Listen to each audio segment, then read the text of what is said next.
Okay, what the hell's going on here?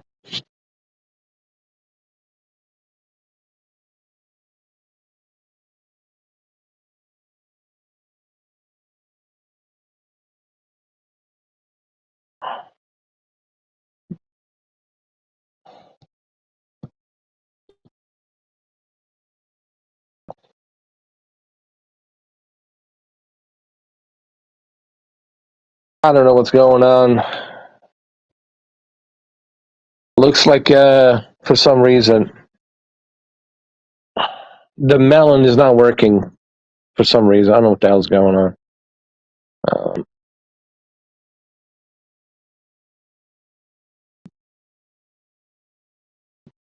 all right, so let me send you another one. Hold on.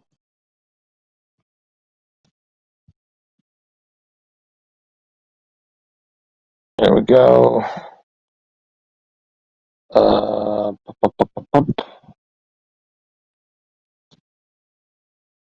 I wish that I didn't have to send these codes. I wish that I could have like members, like friends, and every time I go on a podcast, you guys can join. Instead, I have to constantly do this. I wish that we didn't have to do this like this. It's just inconvenient. Let me see.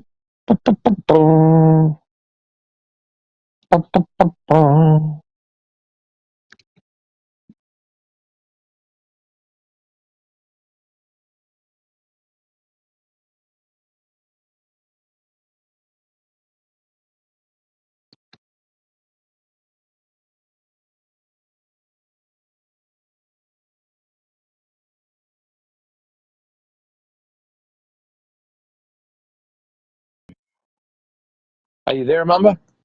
Can you hear me? Yeah. For some reason, you guys are not showing up on the screen, but that's okay as long as they can hear us. Yeah. You know what I mean? You can hear me good? Just making Yeah. sure. Yeah, I can hear you good. So I guess people are going to be watching the Steam Deck. They cannot, it's not that it really matters, unless you're going to turn the camera on, I guess, but if not, it doesn't really matter. Let me send an invite to Sasha and Cameron and Brendan really quick. Go to Twitter, send it to Brendan. He might come in, he might not, because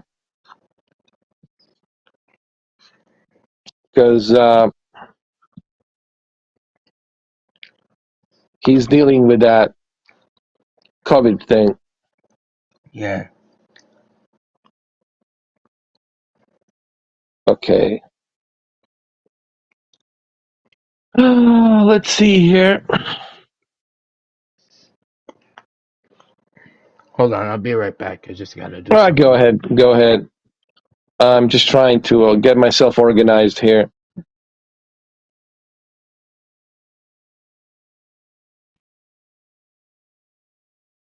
All right. There you go, Brendan. I send it to you. All right. So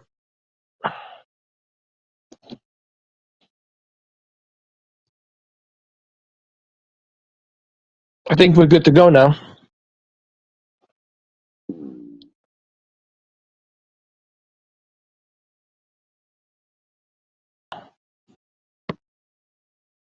So what's up, everyone? What's going on? How's everybody's doing this Tuesday, or better yet, Wednesday morning? Because for some of you, it's going to be Wednesday morning, and for some of you, it's going to be Wednesday night. But let's be honest, Tuesday, it's already gone. We got maybe an hour and a half till we officially jump into Wednesday. So I hope everybody's having a good spring, summer, and if you're not, well, I don't know what to tell you, bro. I don't know what to tell you. Just go out there and destroy your phone, destroy your electronics, isolate yourself from all this noise, and go to the nature, dude, or some shit. I don't know what to tell you. So, what happened with the Steam Deck? I'm sorry, I just got back. Steam Deck. Well, here's what's really going on with Steam Deck. It's just, I think this will be my last time that I will purchase anything from. I mean, honestly, that I will purchase anything from StockX. And just hear me out, guys. And here's the reason why. As you all know, I'm a busy guy, because, I keep my life private. I don't talk about it. That's my choice. I know you guys would love to know everything, but I will not tell you because it's private. And I got things I got to do. I'm a busy guy. I got shit I got to do. I don't have, people working for me doing all the errands and stuff like that. I don't have a chauffeur. I don't have an entourage of, people working for me. So when I order something from StockX, I like to have an option where I can have a convenient way to that product to be delivered to me. But with StockX, I don't have that convenience because I can't choose when I want the product to be delivered. And that's not good for me. It's not good for me for two reasons. Number one, I'm already paying extra for something that I shouldn't have to pay extra because, to be honest with you, it's not worth that much. It's worth $500, granted, $600, granted, but $1,000, fuck no. Okay, it's not worth that much. That's just my opinion.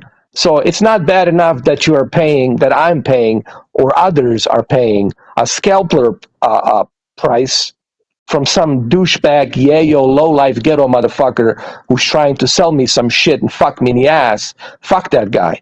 All right? And on top of that, StockX doesn't seem to give a shit about giving me the option to get the product as quick as humanly fucking possible. And to me, I have a big problem with that. I have a big fucking problem with that. It's not good for them. You feel me? You feel me on that one? I have a big fucking problem with that shit. They're not looking out for fucking me. They're looking out for their little ghetto shit fucking company they got in fucking Jersey.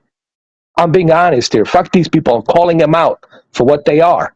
If you're a lowlife, you're fucking lowlife. If you're a ghetto motherfucker, you're a ghetto motherfucker. I will call you for what you are. That's how I roll. That's me. Plain and simple. So this whole fucking thing is bullshit with StockX. Because you're still buying shit from some low-life ghetto motherfucker who's stealing that shit, buying a guy. Who knows how? Who knows fucking how? With what kind of chain of, of shit that he goes through to get all these products. You already know the guy, it's in business to fuck you over. To fuck you out of your money. $1,500 for a device that you shouldn't have to pay that much. And let's be honest. So on top of you paying that extra fucking money from some low-life motherfucker with all the bling-bling, he thinks he's a hotshot, right? By screwing people fucking over.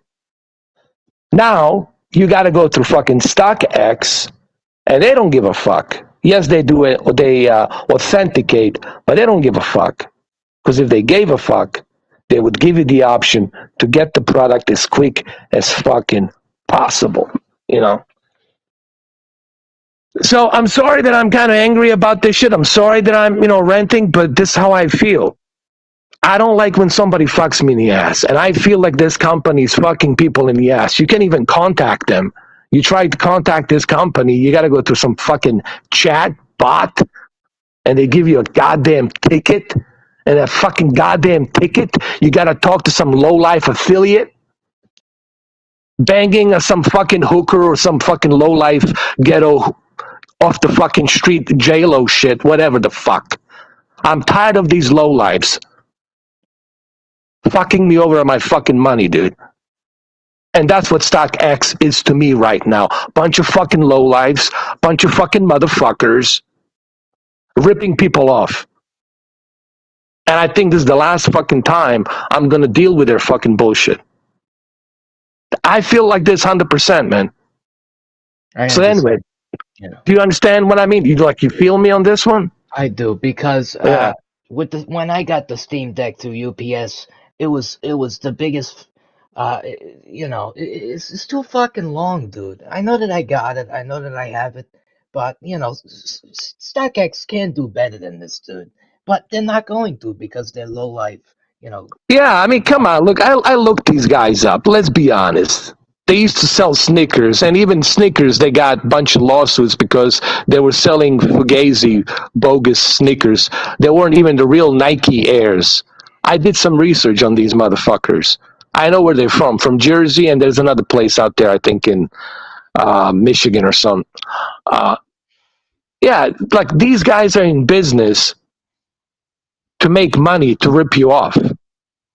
And clearly, they don't give a fuck about that you're paying 1,500 or 1,600 for something that you shouldn't have to fucking pay that much money. Yes, they authenticate. The only positive that they have is they authenticate. That's the only positive, that they authenticate the product.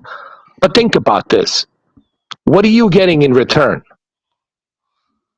You still have to, wait a long fucking time till you get your package. And you don't know when you're going to get it because you have to sign the fucking thing. It's not like somebody's going to leave it at your fucking door. You have to sign the fucking thing. yeah, And but you don't know when the fucking thing's going to show up, right? So that's inconvenient for me. It's inconvenient for so many fucking people. It's not bad enough you're paying $1,000 or you're paying $700 on top of something that's not even worth an extra fucking $700. That device, I'm sorry, it's not worth that much.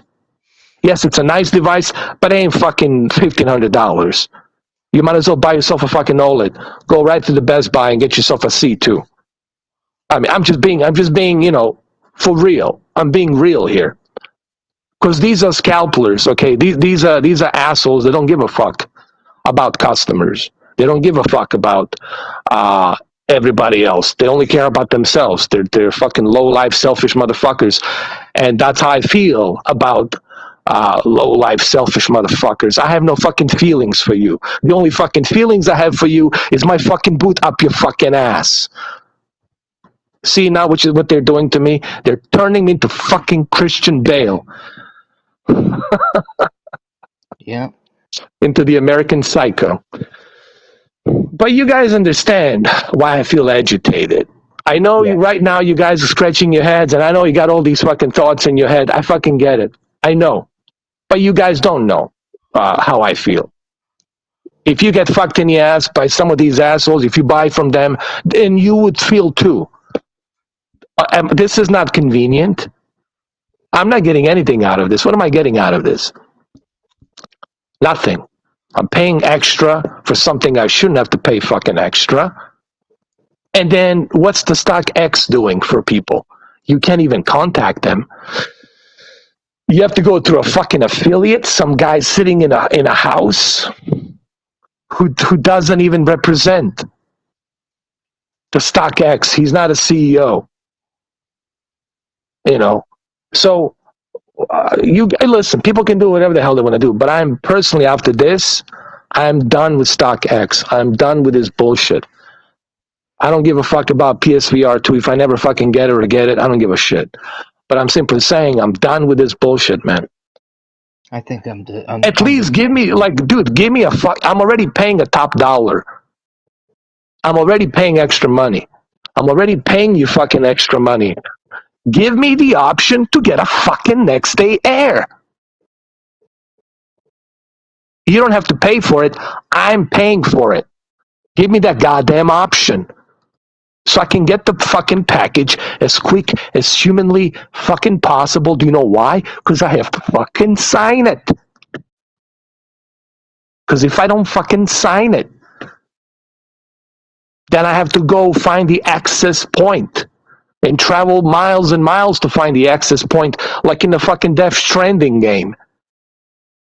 To pick up the goddamn package. Do you understand, where I'm coming from with this, Mamba? I get it. I've been through the blood, sweat, and tears as well, dude, with this shit. It's just, I don't find it convenient, man. I find it too much of a fucking headache because I'm a busy guy. I got shit I gotta do. I don't have time to be fucking going on some fucking guessing wild goose chase, trying to figure out when the fuck the United Poor fucking Service is gonna bring me a fucking package, which I have to fucking sign. When the fucking yayo is gonna bring me a goddamn package because he's too busy fucking a neighbor lady's dog or some shit. I don't know what the fuck they're doing. What these motherfuckers are doing, you know? Looking at what's going on in today's world, they could be doing all kinds of mischief, crazy fucking shit. It's a purge out there. No one gives a fuck. Everyone's incompetent. No one gives a fucking rat's ass about their job or about, doing it right. Everybody just gives a shit about themselves, like one big fucking ghetto. Everyone for themselves. That's why everything's so fucked up. Upside down. Because of this kind of shit. Incompetence. Sorry, guys. I don't mean to turn into a fucking Christian Bale today, but, today was not a good day for the StockX to fuck with me. Now I have to fucking travel to the fucking North Miami to pick the fucking package from the access point. Like, why the fuck access? Why is it in North Miami? First it's Hialeah, and now it's Hollywood, and then North Miami. What the fuck? Yeah, it's fucking the stupidest fucking shit. But it's them and UPS. They're both they're all full of shit, dude. They're all. I know. Yeah. I know, man. So anyway, welcome Cameron. Welcome. Who else came in? Cameron's here. Welcome. Sorry, I know it's a Christian Bale moment, but these are some harsh times, so. You know what I mean? So anyway, fine, whatever. But I'm serious, man. I'm done with StockX, man.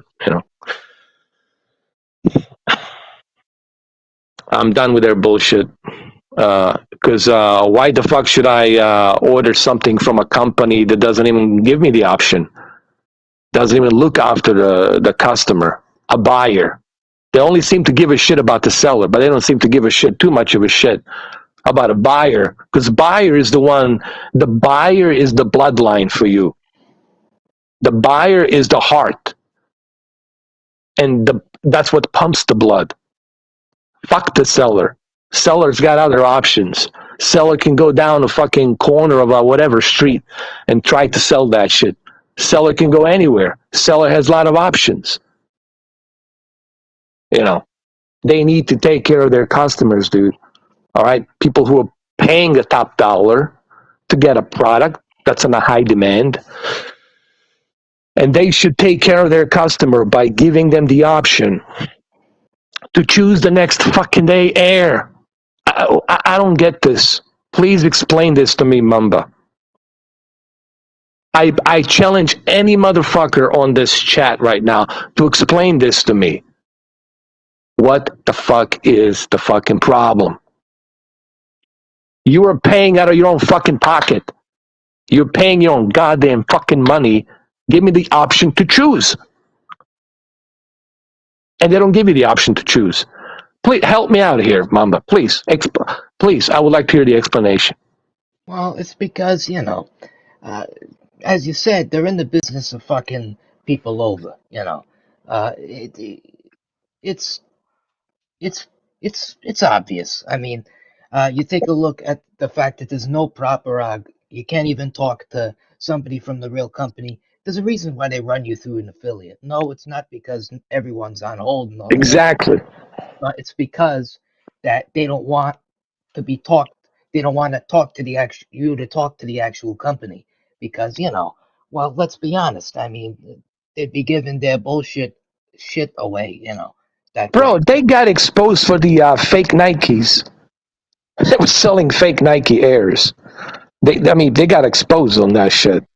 I mean, you guys can do some research on it, and you'll hear about it. But the CEO of the company goes like, no, it's legit. Here, let me show you. And then a real manufacturer from Nike said, no, this is fake. So they were selling fake Nike Airs. They were not the real ones. You know, the ones that like Jordans, like the real, like supposed to be the real Jordan Air, right? Uh, Sneakers, you know. But guess what? They were not. They were fake. And there's videos about them being exposed on that shit too, you know. So, yeah, man. Just like my last time I fucking ordered from them. Because it's total horseshit. I mean, Amazon gives me the choice. Gives me 2 day, the next day. I can choose that. It tells me I can know exactly where I'm going to get the package. With this company, you don't fucking know. Yeah. Anyway, so how was your day today, guys? How you doing, Cameron? I think your microphone is working, right? You hear me? Yeah, I can hear you. Okay, okay. I was wondering if I was in the chat because I was talking, nobody was hearing me. No, it's just for some reason it's not showing up on the screen for some reason. But you know, but your microphone will work. Okay, I'm here. I'm here. Yeah, yeah. For some reason, it won't let me select to put you guys on the screen. I don't know why. But that's okay, you know, because we're not gonna be showing our cameras anyways. It doesn't really matter. It's just gonna be microphone. Yeah. So anyway, man, it's been just a wild goose chase with this whole thing, man. With the StockX, it's been driving me crazy, man. You know. So you got an update saying it's not going to be there tomorrow. What happened? Well, what happened is it's exactly what happened. You know, they delivered it to the access point. You know, I don't know why. Why do I have to go to the access point? Why can't they deliver it to me like today? Now I gotta go. First was Hialeah, which is the West Miami, which is close to Hollywood. Hollywood is just like north of Miami. And then from Hialeah, then from Hollywood went up to fucking North Miami now, which is almost like next to like Broward County, like in the border of Broward County. So I gotta travel all the way up there, dude. All the way fucking up there, like 20-some miles, 20-something mile. So how come they're not delivering it to your house? Because you were home all day today. I don't know. I have no idea. You know, trying to get in touch with UPS. Good luck. You know, they put you through this line to that line. Please hold and I couldn't hold my dick anymore, and I stopped stroking and I fucking hung up. You know. Yeah. Yeah. You know what I mean? It's what a fucking clusterfuck, man. See, so that's why I'm so agitated. Cameron, I don't want to be this, you know, Christian Bale, fucking raging and shit, but it drives me fucking crazy that there's so much incompetence right now in this country. Is anybody doing their goddamn job, dude? I really wonder. I don't think anyone's doing their fucking job. They're just like milking it and doing something shady on the side, clock in, clock out, and do nothing. I'm telling you, man. People have become incompetent. That's not fucking good, man. You know. Shit. Sorry to hear that. Yeah, well, sorry for all of us. Because if you look what's going on around, you know, it ain't pretty, huh? I know. But what do you expect? Look at the ice cream man. Yeah. You got ice cream man running the show. What the fuck you expect, right? Anything good? God, 3 more years of ice cream man. God help us all. Right, guys? Yeah. I think that the nuclear, I don't know. I shouldn't say it. Ice cream man. He doesn't even know where he's at. He needs the bunny to tell him. Stop. During Easter, a bunny came in to tell him, no, don't talk about Afghanistan. It was not a mistake. No, don't talk about that airport. You know, it's no. He was going to tell the truth. Yeah, Afghanistan was definitely, we could have done better, and then the fucking bunny came in and he was admitting that he fucked up. Fuck. And then the bunny came in, and the bunny was one of his cabinet minister. I don't know, one of the associates, whatever. Somebody in the cabinet minister, dressed as a bunny, pulling him aside. Come, Grandpa. It's time for you to take a piss, take a shit, change a diaper. Let's go. And here's the ice cream before you go to bed. Here, have an ice cream. God help us all, man. We're in trouble, man. God fucking help us all. Or whatever, aliens or whatever the fuck out there. Satan, even Satan come down and help us at this point. Anybody.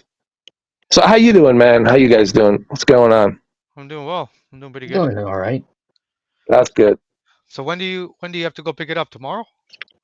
Tomorrow, I don't know. Whenever I wake up tomorrow, like in the afternoon sometime. And how I'll probably. how It's far would- 25 miles. 25 miles. Okay, that's still a good distance. That's like almost what 35, 40 kilometers for me. Oh yeah, because I'm in way down in Miami. You know, I'm like in the greater area of Dade County. Price of gas So and everything too. That's like inconvenience, man. That's why I'm so pissed at this whole thing, man. You know, and that's why I said I'm done with StockX because I was like, this is bullshit. I know they authenticate and all that, fine, but I'm like thinking to myself, they're not looking out for me. If they're looking out for me, if they're looking out for you, they would give you the convenient way to get your package. To choose who do you want to deliver it and how do you want it to be delivered and when it's convenient for you to be delivered. That's the option they should have given to you when they finish and stamp the authentication. yeah. That's what they should do. And I'll pay out of my own pockets. I don't want to sound like a joker now. I'll pay out of my own pockets. I mean, what's the problem? For real, like, what is the problem? You're not paying StockX. I'm paying. I'm already paying a top dollar. I might as well pay extra $30 or $38 for the damn, next day air. At least I know tomorrow I'm home and the package will be delivered because I chose the airplane to deliver that shit as quick as possible. But they don't give you that option. That's the problem, Cameron. And they know you have to sign it. That's another thing. Yeah. It needs a goddamn signature. I don't care. I can wait 7 days, 8 days, 2 weeks. Leave it by my door, right? I don't give a fuck. But they can't leave it by your door because you have to sign that shit. You have to bring the ID. You have to show the proof of the tracking number and all that jazz to verify that you are the guy that's getting it. And that's inconvenient. This is just on top of you paying the top dollar. Now you got to deal with the bullshit inconvenience. Yeah. Now Mamba got lucky because he's in Rhode Island and New Jersey's right there. They probably delivered it to him. Like he's right there. Put on the UPS, deliver right now. Because he's right there. I guess. Right, Mamba, you're in Rhode Island, right? Yeah. Yeah, you just like across the Hudson River, like you're right there, bro. It's like Newark, New Jersey, New York, Rhode Island. You're right there, bro. The issue is that they're screwing people that live in like Florida, guys. But for those that don't they do. understand, they're screwing people that don't live near New Jersey. It seems. That's my whole point, man. Just give me the option. Just give me the option to choose. That's all they had to do. I swear, if they did that, a lot of people would probably jump on StockX and pay a little extra and get what they want. And it's beyond me why they don't do that. I don't know, man. Yeah, that doesn't make sense. That should be. Yeah. It's not like they're paying for it. We are paying for it. So what's the problem? Yeah. I don't get that.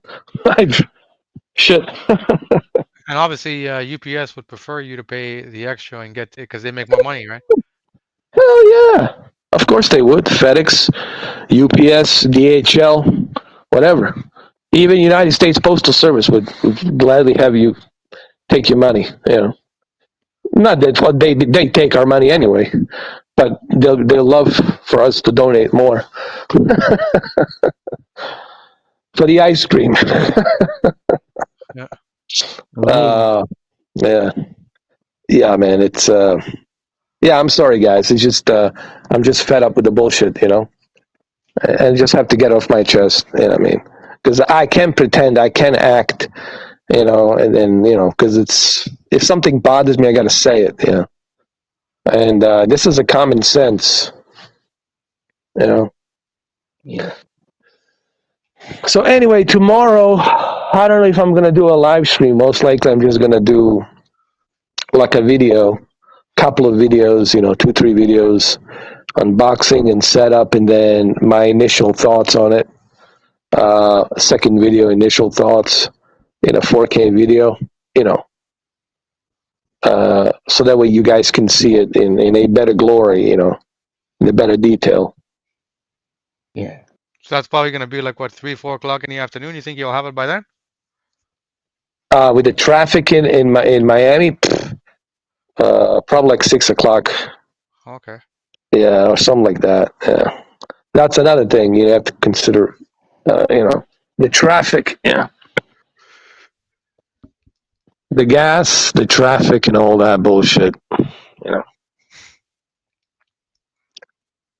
So I was watching what's his name, Review Tech USA, and he says that it's the best thing since the iPhone or something.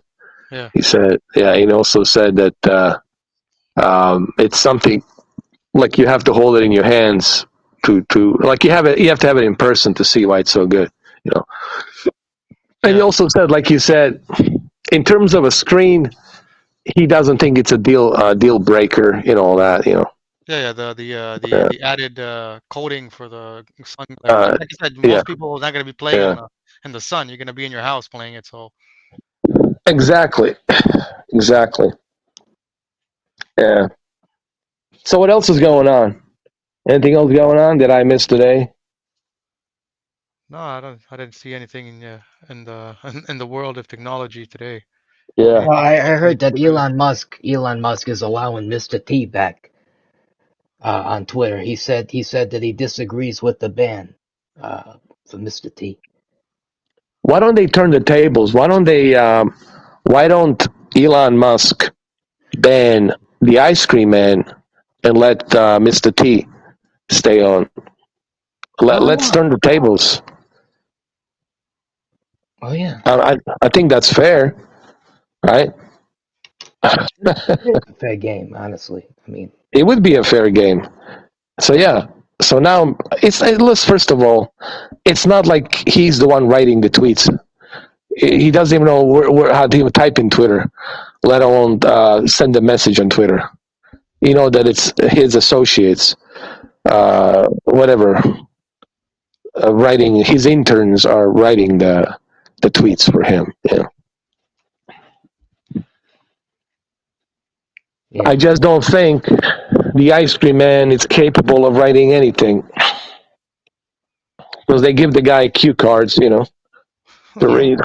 Fuck, man.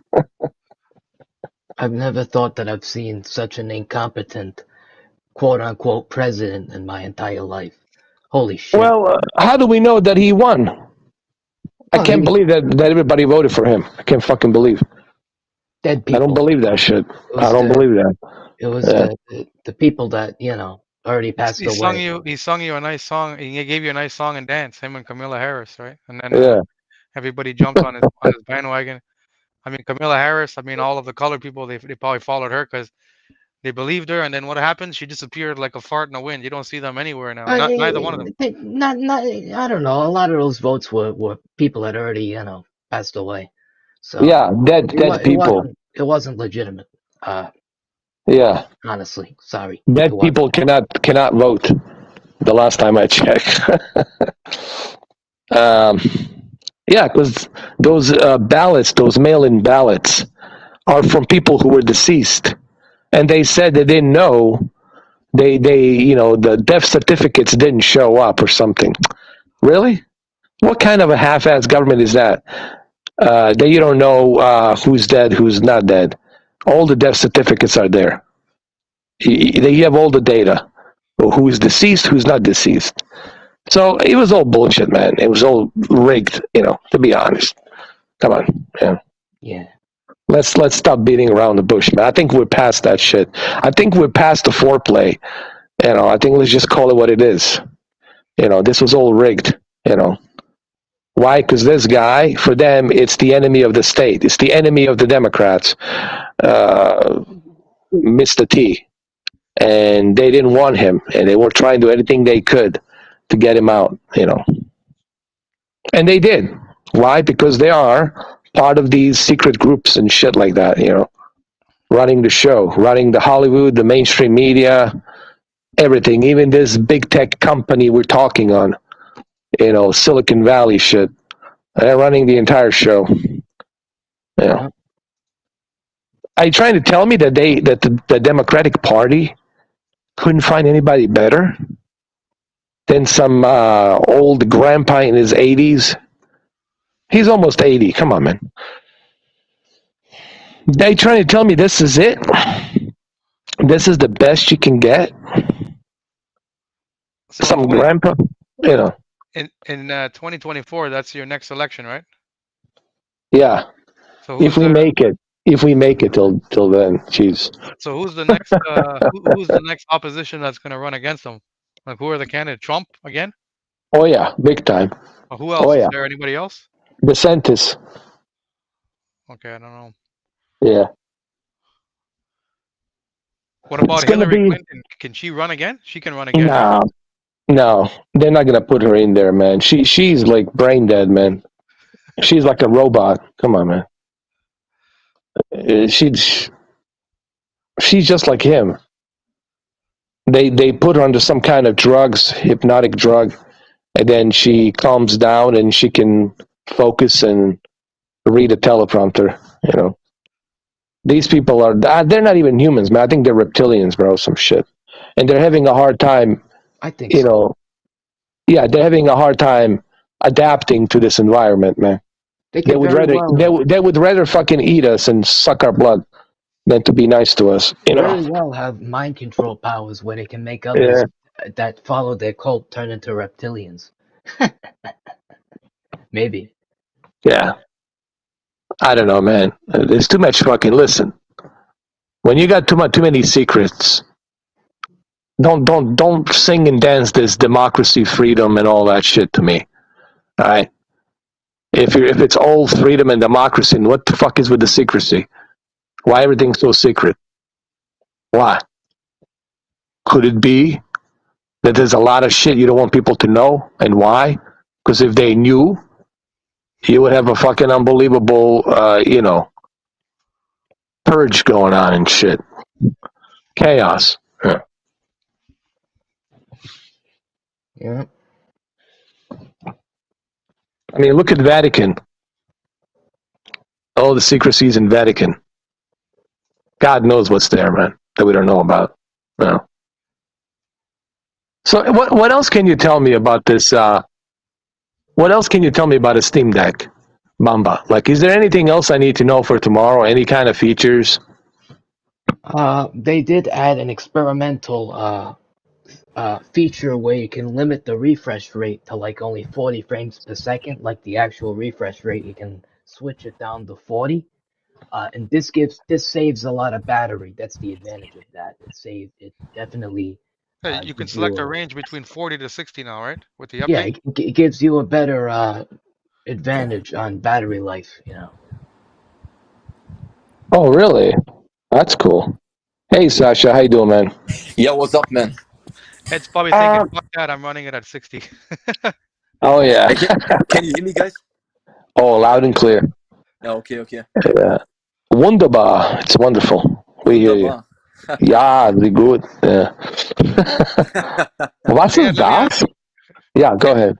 Hey, you bought the Series S as well, right? Oh, yeah. From Walmart. You still have it? Yeah.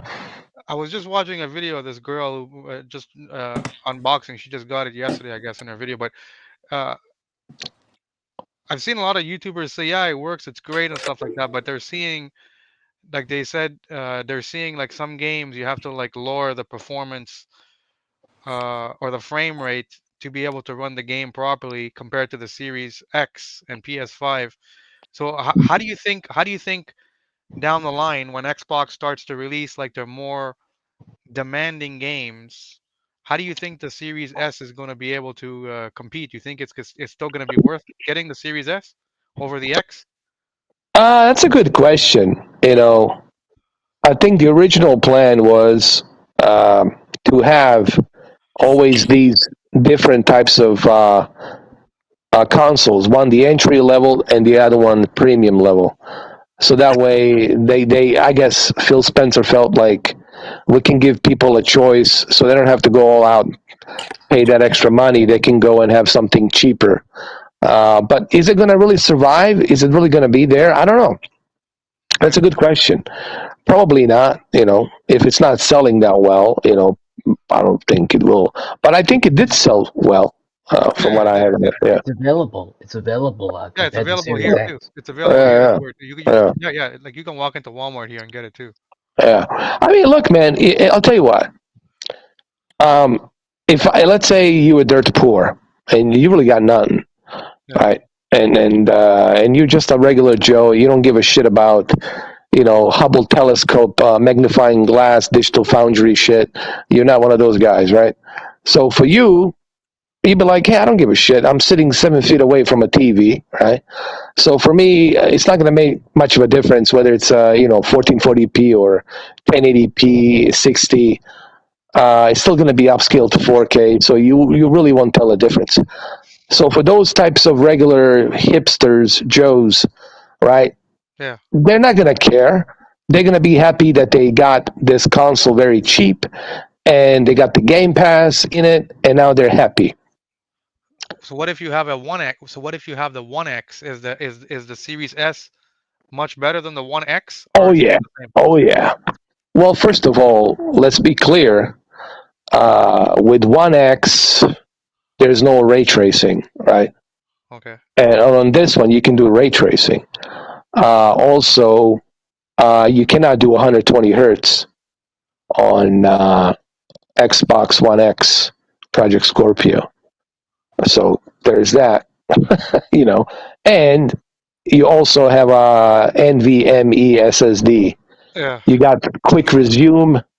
You got Dolby Vision. You got Dolby Atmos. You don't have that on the Xbox One X. So, well, it's also discontinued. I don't really see any reason why you would want to buy. Yeah. Oh, yeah. I mean, it's still, a decent console. It does 4K. It's a 4K machine. You can play games in native 4K, not at 60, but native 4K, 30. Okay. Yeah, right. Yeah. Yeah. So then Like- it's worth upgrading if you have a 1X, then you would get the S. If you couldn't afford the Series X, then you Yeah, would still get the S. yeah. Okay. So this is why they created Series X and Series S. But to be honest with you, Xbox One X has surprised me as well.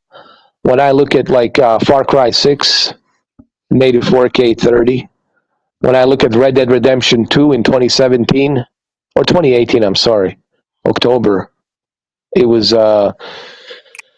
October 26th, 2018, when the Red Dead Redemption 2 came out. Guess what? It was running in native 4K 30. For such a demanding game like that, Red Dead Redemption 2. I think it That's was one pretty. of the first games, right? Yeah. supported- So let's not, take a piss on, because I still have it. I got Project Scorpio. Maybe I'll do a giveaway. Maybe I'll give it to the, sick kids with leukemia in, one of those hospitals. Don't donate or something. I don't know.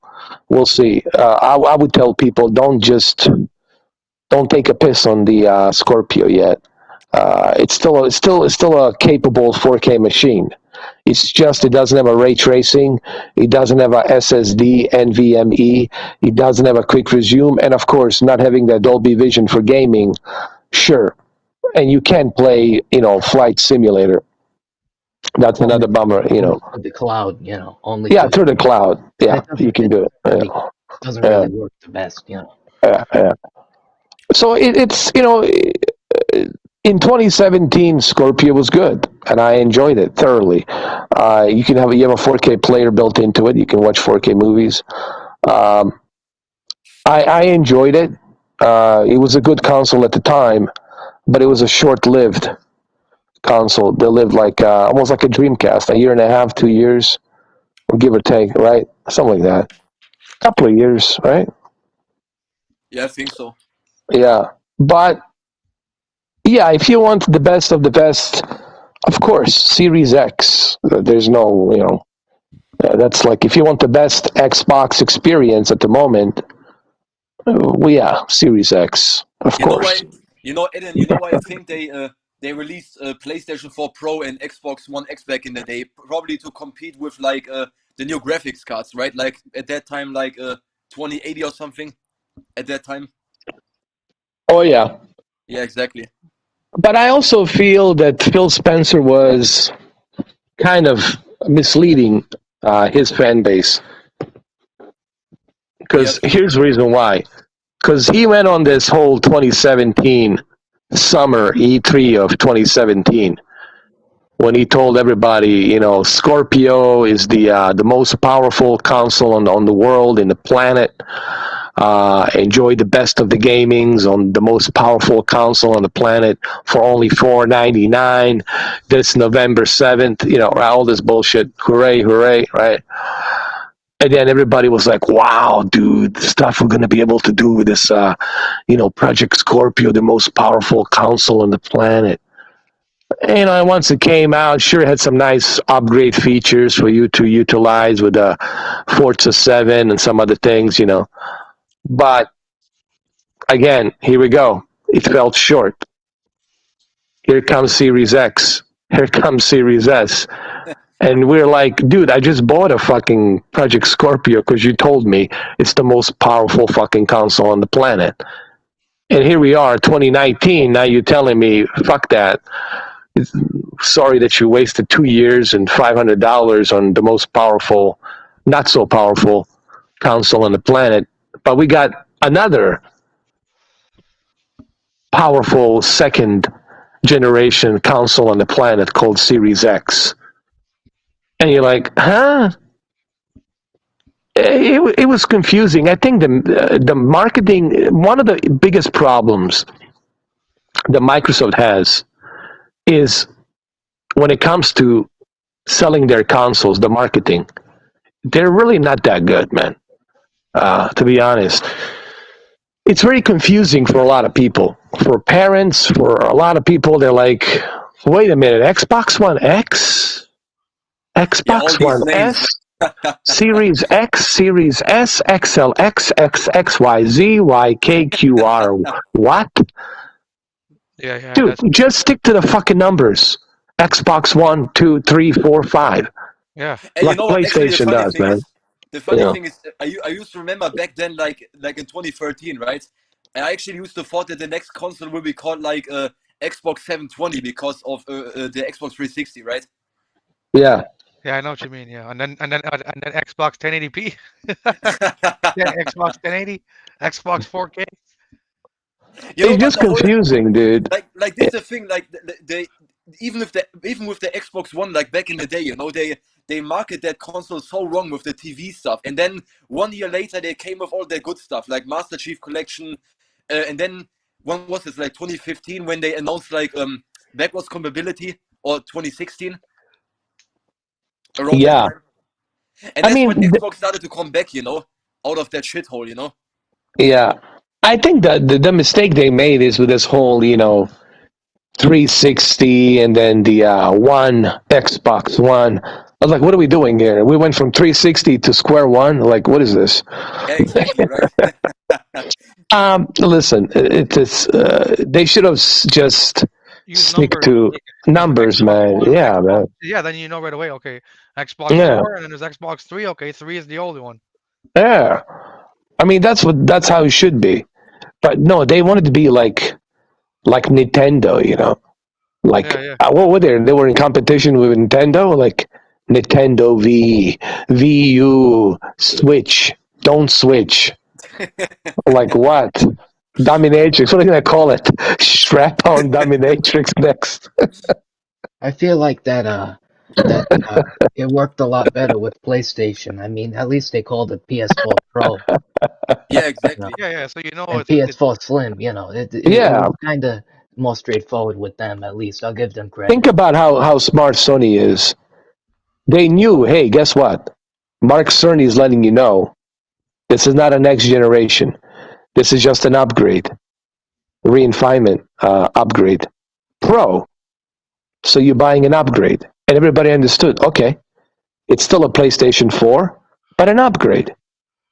And then we had PlayStation 3 Slim. What was that? Well, it was a slimmer version of a console, Sony has a better way of marketing, in my honest opinion, when it comes to console. Yeah. Hey, when they make a PlayStation 4 Slim, Yeah. when they start selling those, can you still walk in there and get the regular PlayStation? Like if you don't want the Slim one, can you still get the regular one? No, it's discontinued.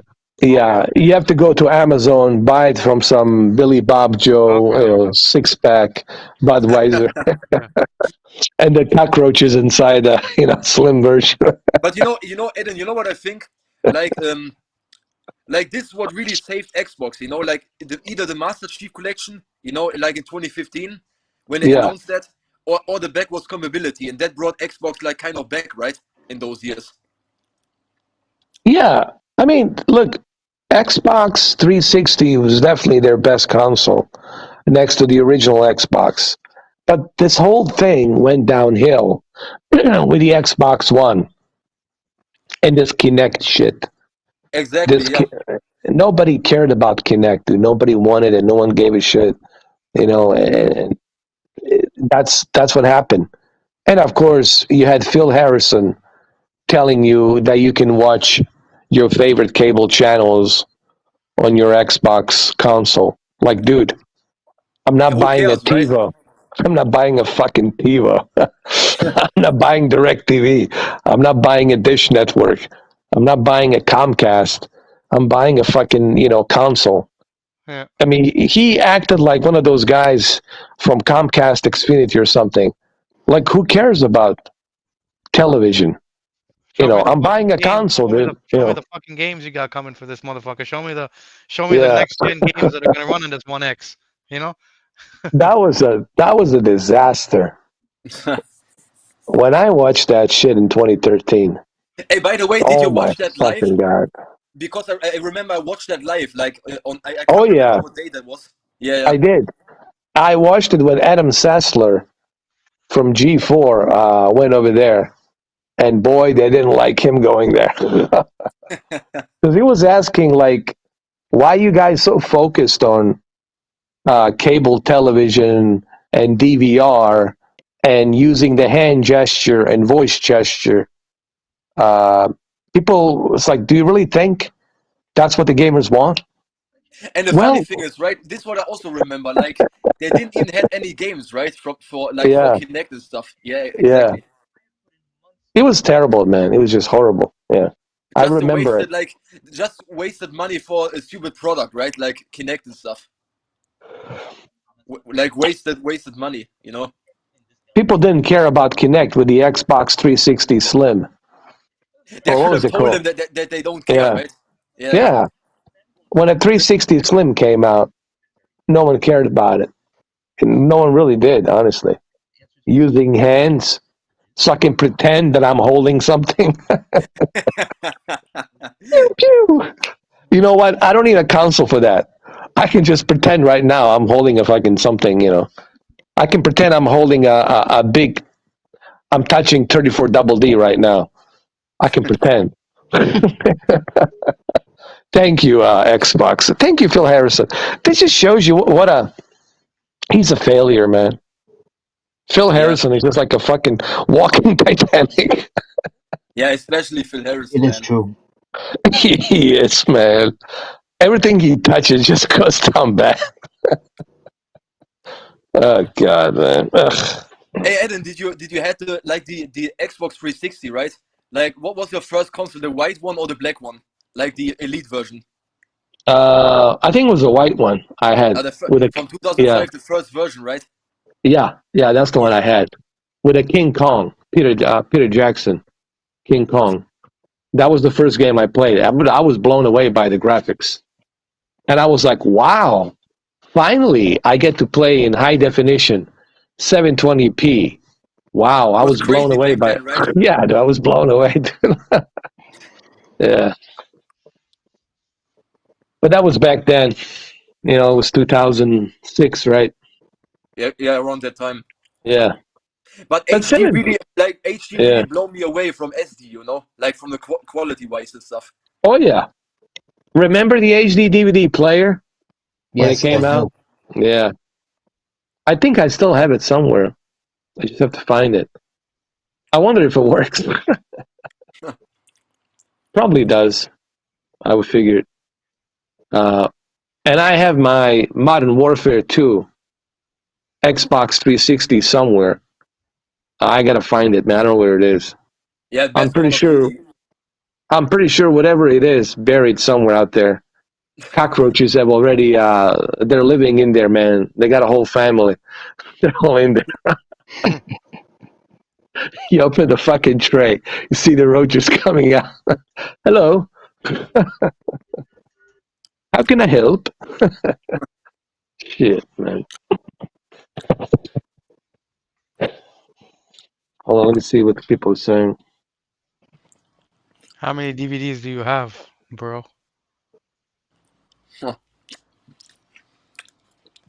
Hold on, let Oh, me see. how many HD DVDs do you have? Uh, I have to check. I have to look. Actually, I'm gonna check right now, but let me grab my drink. I'll be right back. Yeah. All right.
I'm back.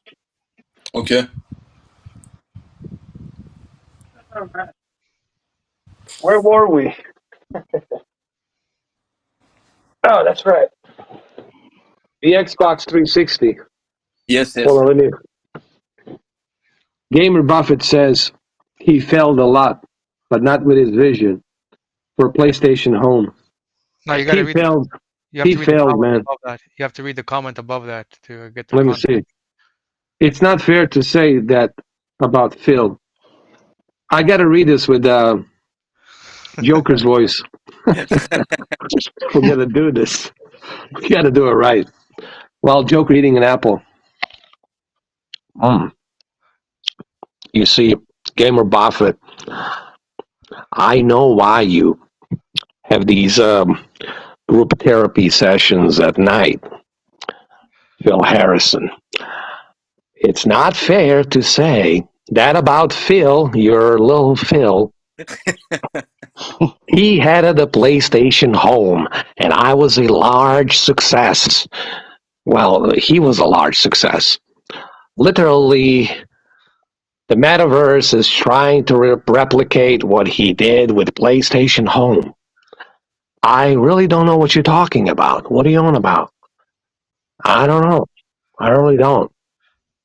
Are you defending the poor little Phil, the bold little Phil, or are you shining his bold little head? Which one is it?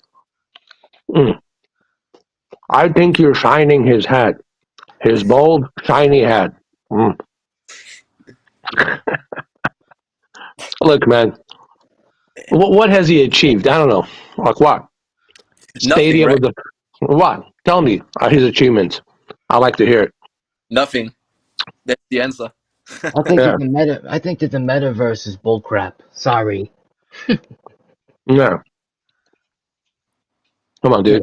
This is bullcrap. No, dude. look, man, I have nothing personal against the guy. I even had a tweet exchange with him. I was supporting the guy because I wanted Stadia to be successful. And I was really hoping and I was rooting for him in 2019, 2020. You guys can go watch those videos. Yes, I was the one rooting for Stadia. But after 2 years, I'm like, the first party has fell short. The studios are closing down in Germany and here in America. Like, what's going on? Jade Raymond, she's leaving. She moved to Sony with her own studio, working on a very new, cool game, which is top secret. You'll hear about it pretty soon. And I'm like, what's going on here? I thought Stadia is supposed to be winning, but they didn't. Took him 2 years to bring the damn party chat, a simple basic thing, a game share, Dude, Yeah, it there's, was come on, like man. half as shit, I think right? maybe when you were saying Phil, maybe he didn't realize you were talking about Phil from the Xbox because we were talking about the Xbox, not the PlayStation. Could Yeah, also we're talking about, dude, And maybe he we're thinks you're talking about Phil Harrison. Yeah. Well, Or did he mention Yeah. Phil Spencer? yeah, we're not talking about Phil Spencer. Phil Harrison, dude. Yeah. See what he says. Like 10, unfortunately, I want more. Going through hard financial times. One day during better times. No, he's talking to Jose Wait, about so buying it was DVDs. it was Because Phil of the Harrison. DVDs. Phil Oh. Harrison did Oh. head PlayStation Home. However, he was because he did work for Sony at one point. I'm pretty sure. No. But I think when we were talking about the Xbox and when Ed was saying, "What the fuck were you doing, Phil? Phil Spencer with the One X?" Yeah. And then 2 years later you Oh, released. I see. Yes. So Yeah, I think he yeah. got So I it think first. I see. yeah. So I think Not One X, Xbox One. Yeah. So I think Yeah. I think when Yeah. you said Phil, when you were referring to like Phil Spencer made you believe that the One X or the Xbox One was the best console, and you went and bought it for $500, and then 2 years later, he says, "Now we got a Series X." He probably thought you were talking about Phil Harris at the time, but you were talking about Phil Spencer, and at that Yeah. moment. So I think Yeah. Yeah. Because you have to remember, Phil Harrison has mingled himself on both sides of the aisle, the blue team and the green team. And on both teams, he failed. He failed with the PlayStation 3 being super overpriced. Okay? Jack Trent came in and says, let's cut that shit out. Let's make it a bit slimmer. Let's do a PlayStation 3 Slim. And he made a slimmer, better, more unique. And guess what? For $300, you still have a Blu-ray in there. You don't have to worry about those touch low buttons by accident. The fucking thing ejects. He made the physical buttons, actually. Jack Trent saved PlayStation 3 from that overpriced disaster. Now, I still have my PlayStation 3 fat. And it's great. The one advantage back was compatibility, right? On the original PS3. Oh, yeah. Look, I mean, here's the thing. Yes, it's definitely was ahead of its time with technology built into it. But that was a lot of money, man. If you want to be... No. If you want... Here's the thing, man. It's hard to appeal to a lot of people if you're going to be, jacking up the prices on a console. You're not going to appeal to a lot of people. Some people are going to say, I don't want the Blu-ray. If I want the Blu-ray, I'll buy a Blu-ray. Right? Yeah, right. But it's true. Which is fair, yeah. That's fair. Yeah. Or like, what else did he want to put in there? There was some other stuff that he put.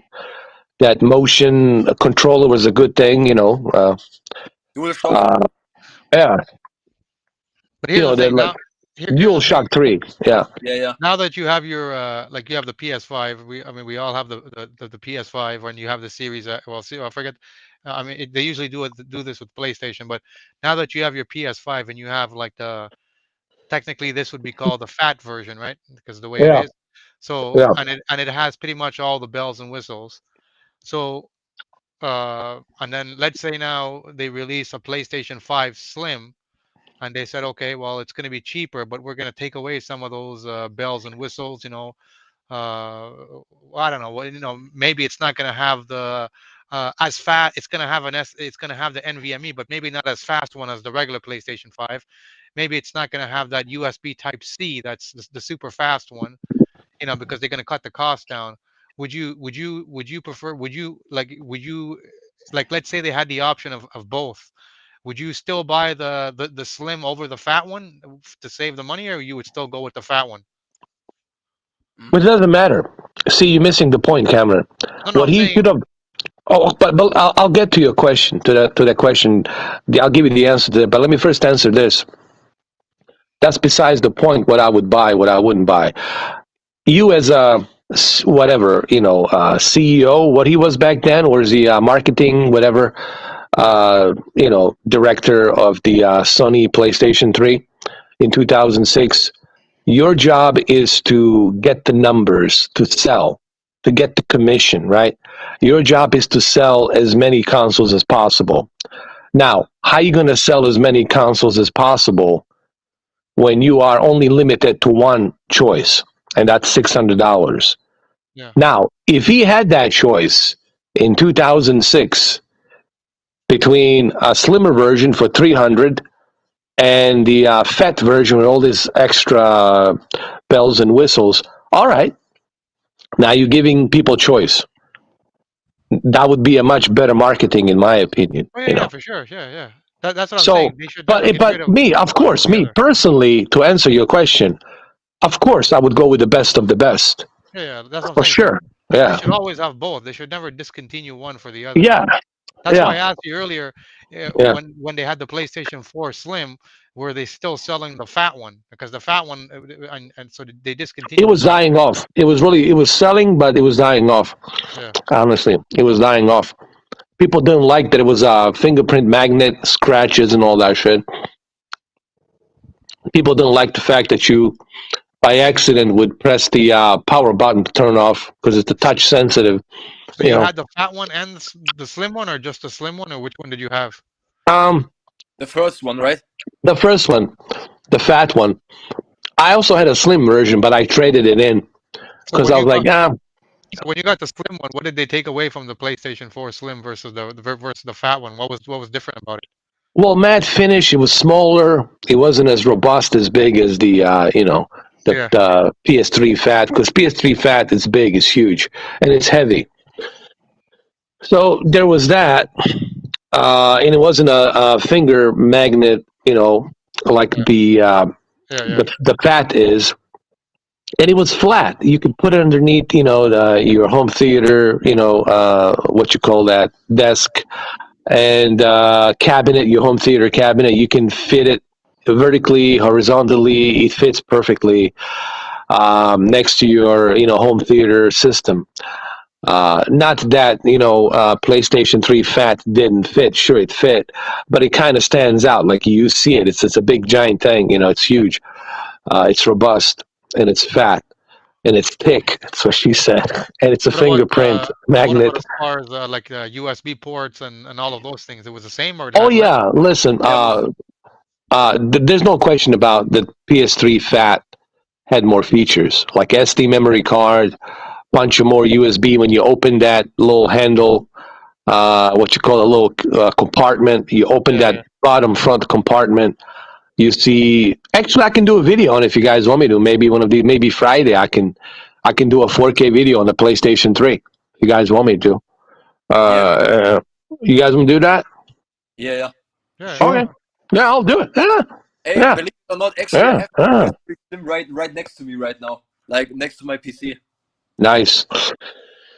If you guys watch my video on the E8, still looks pretty. Actually, I show you my PS3 Fat right next to it. Sits right there, and you see how big it is. I don't know if you guys saw that video when I was I have a made it. PS3, like the fat. I have it. I think it Yeah, looks fucking. I think it looks fucking nice. I like it. yeah, Yeah, the glossy yeah, design, right? yeah.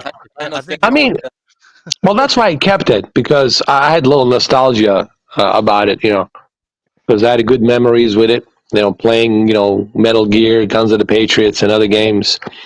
Playing the Uncharted, Drake's Fortune, adventures.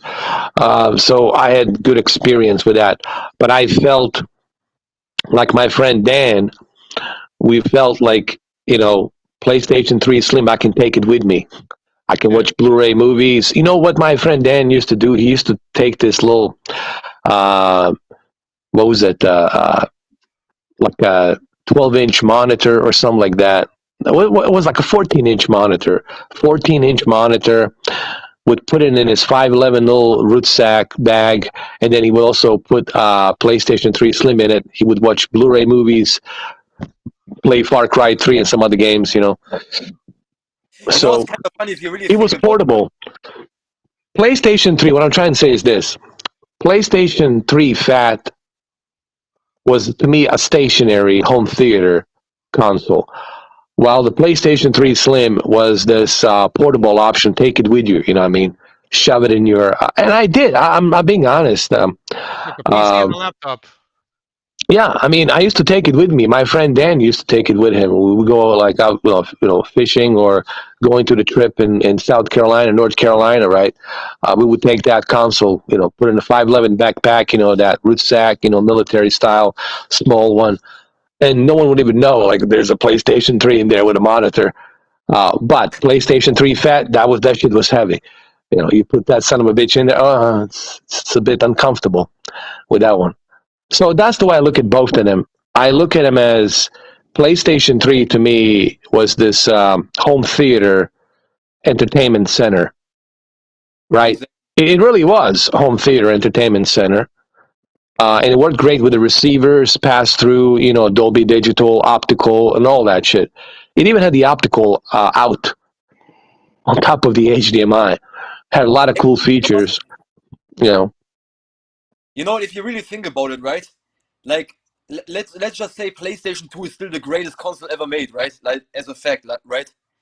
But if you really think about it, like, because PlayStation 3 Fat even can play PS1 and 2 games, like, maybe it's like, how should I say this? Like, if you really think about it, then PlayStation 3 Fat is the greatest console, because if you can play PS1 and 2 games and also have that other stuff like HD resolution and all that modern, like at that time, all that modern type stuff, you know, it's I know like what, man. a I'm combination of going to tell you everything, this for people out there who don't know me that well.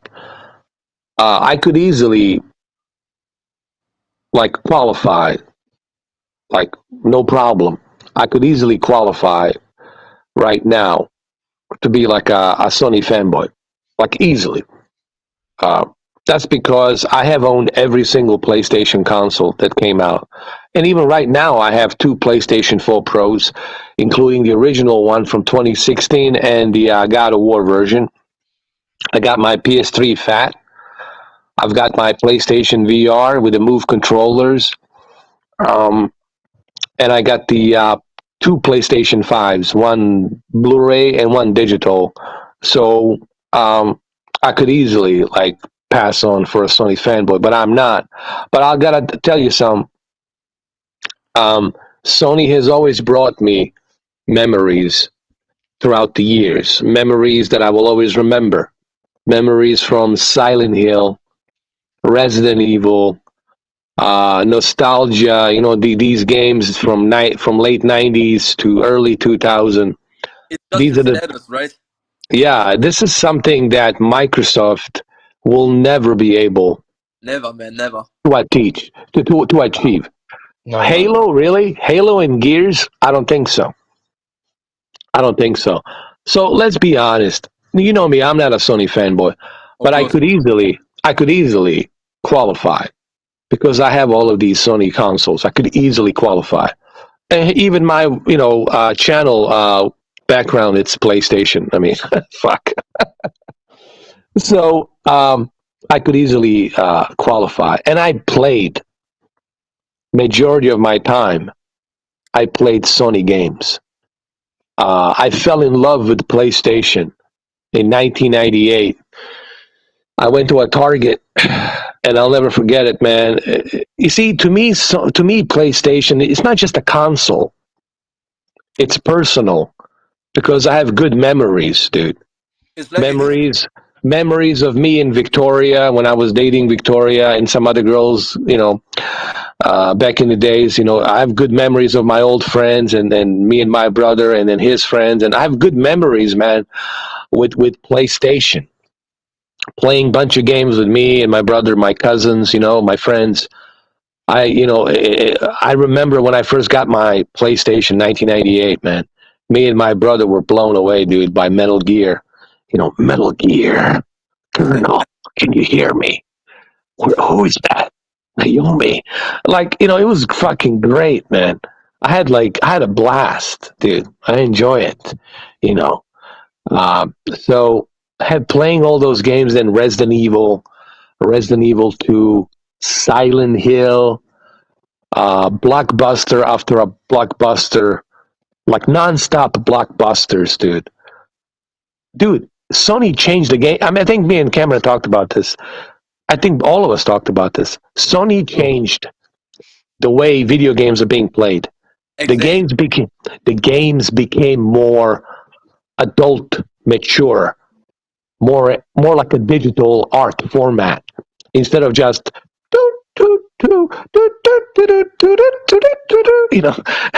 like Nintendo. It became more. Nothing to take away from Nintendo. Okay, I still have my heart for Nintendo and Sega. Excuse me. Like Cameron, I think Cameron used to say that at one time.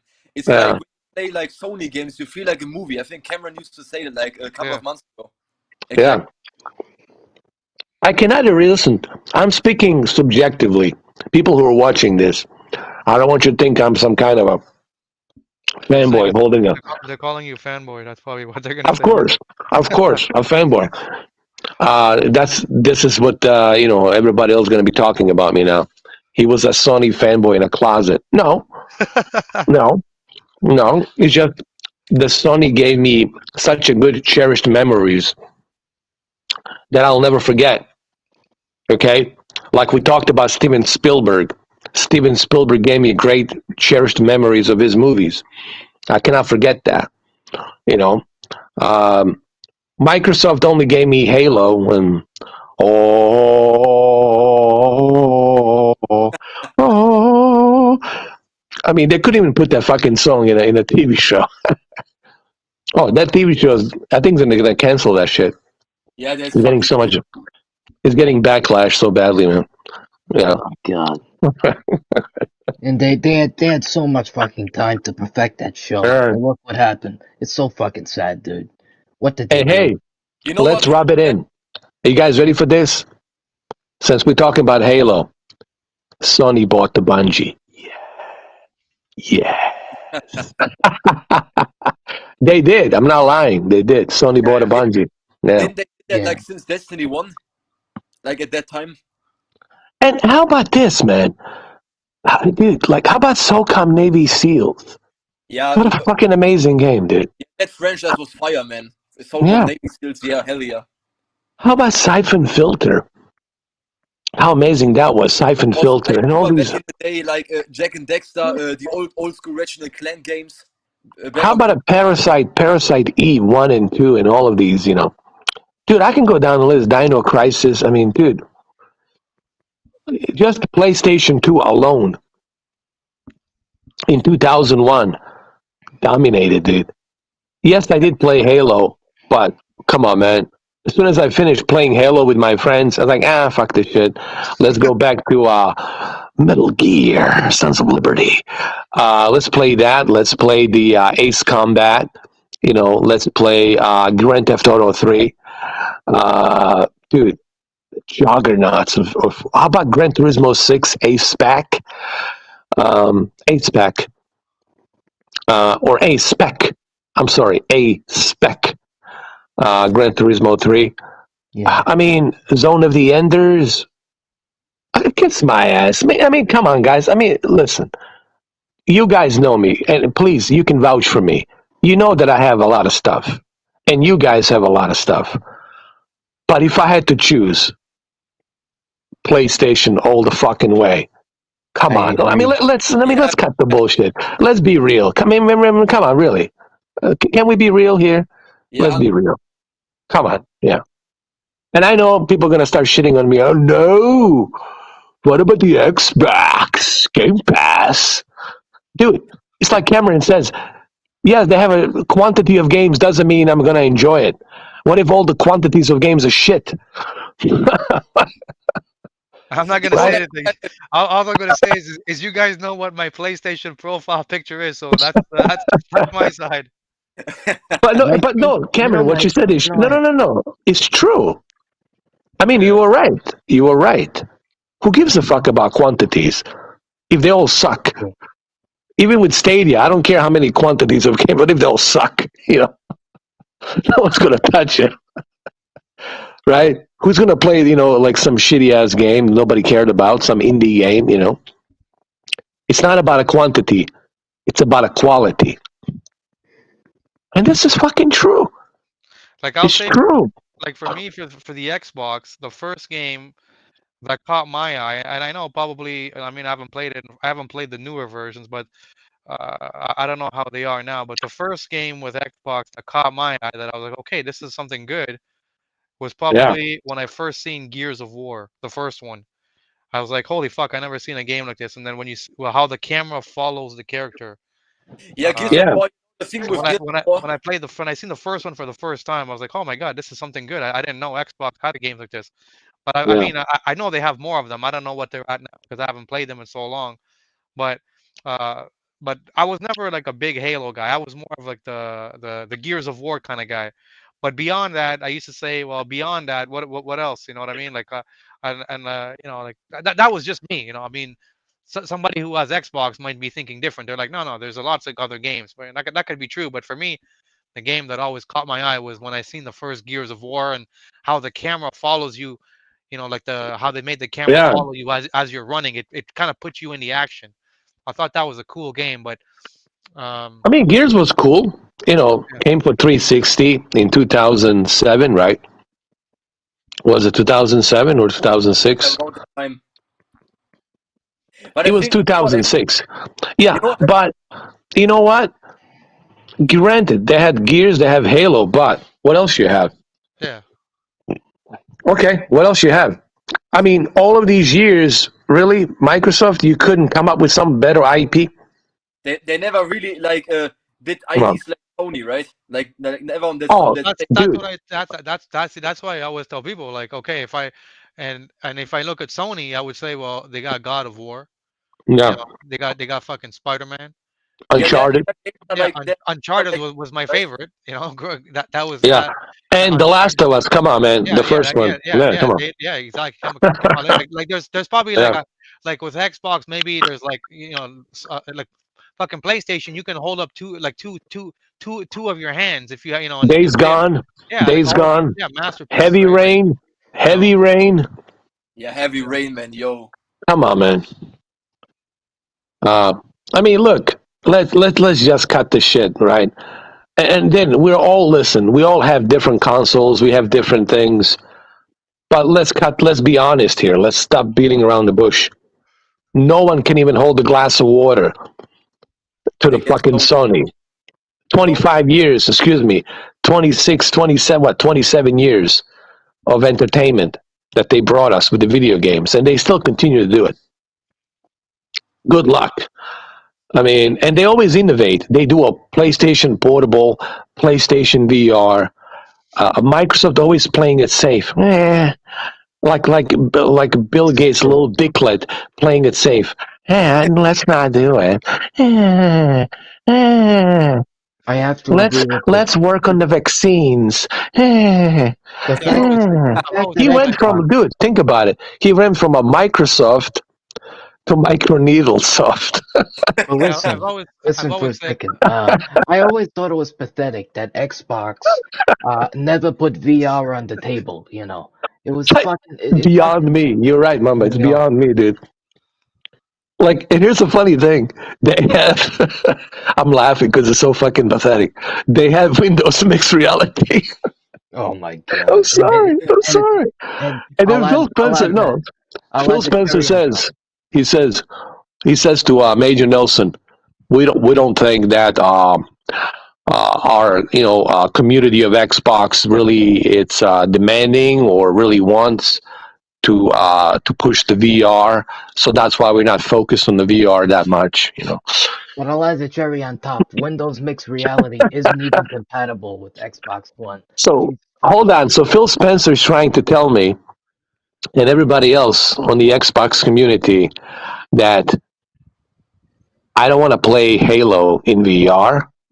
That none of us wants to play Halo in VR. None of us wants to play Forza Horizon with friends in VR. That none of us wants to fly a flight simulator in VR. I mean, stop, dude. Seriously, don't if you're gonna kiss my dick, at least suck it, dude. Like, give me a fucking break, man. I mean, what the fuck? Seriously, and it's true. If you're gonna kiss my dick, I want you to suck it, man. At least don't fucking do that to me. I mean, I've always said PlayStation, and when it comes oh, to their exclusives, what I find with Sony, what they do is, like I said, like Xbox and fans, Xbox people, they like to talk about specs. Okay, we can run the game at this and this, but I'll be honest, as a gamer, that's not my main concern when I play the game. And I find what I like about Sony, and especially with their exclusive games, is they're not giving you a game. What they're giving you is an experience. That's what they're giving you with yeah. their main games. When you go watch a movie, like I'm sure when the Avatar 2 comes out and you watch that movie, you're gonna have a fucking experience where you're gonna go home and you're gonna talk to your friends who are That's what like, I care about, right? Cameron. Yeah. Experience. But like Yeah. when you watch, like when you were a kid and you watched Terminator 2, and then when you go with your buddies, you're like, man, fuck, that was sick. Like, do you remember the fucking scene when fucking Arnold comes up to the bar naked and he goes, give me your clothes, boots, and keys to your motorcycle? Like all of those fucking cool scenes that you talk about with your friends. When you play a Cameron, game, like I had God of a War, I had a like a deja vu moment, man. I had a nostalgia moment yeah, when I was playing the Guns of the Patriots. It it reminded me of 2008 and just fucking what an amazing experience on the PlayStation 3 that was. yeah. Like I can think about when I first played God of War. I was with You know, my buddy fucking Matt. We fucking ordered Doritos chips and yeah, fucking 2 liters of Coca-Cola. And I was a fat guy back then. And I remember we used to go to his fucking house, and he showed me this game, and we was like, holy fuck, what is this game? What is this fucking Kratos? I remember we were like fucking this was like fucking 20 plus years ago. And Yeah, I remember we were playing this fucking game, and I remember like that feeling. I still remember it. You know, that's what PlayStation and God of War, gave me. You know what I mean? And same that's thing what Sony gave us, dude. That's what PlayStation did.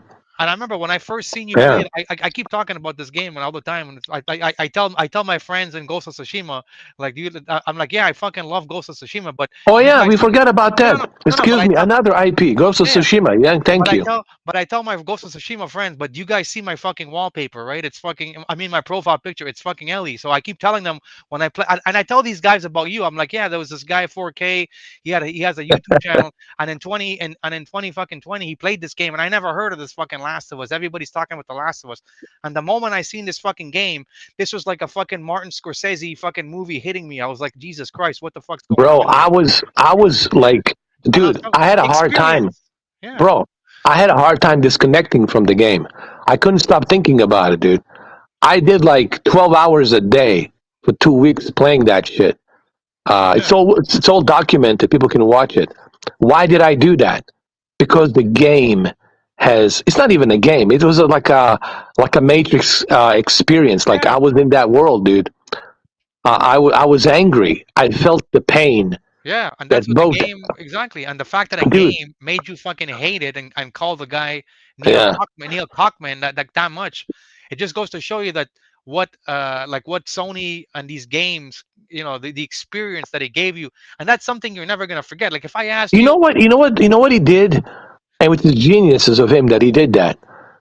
Yes, he made me angry to what happened to Joel, but he made me feel both the pain of Ellie and Abby, and I felt sorry for both of them. And I came yeah, to the I hear conclusion, you. like I came to the conclusion, revenge doesn't work. Let's make peace. Let's make love. Let's live. Let's live life. Dude, there were so many good messages in there, but people got all quantumanized with that bullshit of whatever. yeah. It's like I can ask you, okay, do you remember when you played like the Halo Infinite? You'd be like, yeah, I fucking remember it. But if I asked Yeah, you, did you play The Last of Us 2? Now, all of these fucking memories of hate, anger, love, all of these yeah. things are going to come to you because that's the experience that the game gave you. Whereas the other one, you're just, yeah, it's a good game. I played it, I beat it, I have to I moved say, on. Cameron, that was one of my best live streams ever, dude. And one of the Yeah. longest. I'm very proud of that. It's still there. You guys can watch it. I'm very proud of that live stream, dude. Dude, I get goosebumps just fucking thinking about it right now. Um, what a fucking magnificent experience, It was everything our from the favorite. music to the dude. It was just like fucking masterpiece The music altogether. was so well done in that game. That was Yeah, And the trust me, music. emotional. they make a fucking God of War 2 Ragnarok, and they've got, and I'm assuming, like I've already predicted Kratos is gonna die in this next fucking God of War, because if you played the It's first gonna one, happen. you've You're seen the right. You're vision. right. It will. When he looked at the wall, he's seen the vision of his son taking over and him dying, right? So more than Yeah. likely, but I'm gonna tell you, when you play that game and when fucking Kratos dies, you're gonna have those fucking feelings again. You're gonna be like, oh my god, 20 years I've been playing with Kratos. He's been part of my life, and now he's dead. Like you're gonna have that fucking emotion, and that's what they're gonna give you with the Sony exclusive. Like they spend a lot of, like they may not give you like the fucking 4K 120 FPS, but what they're doing is they're spending money to come up with great Hold on a second, stories. guys. I think we have an Xbox fanboy. J Oh, Love No, 954. Here we go. Nintendo. It's Nintendo fanboy. Oh, Nintendo fanboy. Let's see what it says. Last time I checked, Nintendo Switches puts on the strap on with a jerk on, winning this generation with a great expansion of aggressive strap on generation. So you can all strap on and use their Joy-Cons. Let's see what it says. A PlayStation gives you is bunch of cinematic movie games and quit time with a controller instead of gameplay to stop it. Dude, you probably were the closest you got to a PlayStation is watching like a Kafka YouTube channel, which is all edited cinematic little videos through a long play.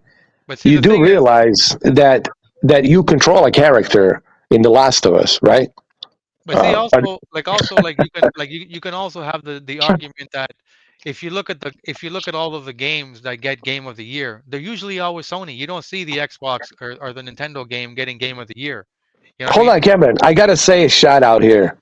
My boy, Malik Peeler. What's up, Malik? How you doing, brother? Eating these pretzels, they're really good. Yeah. Just wanted I'm to eating an apple. I'm eating a half an apple. I want to be an apple fanboy. I think apple is for the chicks. The only chicks use the apple. What do you think? Yeah, and I And like simps. apples. I like apples too. Uh-oh. I like the green ones. The fucking The the fucking Granny Smith ones. Hey, I'm eating him right now, as a matter of fact. Shit. Go ahead. You were going to say something. Go ahead, Apple Cameron. dipped in peanut butter. Yeah. Yeah, I was gonna say like it's one could make the argument that if Sony games are so bad, then why are they getting the Game of the Year all the time, right? Exactly. Why does The Last of Us 2 hold the record for the most awards of all time, 300 plus games, right? Like my buddy comes and tells me, oh, what do he comes and he tells me and he's arguing with me, and he's like, oh, Elden Ring is gonna blow away The Last of Us 2, and I'm like, really? Come on, man. How can you say that when Elden Ring hasn't done shit yet? It hasn't even won any awards yet, and Why would he compare Elden yeah. Ring with The Last of Us? Like, well, first of all, why would you even do that? because he knows I like the game. Because he knows I like the game. But that's what I'm trying to say. Like, how can you make that argument when the game has won 364 awards to be exact? No other game has come close. And I think even you said it one time. If you look at, I think one time in your live streams, you even said, when was the last time Xbox had a Game of the Year? I think you said Exactly. that, right? Yeah. And same with like this guy's a Nintendo guy, so I'm assuming he's Legend of Zelda. That's the only thing I can think of. Zelda, right? Zelda and GoldenEye. That's it. That's right. You know what the funny thing is? I think That's all I can think of.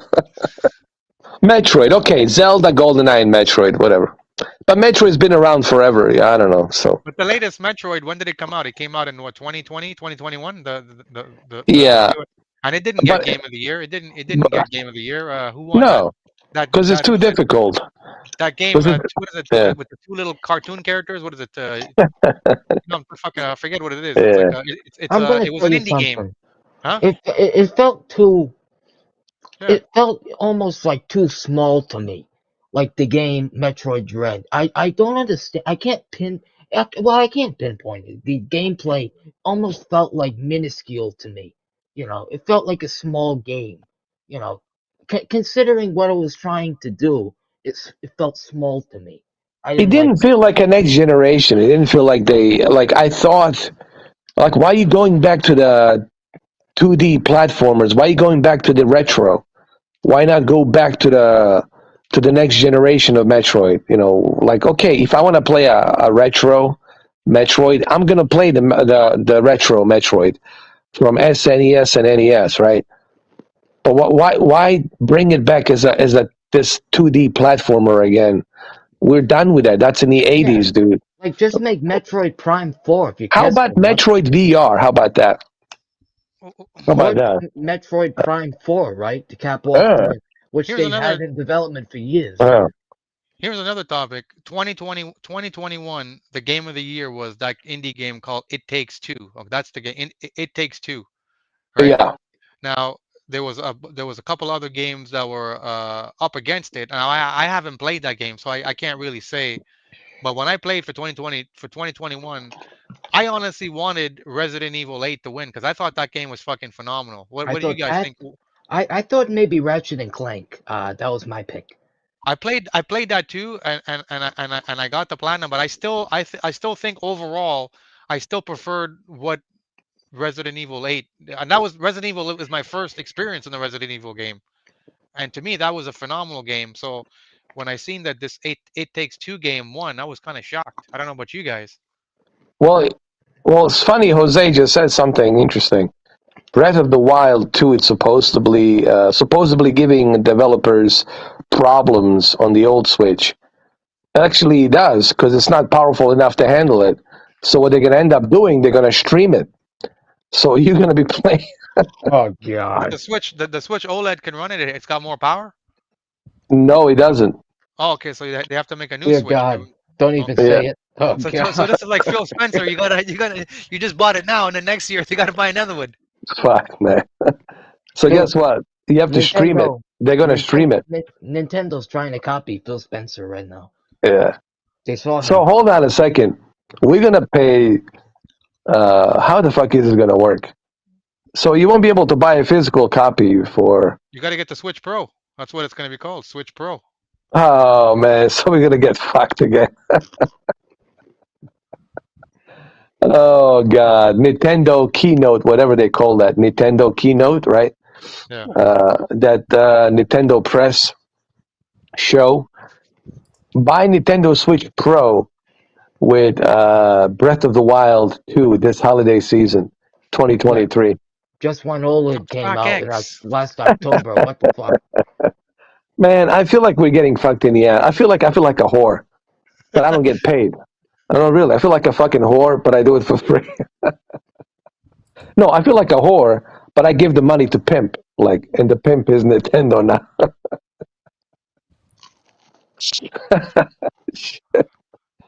Yeah, this is true. It's gonna happen, right? I'll give Surprise, Nintendo surprise. like I'll give Yeah, Nintendo like I'll give Nintendo that it was part of the childhood, and I remember playing games with my brother when we were little kids at the time. But let's be realistic. When PlayStation 1 came out, it was game over for me for Nintendo. I never looked at a Nintendo again. That's just me. yeah, When PlayStation 1 came out, I was like, fuck that. I'm going to these discs, you know?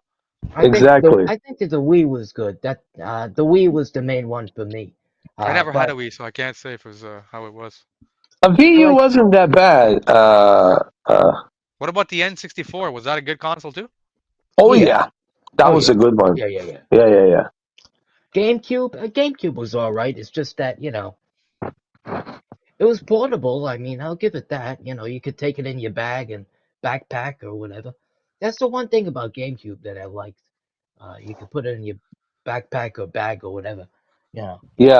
It was a portable console. Didn't Spawnwave have a video where he modified his GameCube to run on micro SD cards now or something? Like you can load the games. Yeah, He had the there's a way video. to do that, but of course we're not gonna, Yeah.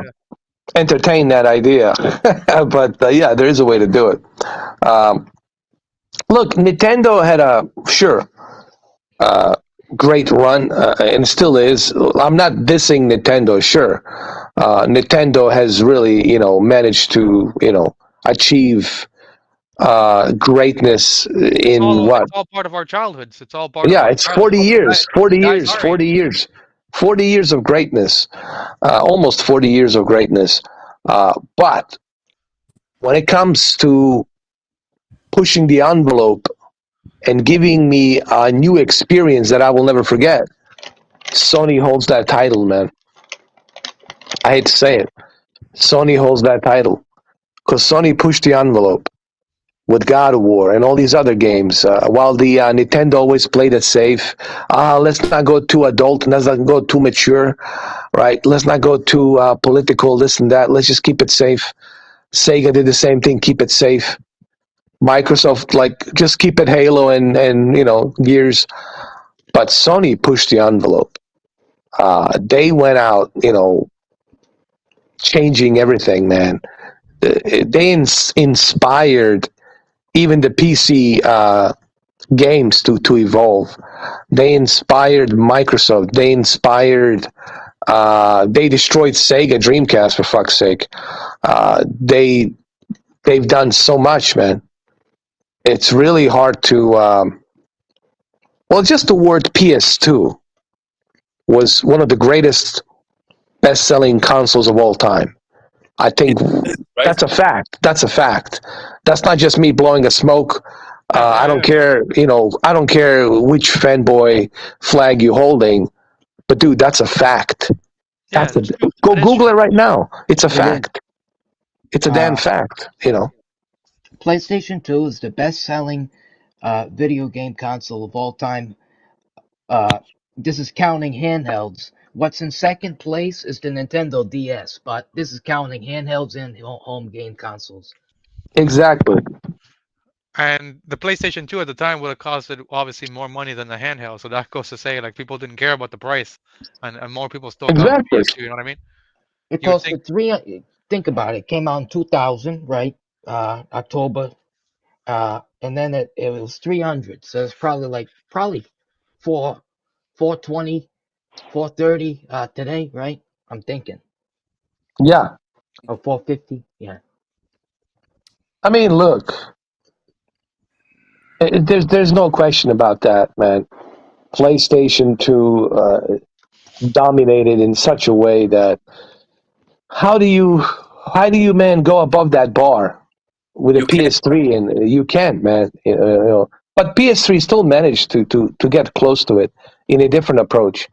But PS2 just simply dominated with the amount of games and titles, and oh my god.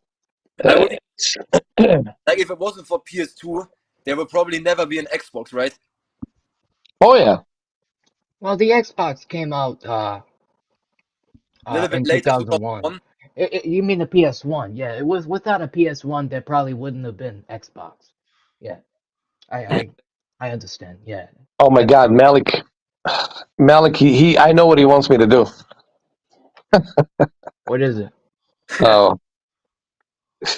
He's obsessed with the Heath Ledger Joker, so I have to do this for him. Oh my god. Here we go. We're doing this live, ladies and gentlemen. Live. There's no hocus pocus magic here. Okay, everything is now live. So this is from Malik. This is from The Dark Knight. This is his favorite scene from Malik. Here we go. This is when he grabs Gimbal and shoves the little pocket knife or whatever it was in his mouth and says the following. You want to know how I got these cars? My father was a drinker and a fiend. And one night, he goes off crazier than usual. Mommy gets the kitchen knife to defend herself. He doesn't like that, not one bit. So, me watching, he takes the knife to her, laughing while he does it. He turns to me and says, "Why so serious?" Comes at me with a knife and says, "Why so serious?" He sticks the blade in my mouth. Let's put a smile on that face. And why so serious? There you go. I hope I didn't fuck it up. I know it's live, but there you have it. Bravo. Ooh. There you go, Malik. It's for you, bro. I know he wants it. He wants to awaken the heat. He kind of came out a little bit. And I thought that I was the Joker. I joked for the ones that were bad. Oh shit, man! I'm trying to keep Heath Joker locked in. Man, he can drive you crazy when he comes out, man. You got to be careful. Yeah. He's a tricky bastard. So it's interesting though when you think about it. I mean, looking back at the video game console rankings, as far as million amount of units sold, Xbox 360 was obviously the only one that came close. The only Xbox that came close to PlayStation. Yeah, Xbox absolutely. 360 sold 84 million, and PlayStation 3 sold 87.4 million. So there you go. Now, if you combine since 1998, PlayStation 1, PlayStation 2, PlayStation 3, PlayStation 4, and PlayStation 5, if you combined all of those consoles, we're talking trillions in sales, right? Like some staggering trillions of numbers. Again, Microsoft, and I don't think Microsoft's trying to compete with Sony. I think they're just looking to turn Xbox into a service. I think they're competing with I don't know, Google or Amazon. I don't know. I really don't know. I don't think they're competing with Sony, or maybe they are actually. Hold on.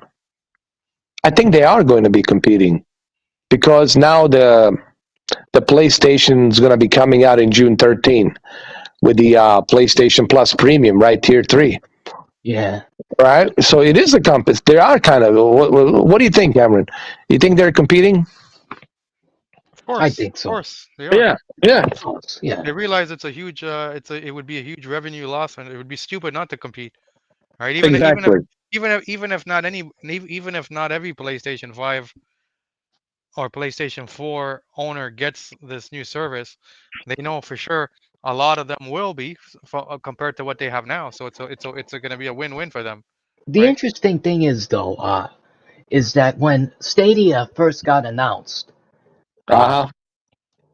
the interesting thing is that Phil Spencer did not underestimate the damage that Stadia could do to the gaming industry. Yeah. But I guess it didn't matter anyway, you know. Well, of course it didn't matter because you got Phil Harrison at the helm.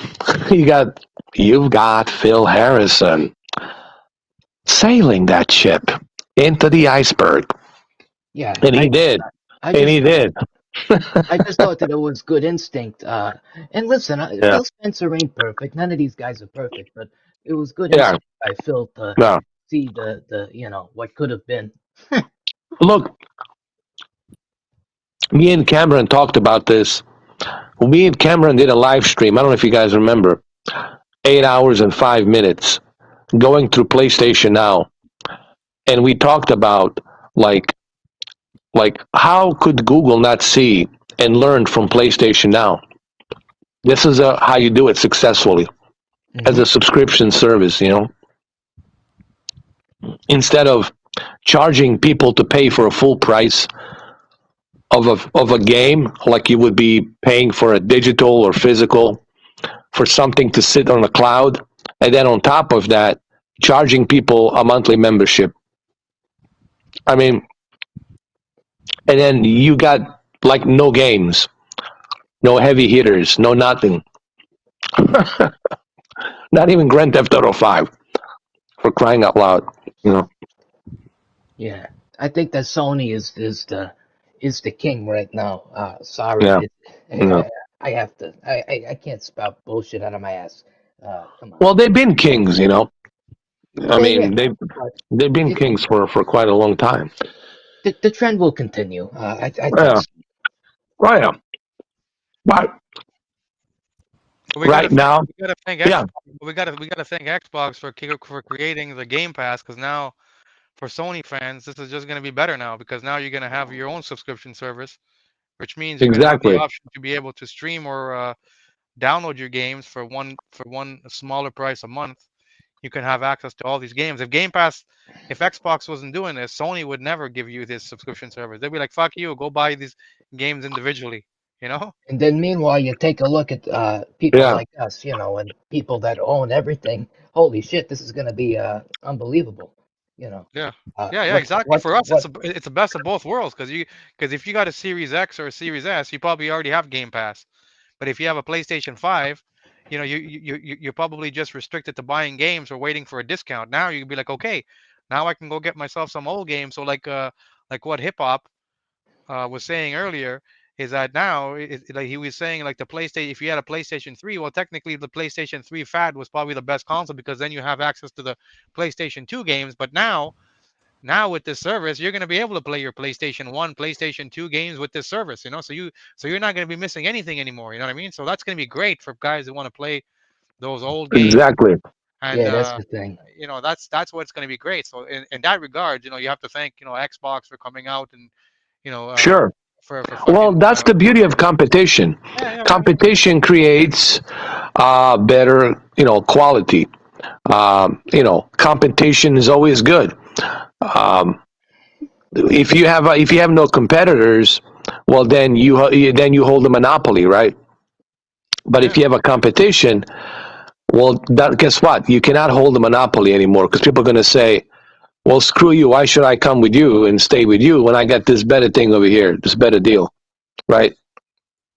Competition thrives great things, great innovations, better jobs, better economy, right? This is what the ice cream man doesn't seem to understand. If you let private sector businesses thrive, that creates competition, that creates better economy, that creates better jobs, that creates zero shortage of anything. But, let's not get into politics and the ice cream man, it's pointless.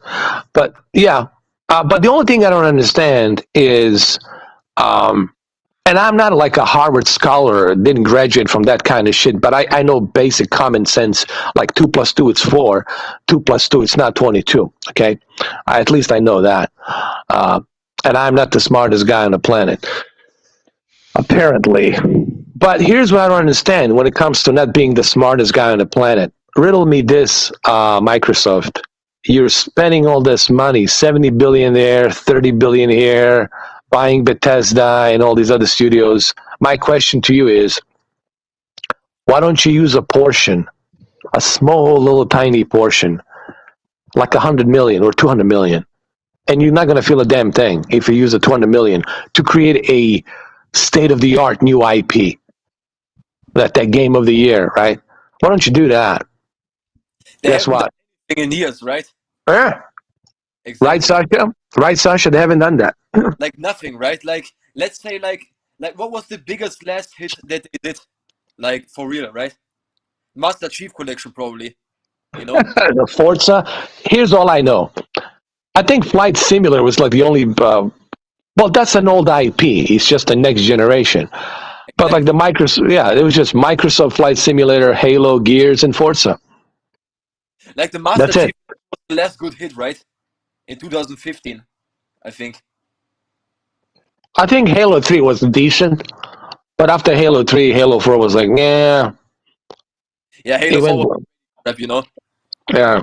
Isn't there Cameron supposed to be a also Halo Cameron- 6 coming out? I mean, Um, sorry, not a Halo 6, a Gears of War 6. Isn't there a Gears of War 6 coming out? Could be, yeah. Could be. I And think then so. Probably a new Forza, Yeah, hopefully. also Yeah. A new Forza like, this Motorsport. year, Motorsport And don't 8. get me wrong, it's going to look great on the Unreal Engine 5. The new Gears with Unreal Engine 5 looks stunning. But, riddle me this. I can play it on a PC. Exactly. I can play it on the cloud. Do I need to bother buying a console? I'm being honest. It was kind of stupid, you know what? It was Yeah. kind of stupid to connect like the Xbox, like the exclusive games now to PC, because now you don't even have a reason anymore to buy a console if you have a good PC, right? Dude, you can buy a Halo Infinite on a Steam if you want. Yeah, right. So, Exactly. yeah, you can play it on a Steam Deck. For real. Well, I heard that it's unsupported, but you'd have to get Windows. Yeah. Or xCloud. You can do it through xCloud anyway. Well, there you go. Through xCloud. Done deal. Right? Man, Microsoft never understood this. Exclusives do matter, man. They do. Anybody, Of course they do. I mean, let's be honest here. Anybody who understands anything about consoles, what made consoles the consoles to begin with was this idea that you can only play these exclusive games on Sega. Even You can Nintendo only- knows that. Even Nintendo Yeah. knows that exclusives are Yeah. important. Fucking Mario, Zelda. These are unique to Nintendo. They There knew was that. there was a documentary on a Paramount Plus. Do you guys have Paramount Plus? No. Yes. Called Video Games Wars, and Video Game Wars heard they go way back. It's a great documentary. They go way back to like 1980s during a Spectrum ZX and Sinclairs and Commodore and Atari, and they talk about Japan versus USA, console gaming, and how that took over, and the American market started learning that, hey, the exclusives do matter. Look at these characters that Nintendo created.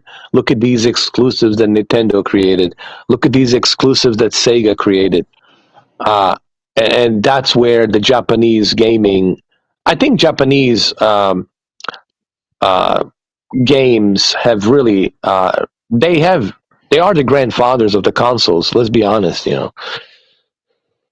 If you think about what they have brought, what Japanese gaming industry in 1980s has brought to the Western gaming here in North America, it dominated.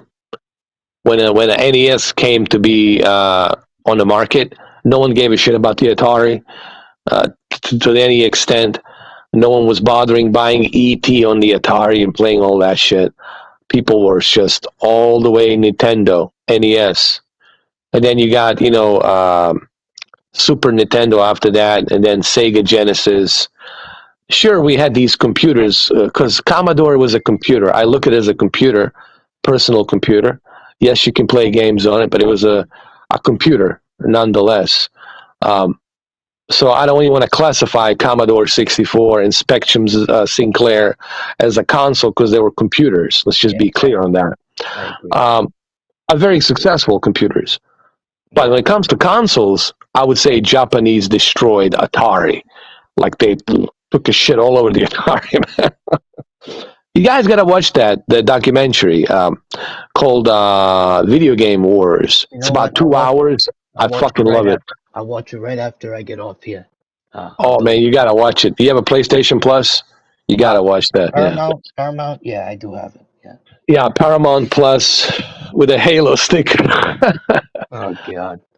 Yeah, but, and that guy, oh my God. I'm sure he's a nice actor, but man, they wrote you like a shitty deal, shitty script.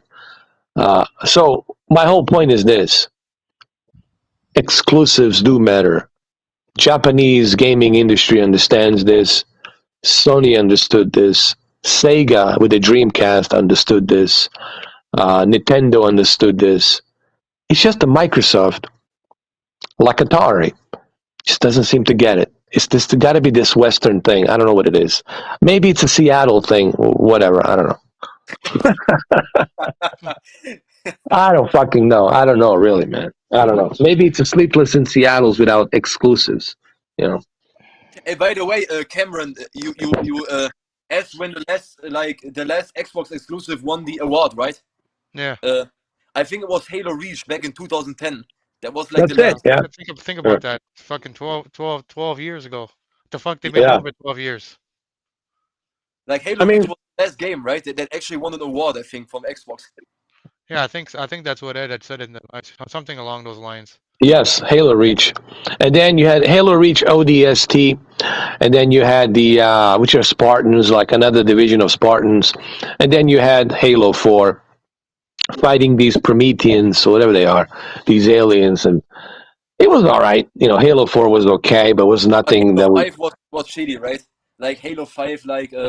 Oh God, it was bad. But that's because you got. Yeah, it was bad.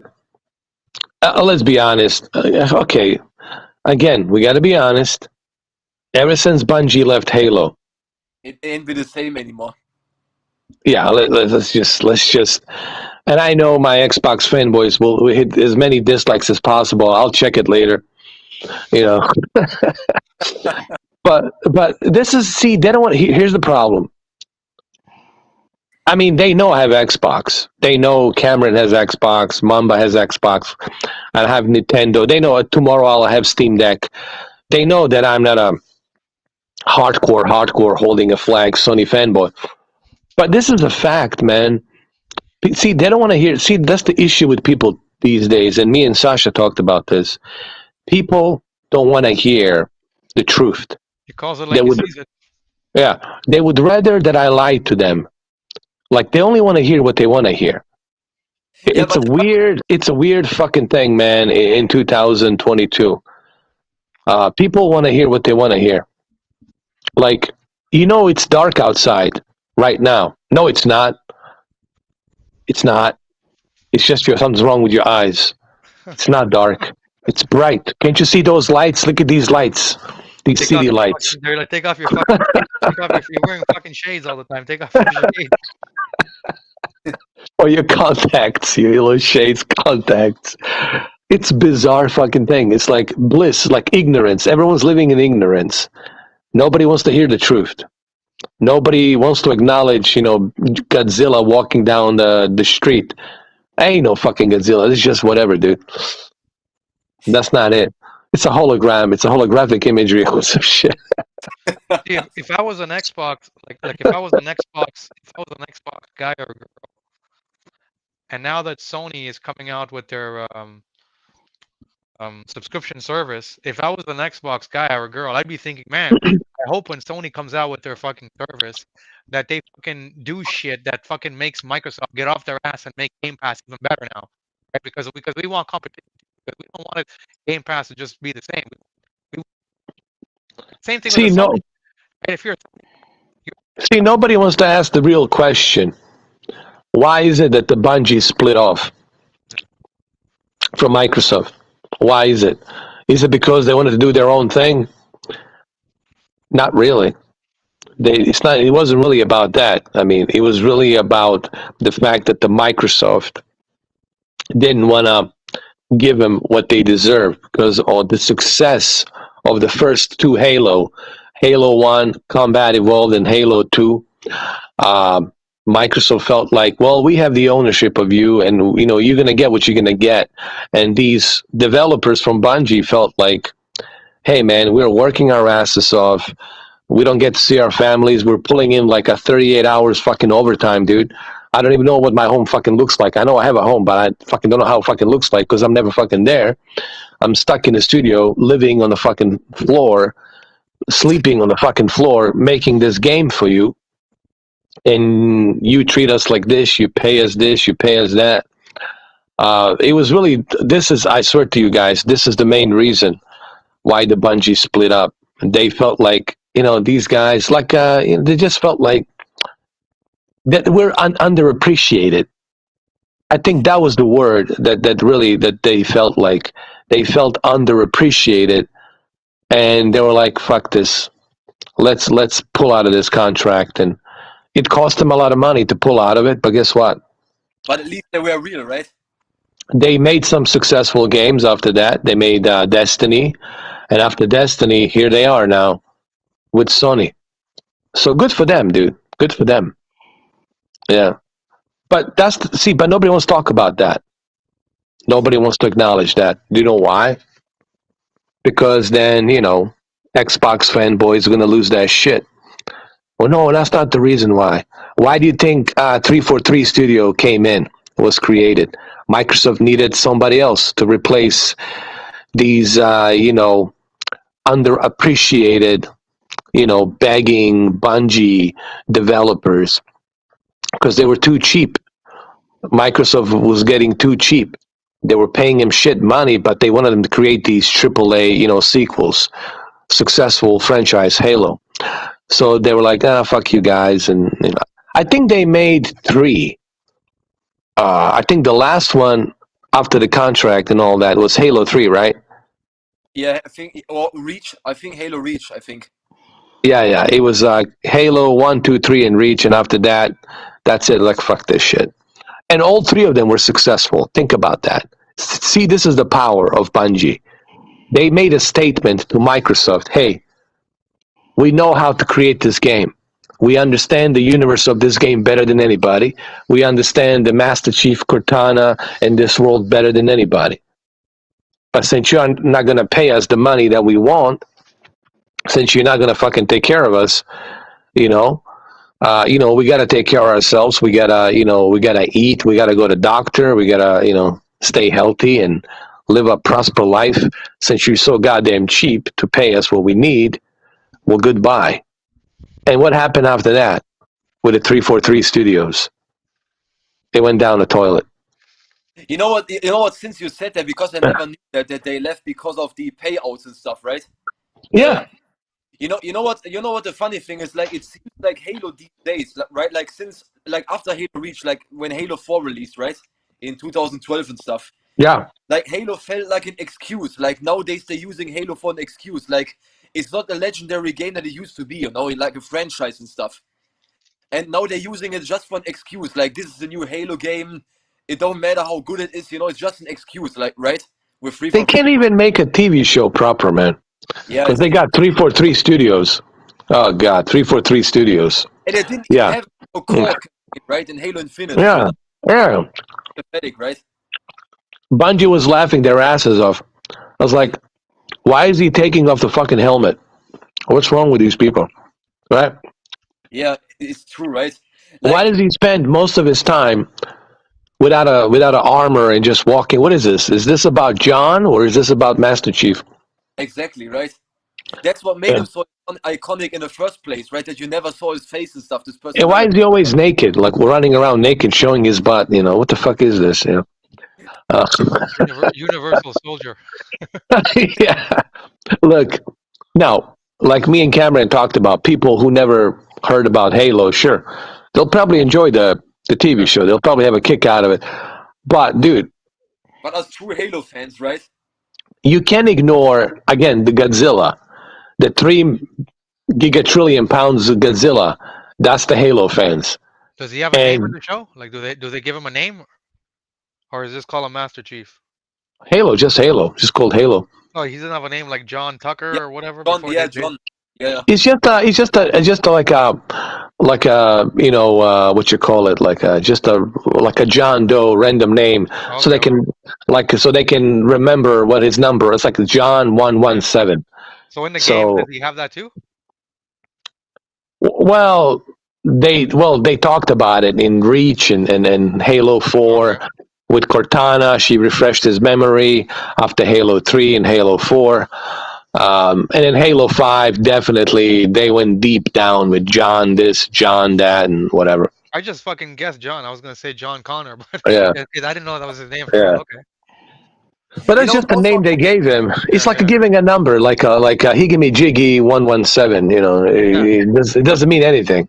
You know, the parents didn't give him that number. It was just Yeah, was yeah, given to him by all these sick fucking doctors and yeah. you know all these sick fucks out there. You know, slicing and dicing, trying to create a super soldier. You know, whatnot. The problem is, They gave away the mystery that was most intriguing about him. yeah, you're not supposed to do that, man. Yeah, you're not supposed to do that.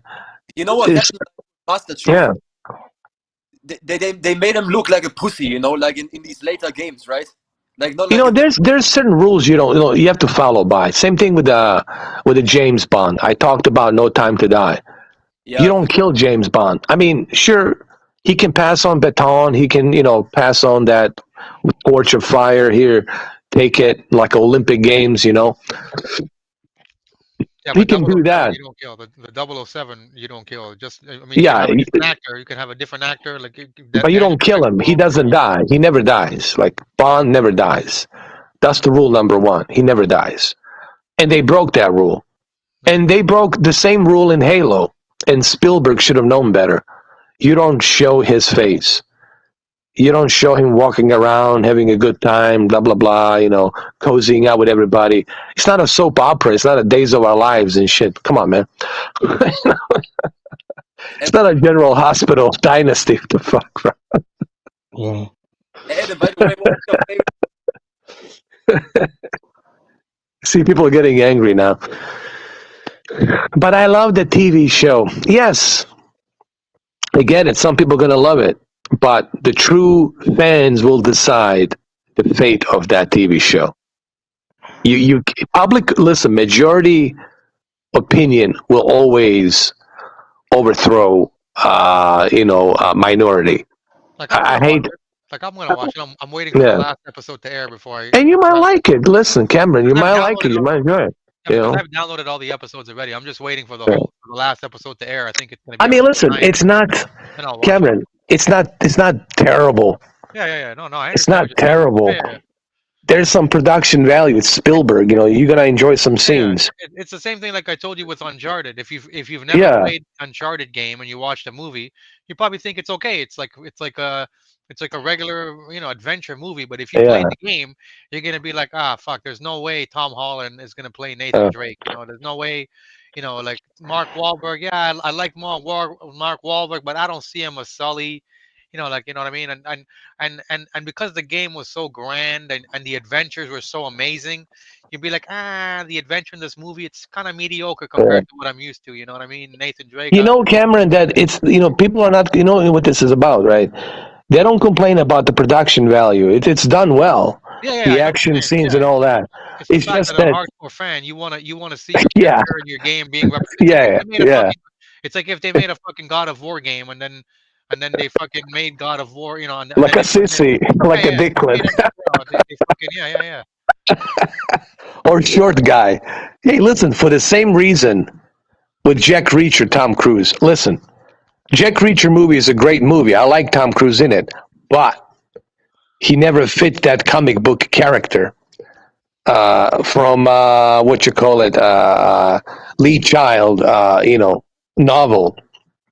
He never filled that character, because if you ever read and read the Jack Reacher comic book, you would understand that he's a tall fucking guy, big guy, blonde guy, and in this TV show, Alan Richson portrayed him perfectly, man. He put on a lot of muscles and everything, and he's 6 foot something, so he fits the part, and that's why that first season was successful. Reacher on Amazon Prime, for the same reason. So that's the whole issue here. It's getting it right. Yeah. So you think they're gonna bring back James Bond with like what do you think? I mean, you think they're completely saying, okay, that's it, we're never gonna make another James Bond movie, or do you think they're moving in a different direction with a younger, completely different character, male or female? What do you think they're gonna be doing with it? You know what? I hate to be the barrier or the carrier of the bad news. Yeah. But I've been saying this, and I said it to Anthony, I said it to Katie, because they're from Britain, and in Britain, they cherish the Bond. It's like embedded into their hearts, deeply. Yeah. That's their hero. And I said it to everybody, even in UK and here. I said that Barbara Broccoli made a terrible mistake killing him, and all because of this woke shit, trying to appease to this wokeness shit. And this is what happens. You damage. Yeah. Wow. You know what she said? You know what she said? You know what she said? She said it'll be a long time till we figure out what we're gonna do.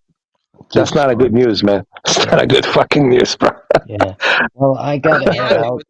I gotta go. All right, nice talking to you. All right, thank you, Mamba. Appreciate it, man. I appreciate it. Thank you, brother. All right, always a pleasure, guys. Always a pleasure, man. Always. Take care, guys. You too. Have a good day. Okay. Bye. At the end of the James Bond movie, they never really you're. Go ahead. Did I lose you? Oh.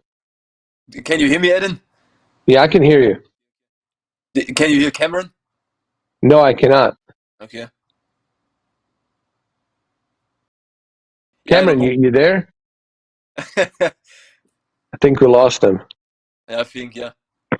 Hold on. But you know what, Eden? You know what it is? It's Barbara Broccoli's muting him. Hold on. Uh-oh. Hold on. Uh-oh. Never talk about James Bond. Oh, Lord. He'll have to probably come back. Like reboot. Yeah, you were saying something about James Bond. Go ahead. Yeah, you know what I would say, that the last badass James Bond movie, right, was probably either Quantum of Solace, or like Casino Royale. That was the real men movies, from. Oh yeah, man, Casino Royale, and even GoldenEye, man. GoldenEye and Casino Royale, man. These two were like really top-notch Bond movies, directed by the same director, Martin Campbell. It was the way the Bond should be: badass, slick, cool, collective, calm, always ready to find a solution to a problem, no matter how terrible the problem is. He's the Bond. He's going to find a solution. He's going to figure out the way. Right? but in No Time to Die, I guess he can never figure out the way. Yeah, You right. know, he needs women's help. He needs his diapers to be changed. He's a mama's boy, and he needs special assistance. It just was, and then they killed him. He's not the Bond is not a type of a character that makes these stupid mistakes. Bond, it's a very smart character, charming. No one can screw him over. He screws people over. No one's gonna vomit. No one's gonna charm him. He charms people, and he controls and manipulates people. Um, and they took away from what Ian Fleming has created. Yeah, that too. Yeah. Welcome back, Cameron. Can you let me see. Can you hear him again?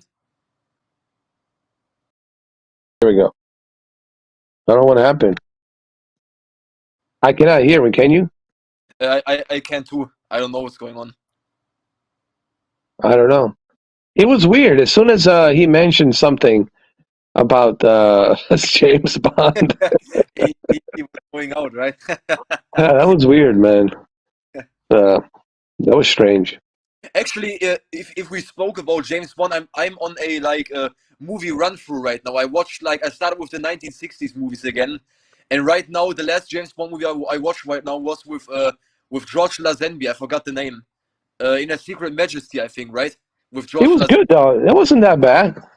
It was good. George Lazenby. You know what, Eden? I think George Lazenby is probably the most underrated Bond actor, man.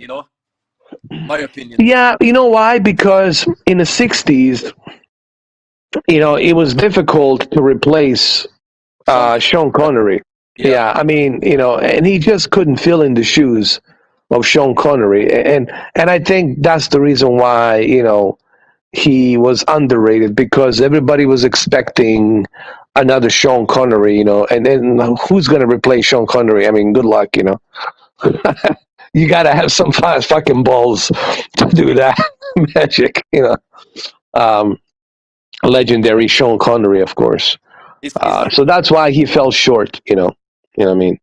And for the same reason, then Timothy Dalton, he was good, but he fell short because he couldn't bring that comedy charm the way Roger Moore brought that comedy charm, right? That mixture of comedy and fun that he brought with his movies, and he was too serious in the Bond movies. Timothy Dalton was like a serious guy, and just didn't.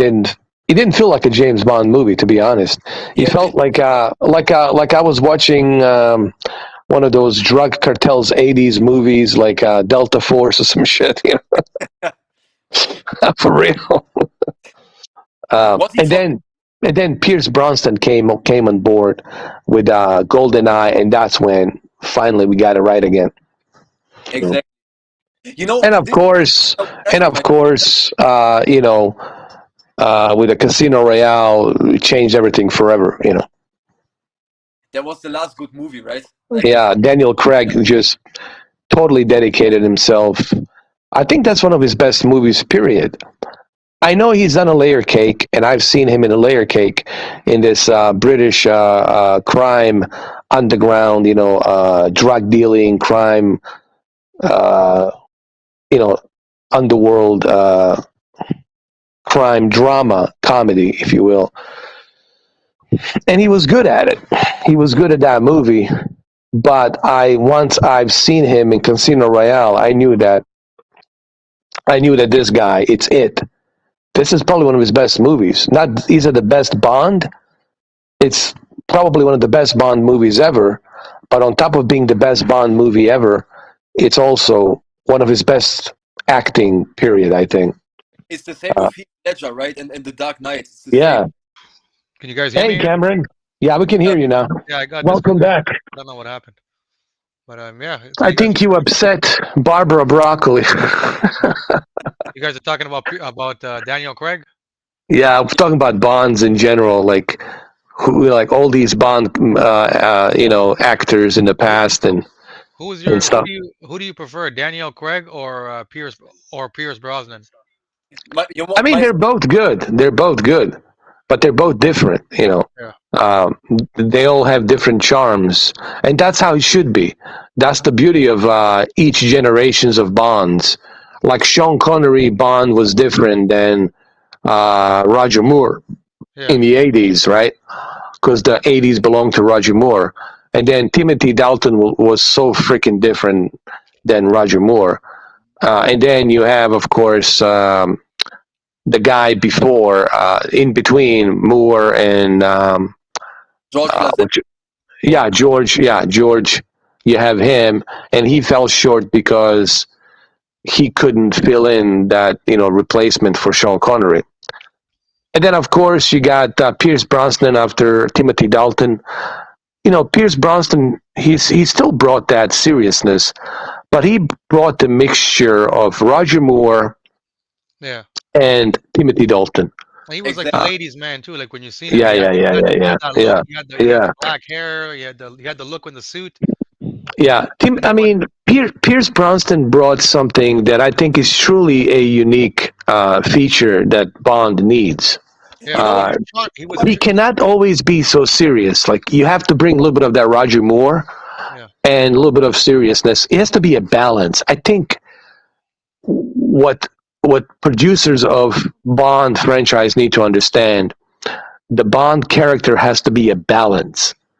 He can be funny, he can be charming, he can be lethal when he needs to be, and he will always figure out the way how to get out of the situation, no matter how difficult the situation is. Doesn't matter how outrageous the situation is, he will always figure out the way and saves the day, and then goes out in the sunset in some kind of a hilarious way with a beautiful bikini, Victoria's Secret girl, and makes some funny remarks, and that's it till the next James Bond. That's what the James Bond's all about. And everybody has a great holiday season watching that Bond movie, right? But not this No Time to Die fucking soap opera drama. It was fucking terrible, to be honest with you. I mean, there were some cool action scenes, but there were some cool action scenes, don't get me wrong, like the forest scene and the Italy scene. Those two scenes were fucking great. But, come on. Wait a minute. He needs others to help him.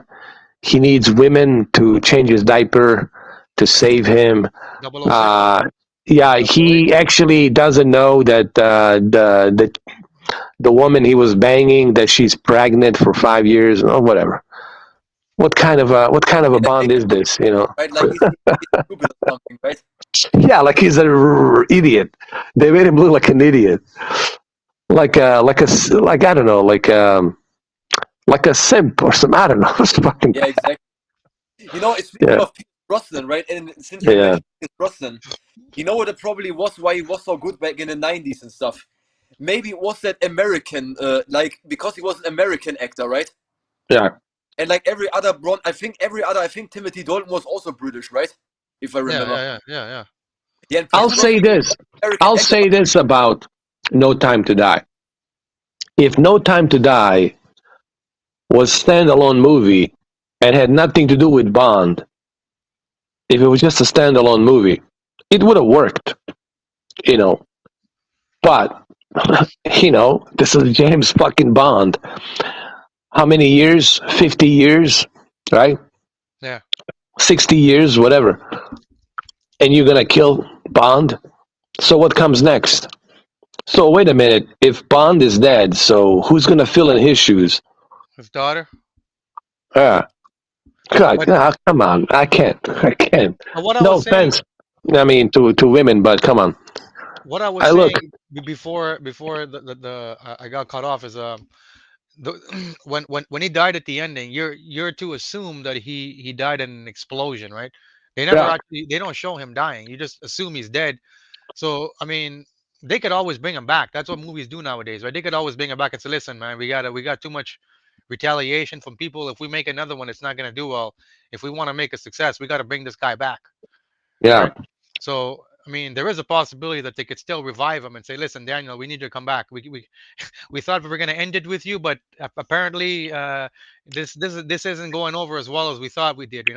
This it's funny you mentioned that, Because if you go to James Bond 007 YouTube channel, which is their official YouTube channel, this conversation that they had, like we are having right now, it's just they had cameras and all that. Yeah. Like like a Google Hangout shit or Skype or something. Barbara Broccoli brought this up to Daniel Craig, and Daniel Craig was like, "Oh," she said to him, "You see, you might come back again. Get ready." And then he goes like, Daniel goes like, "Yeah, but how are they going to bring him back? I don't know. I mean, I think he's dead." Nah, don't worry. We'll Hey figure man, something. listen, that's what they fucking said about Iron Man, and Yeah. and then Hugh Downey Jr. said he would never do it again. But now he's been telling Joe Rogan, you know what? If they paid me enough, I'll come back. We can Yeah. fucking revive him. He can come back from space. They bring back anybody nowadays, right? Look, James. Listen, James Bond. It's a greater than life character. I'm sure he jumped in a silo, Yeah, right? yeah. Because You know, remember, there was a silo there. Remember, yeah, one of those silos. He jumped in it and he closed the hatch, yeah. Because remember, and he survived. they didn't show a fucking bullet go in his head, or you know what I mean. They didn't show that. No. They, yeah, Think about it, Cameron. they did some kind of fucking Tony Soprano ending where the screen just goes black, and you're to assume, it's leave it to your imagination. He's dead. Yeah. That's it. But we didn't actually show you he's dead. We could bring him back. I mean, James No, you're Cameron, right. You're right? right. Think about it. It could actually work Right? because when you jump inside a silo, that's like a bunker. Yeah, You're gonna survive those rockets. yeah. Yeah, those missiles. Yeah. He comes back, and then the story is like fucking. He decided to stay in the dark because he wanted to keep his daughter and his girlfriend or his wife protected, and he's been watching his daughter grow up. It's like fucking 5-10 years later. 5 years later, his daughter is starting to grow up, and then all of a sudden now, he sees a fucking. They call him. There's like some major threat, and he gets involved. Yeah. They could do whatever they want nowadays. They could. Who knows? They might. Hey, look, man. I'm sure Daniel Craig will say no. No, If they give him if they make him an offer, he can't refuse. Like, you're set for life, dude. If you make a 26 Bond movie, brother, you're set for life. And he's like, fuck it, why not? Let me be set for life. Let me make this money, right? 007 coming out of the dark. There you go. Hey, 007 Out of Darkness. Yeah. Hey. That's a pretty good fucking title, right? James Bond 007 Out of Darkness. It sounds Like Daniel Craig in Out of Darkness. And you know what they should do? They should hire Martin Campbell, the guy who did a GoldenEye, to do that, movie Out of Darkness. Dude, that would be a great title, right? Out of Darkness. Yeah, right. So Especially with everything that we've been going through with the COVID-19 and all this fucking shit in Russia and Ukraine. I think Out of Darkness would definitely be like a redemption kind of a title. Hey, listen, we need to get in touch with Barbara Broccoli. Well, we got something going on here, man. Yeah. The fact that she hinted the same thing is probably means that's not off the tables. If shit goes too south, because everything is about money. The fact that she doesn't know, she says it will be a long time because they're stuck right now. They're scratching their heads. What have we done? Yeah. They know they fucked up. They know they screwed up, dude. So now they're scratching their heads. But how do you bring Daniel Craig now? That's the problem. What if he says no? Let's be realistic. Other than James Bond, Yeah. Daniel Craig hasn't really made like he's not making fucking like big movies, like, you know what I mean, like nowadays, right? He's other than Bond, like I think Bond is like his biggest franchise. So trust me. And he's so good. He's so good at it. So yeah. Yeah. But like I said, he doesn't really make any other action movies other than Bond. Yeah. He's not, what the fuck? I don't even remember what he's been in before the Bond, but before this last Bond, to be honest with you. It's probably some. Listen, I think she needs to tell him, you're gonna be making Bond until you die. Yeah, you really die. You're gonna leave another Bond movie to go make a fucking Netflix movie? Yeah, come on, man. Yeah. Like fucking 1 or 2 million. or some romance bullshit. Yeah, you're right. Yeah. So trust me, he'll come back. What do you And what do you want us to listen, do? You want to push our hand and make us hire fucking Tom Cruise to replace you? You know? but look, when they show him the money, he's not. Of course, they're gonna say no. Come on, man. Money talks, bullshit walks. Come on. Yeah, of course. Yeah. So maybe that's the way it will be. Maybe that's the way it will be. But who knows, man? But right now, it's. I think Barbara Broccoli. It's kind of giving us innuendos. She acknowledges that they fucked up. Yeah. And they did fucked up. I mean, come on. The majority says you fucked up. You fucked up. You don't kill a Bond. You don't make him look like a sissy. To be honest, like all of these dominatrixes are running around helping him out, and he's a sissy. He doesn't know how to cook, and he doesn't know how to talk to kids, and he doesn't know how to peel the apple properly. Or what the fuck is this? What kind of? It's dude. I tried to pull myself together to watch that movie, and I've seen it at least 7-8 times. The beginning's okay. It's good. It's like, oh shit, he's in, let's get into it, But then after that, in Jamaica, he's whatever, and then it just feels like I'm watching like a different type of a movie. It didn't feel like a James Bond. It felt like I was watching some kind of like you said, Netflix Daniel Craig movie or something, whatever, like some drama or some shit like that. Soap opera, Yeah. Now, granted, there were some cool scenes, like the forest scene was great, but it doesn't matter if the action scenes were cool, right? If you kill him, like if you make him look like a sissy, right? Yeah, exactly. It doesn't matter, and that guy who played the Safin, what's his name? Malik.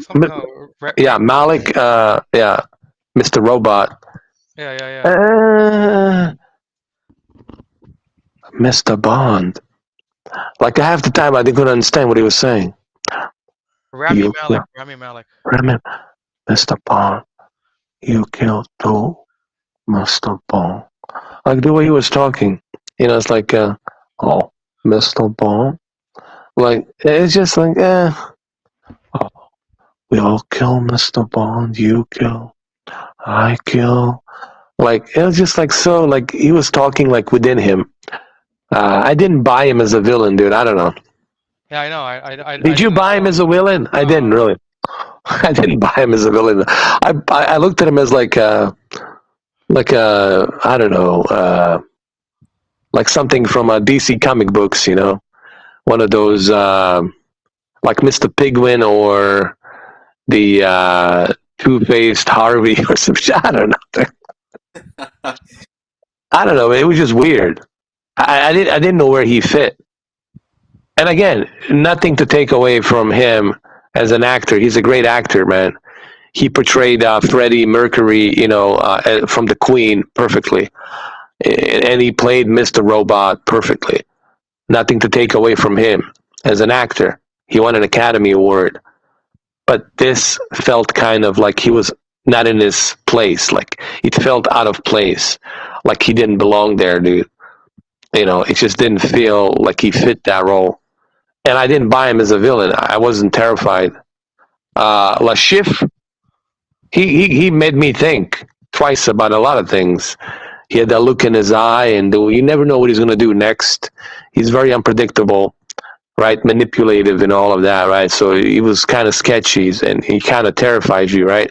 When they were playing cards in Casino Royale, Yeah. right? In Montenegro, right? When they went over there to play Casino Royale. In that, yeah. The actor's name was Mads Mikkelsen of Le Chiffre. Yeah, Mads Mikkelsen, yeah, from Denmark, yeah, that guy. And I bought him as a villain, especially when he was breaking his balls, man, with that rope. Yeah, the harbor, right, in that room. Was that? Yeah, like what is the word? Like yeah, when they were in that room, right? Well, yeah. Even that, what was it? Some kind of like warehouse or something. Yeah. And then they stripped him naked and they tie him up to the chair with a hole, so his dick and the balls can flip flop under, and then he used a rope, a very thick rope, and he was like spinning it, and then hits him really hard. And when you get hit by a very thick, large rope, when your balls get hit, dude, your balls goes in and out. Oh, dude, you're gonna feel that pain, dude. It's the most excruciating fucking pain ever, dude. So yeah, that was I bought him as a villain, definitely. Like Schiff was a villain for sure. But this guy, I didn't buy him as a villain. I've bought him more like a guy who escaped from, I don't know, like he didn't take his medication and he was confused. Or some shit like, he forgot his pills, his meds, and he's confused. I don't know. It didn't buy him as a villain, I just don't like that. Oh, fuck, this guy's back. Let me block him. What happened? Another adult dating. Adult Yeah, dating. hold on, I blocked him. Oh, this guy. Oh. It's that German quantum from JT, bro. And see, I can even tell you who it is. It's JT. Oh, JT, man, aren't you supposed to be watching Sports One? Those like late night, the porn, little fucking, soft porn movies on the Sports One. They could You also know the made- channel I'm talking about, right? Yeah, of course. Oh, he's upset now. Oh shit. Yeah, it's actually there's this channel Sport One in Germany, Deutsche Channel Sport One. Like late at night, they show these like what you call it, porn movies, but they're like Soft edited porn movies. Yeah, Soft soft porn. Yeah, soft porn. And and that's probably what he was watching. In Germany, it's normal, dude. You can go to the kiosk and buy a porn magazine. Like you see ladies spreading their legs and shit with the bush and all that. When you go to Germany, that's like normal. Like you go and buy it, You go to the supermarket. Yeah, they have it. Just go buy it. Correct me if I'm wrong, Sasha. Yeah, but it's true. It's true. Yeah. Yeah. Hey, That's by the just, yeah. Go ahead. Oh, don't tell me YouTube's gonna. Oh, wait a minute. YouTube doesn't like this. Oh shit. Oh. Go ahead, Sasha. Go ahead. yeah, did you? What I wanted to say was, have you ever been to Germany? Like in your? Yes, I've been to Hamburg. Yeah. And Munich. Been to Hamburg and Munich. Yeah. Yeah. On the Autobahn. Took the Autobahn. The shit is fucking scary. Everybody's going 160 miles an hour or 180. Germany on the Autobahn, man. I'm telling you. Yeah, Autobahn. Yeah. Yeah, I've been there. I've been to Amsterdam. I've been to Denmark. And where else I've been? I've been all over Balkans. I've been in Croatia, Dubrovnik.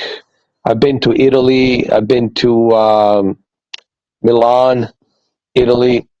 I've been to, let me see. I said Slovenia. I've been there. And Austria, Vienna. I've been to Vienna. Vienna is beautiful, man. Vienna is such a clean city, man. I love it. My first time when I went to Vienna, I went to one of the bathrooms, and in the bathroom, dude, they got towels and everything, and carpet, and nice little cushions on the toilet seats. And I was like, "Fuck, man, people here, they know how to live." Fuck. And then I came to the JFK when I came to New York. It's like going into like a big dumpster of shit, bro. Smells of shit. It's like when It's Eddie like Murphy. fucking dirty. It's like when Eddie Murphy came to America, coming to America. Yeah, it was like smells of shit, bro. When I land. I'm being honest. I mean, look, I love this country, but I'm being honest. Just calling it the way it is. or the way I feel. I mean, you should always tell the truth, man. You should tell, your experience, because that's the whole point of experience. It doesn't mean that doesn't mean I'm saying that New York City is a dirty city. I'm simply saying that was my first impression at JFK. When I came in, I smell and shit, And I'm gonna take a lot of shit for this now that I said this. But it doesn't mean I love city, but it's just that was my first impression from, flying with that beautiful first class KLM Dutch airliners, coming from Vienna to Amsterdam, and from Amsterdam with the KLM to JFK, New York. I see a huge difference between Europe and then here in the West, because the people have such a different outlook on how they live, and same would have happened if you go to Tokyo, if you go to Japan, so it's true. Yeah. Oh, it's a big culture difference too. Like even the people, when you talk to them, it's probably different than when you were in Europe, right? Of course it is. But like we said, like they're not like, what's the word? Insecure when it comes to sexuality in Europe. Really, they don't give a fuck about that shit, man. I mean, people fucking inside bus and train stations, and the broad daylight, people are fucking, and no one gives a fuck. For real. I mean, I'm not saying that's okay. You should do that in public, but I'm simply saying that they're not insecure about sexuality here. If you show a little nipple, that's it. Oh fuck, the world's gonna end. Right? They're not insecure about that shit. In France, same thing. They're not insecure. They use naked bodies and naked women and naked guys as an art. It's like an art gallery. You go in there and you see cocks, dicks, and pussies and tits and ass. But these are beautiful models, and they do these poses to turn into art, like a statues. So they look at it as art. They don't look at it as pornography. Oh, pornography is pornography. It's you're fucking somebody. But they look at it as art. So they're not insecure. Europe is so different, man. Have you been to Europe, Cameron? No, never have. Never have. And if you do, you're gonna see that. You're gonna see the difference of insecurity when it comes to sexuality, like here in the United States versus Europe. And in Spain, they don't totally give a fuck. Even in Italy, they could be walking around naked and give a fuck. It's just a cultural thing. That's what it is. Yeah, it is different. Even in Canada, when I visit, I haven't been in a while. But when I visit my family, they live in New York, in like Queens, New York.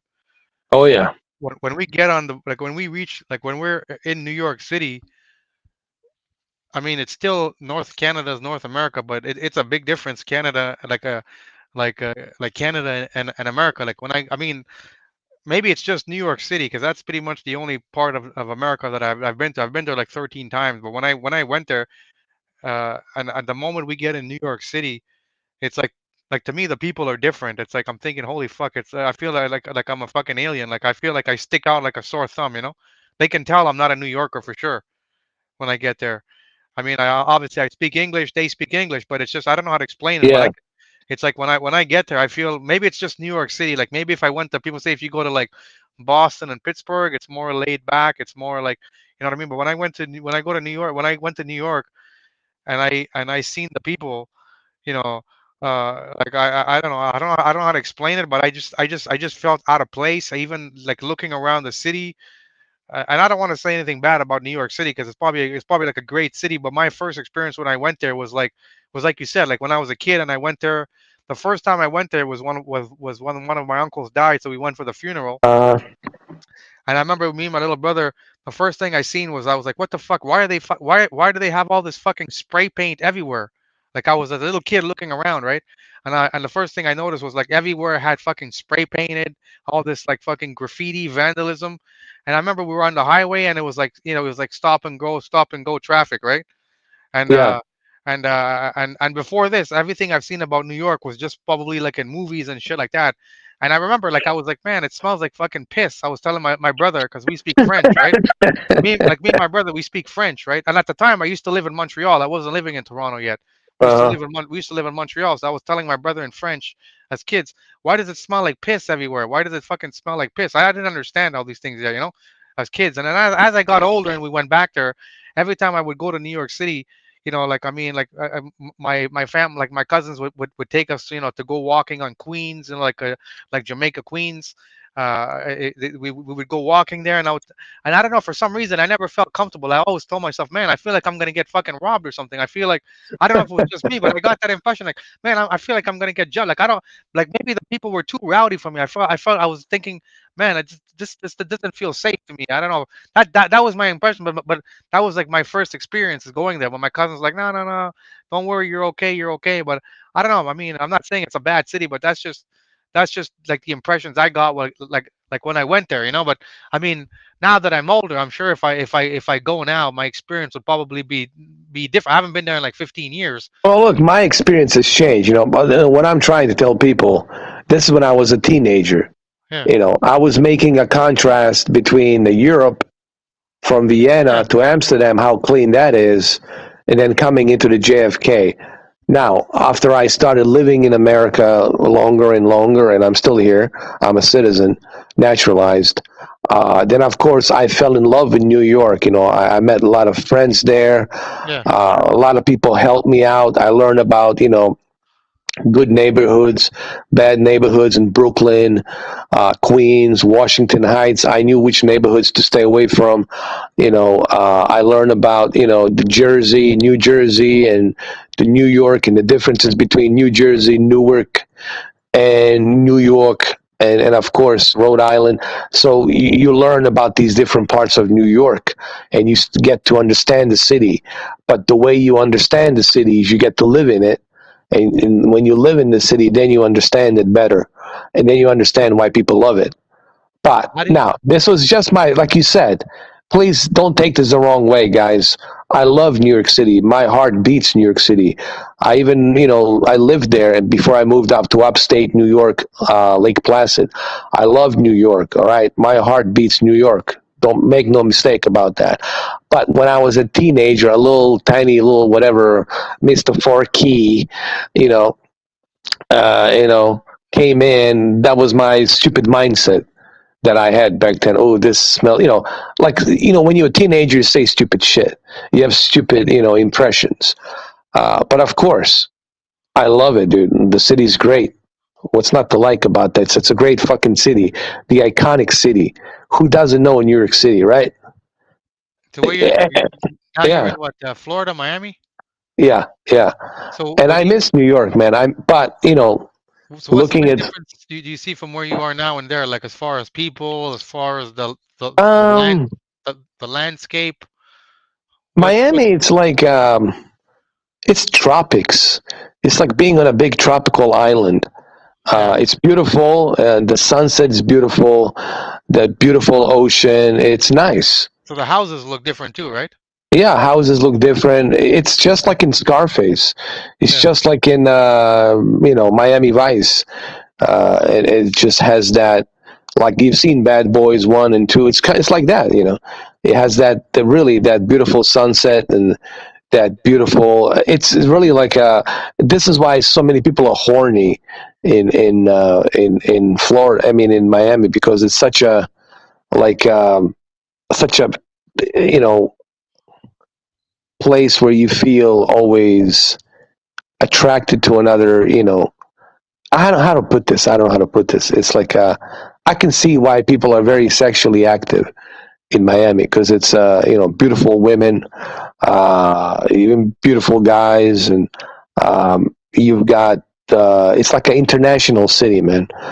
It has a mixture of a little bit of everything, but it's a Latino city, and got them beautiful Latinas in there.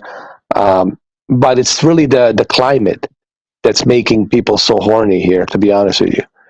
I mean, how could you not be? You go to the beach and it's like you see everybody's in bikini, and the way women are dressed here, it's always short skirt and cleavage, and when you go to New York, it's a fucking jacket, fucking tight jean. I mean, big sweatpants or whatever. So people who live in New York, they usually have like a New York accent. What about in Miami? Is there an accent, or is the English different? What do you think? The accent, it's more like Latino. It's like a Colombian, Brazilian, Argentinian, and Cuban. A lot of Cubans, and you also got a lot of Haitians there. You got what you call it, Jamaicans. So you got Jamaicans, Haitians, Mexicans, Cubans. A lot of Cubans and beautiful Cuban, ladies. Brazilian ladies too. I mean, they're mamacitas. I mean, with that booty, man. It's a really it is a international city.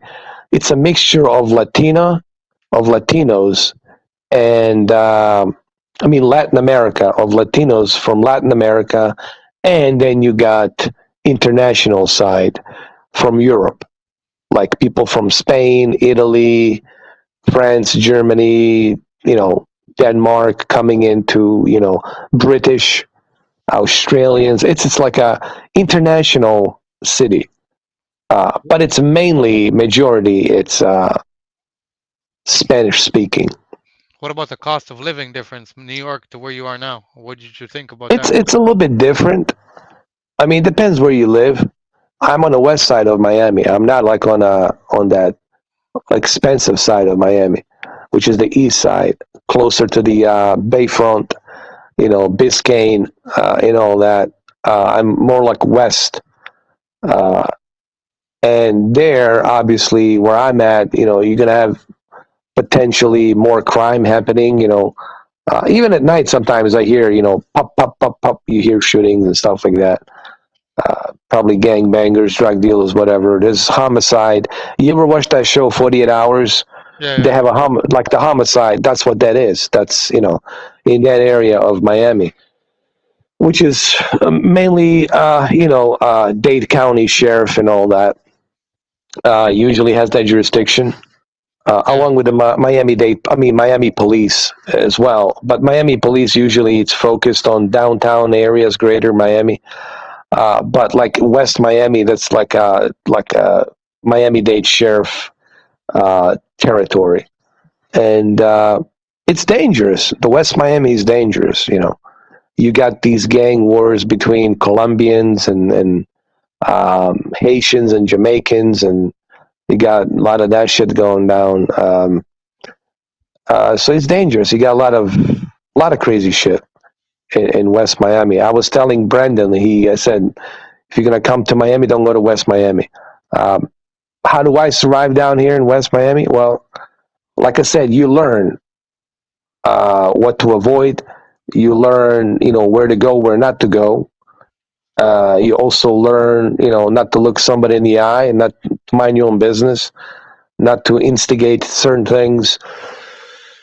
So, you learn as you go. It's like same thing in New York. Like, sure, there was like Washington Heights in New York was dangerous. It's a fucking dangerous place. But you don't go to certain parts there in Washington Heights. You avoid that area. Certain places in Brooklyn you don't go to. And of course Harlem. Depending where you go to Harlem, you got to be careful. Queens. Well, you said Jamaica, Queens. Yeah, sure. There's parts there too. Yeah. They're dangerous. So it really depends. You got to know. It's like any city. Cameron, like I'm sure in Toronto, bad areas in Toronto. Yeah. You don't want to go there like middle of the night right now. Like you want to stay the fuck away from that. So there's areas you want to avoid, and it's like the same thing with Los Angeles. Areas in LA, you got to be careful where you go, obviously. And if you go to those areas, well, you are exposing yourself at a greater risk of something happening. And even the police will tell you, like even LAPD will tell you, hey, don't go to these areas at this time at night. Avoid these roads. Be careful, etc., etc. And so like every city has good areas, Yeah. bad areas. Even Chicago, suburbs of Chicago are dangerous. But if you're in the downtown, you'll be okay, I guess. Depending really just where you go. Now, Baltimore is just forget it, dude. I don't think it's a good part in Baltimore that I can say. You ever been to Baltimore? No. It's unbelievable, man. Maryland, it's really Washington. It's a greater Washington D.C. It's not really part of District Columbia, but it's right there in the border of District Columbia. Because you guys know District Columbia, it's its own territory, like the Vatican. It's kind of like that. Um, Maryland, it's was the Baltimore, and Baltimore, it's dude. There isn't really uh, a good spot where I can tell you this is a safe spot. This is a bad area. This is a good area. It's all bad areas in Baltimore. Baltimore, I would say, is probably one of the most dangerous cities in America. If you ask me, I know there's L.A. I know there's Chicago. I know there's even parts of Seattle. Yes, San Francisco. I get that, but I'll tell you, Baltimore, and I know Philadelphia. People say Philly. I get it. I know Philly's dangerous as well. I heard Detroit's But dangerous, no? Detroit, yeah, well, Detroit, yeah, Detroit was dangerous, but that's because of the city got abandoned. Nobody was living there no more. No more RoboCop. Yeah, yeah. But Baltimore is just weird, man. It's just everybody's looking at you like it's almost like you had this feeling like, how do I say this? Like any moment now I'm gonna get robbed. Security, I know. Like any moment someone's gonna put a fucking gun to my head. Says, give me your fucking money. Give me your fucking keys. Right. Or you're gonna get jumped by 4 or 5, 7 dudes, you get that feeling, like you get that vibe. And that's Baltimore. It's just infested with a lot of gang activities, drug dealers, clashes between these different territories. They're having these gang wars. They own this street, that's their territory. These 4 blocks are theirs. You stay at your side, and they constantly have these gang wars. And in the process of these gang wars, the stray bullet, innocent people get killed. So, yeah, Baltimore is definitely a place you want to avoid.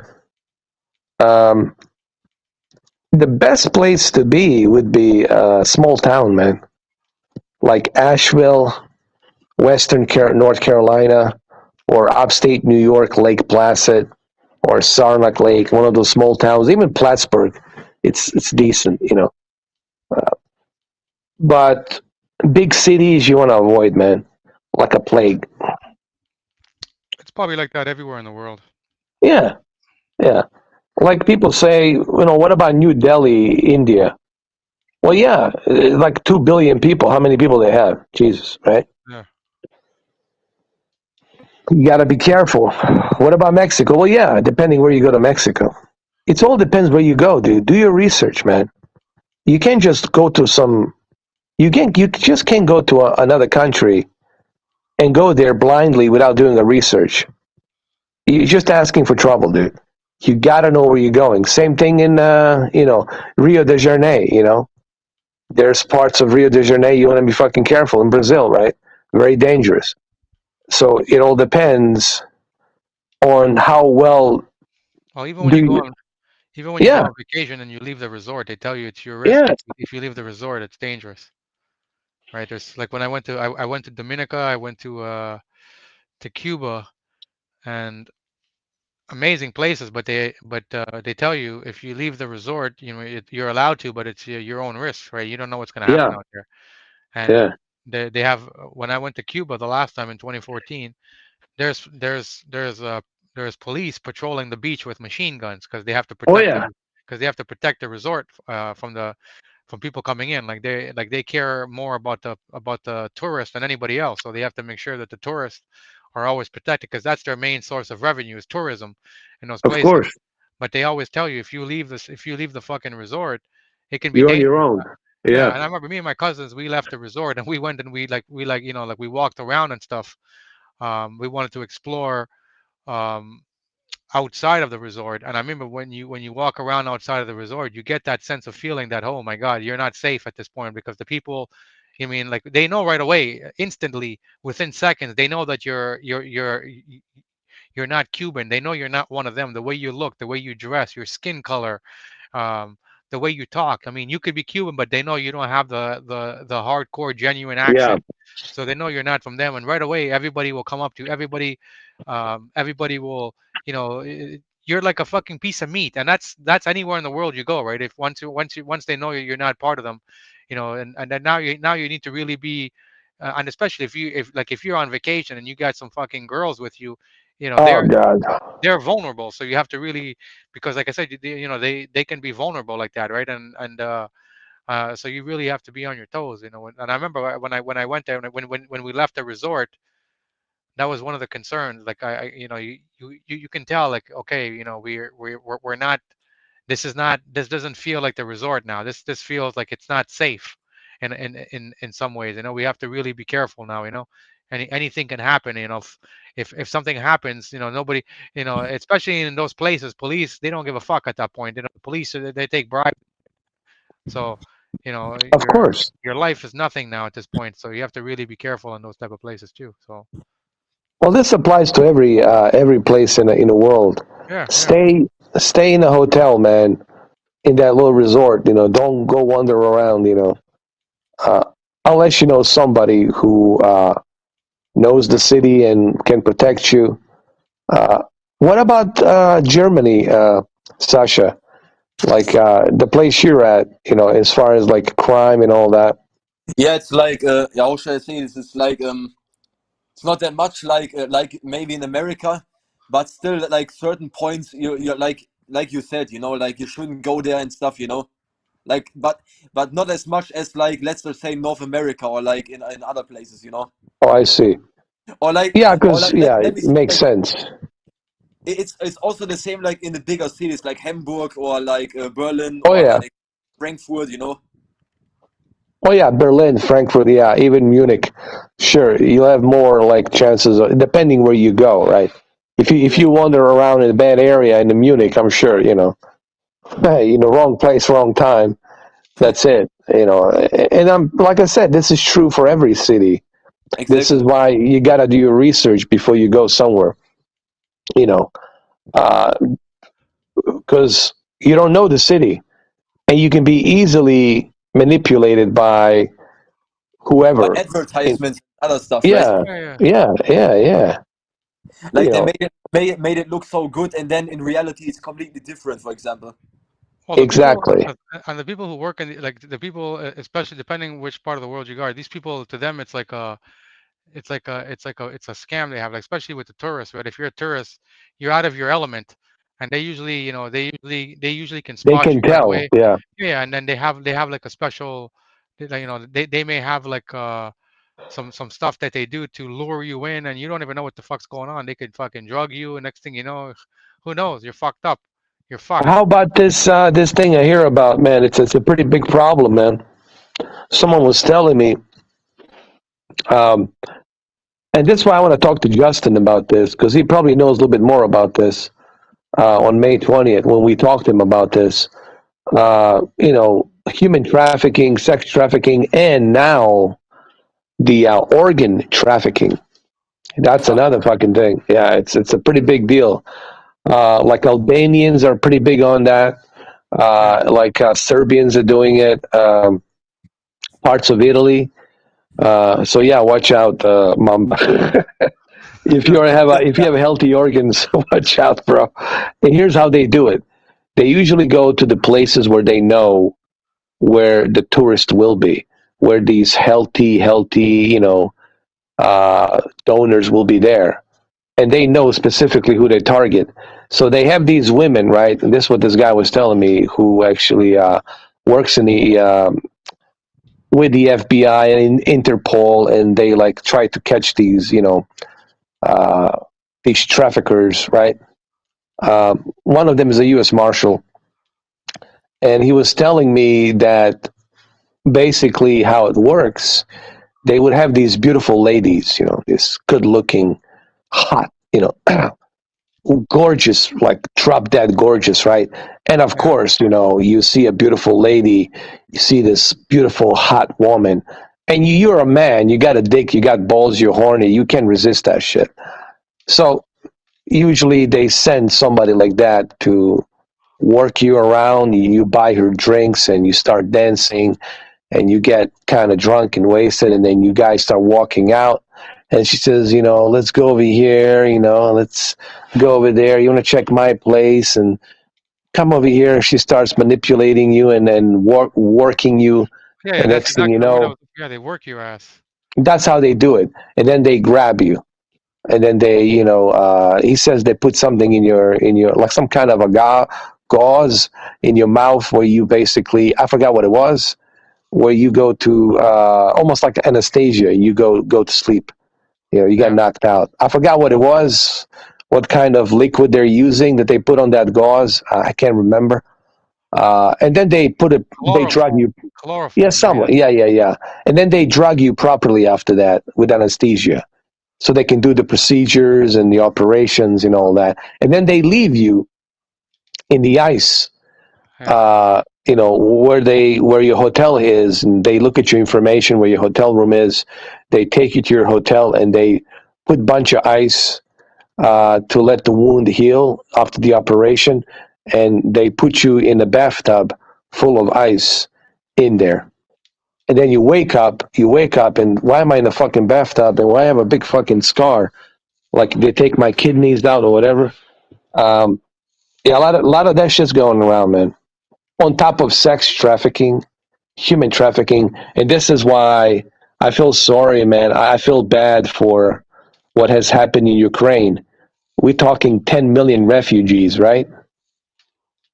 You know what that means? Oh yeah. Across, you see what I'm saying? 10 million refugees of all these beautiful Ukrainian women, right? That's right there, sex trafficking, 100%.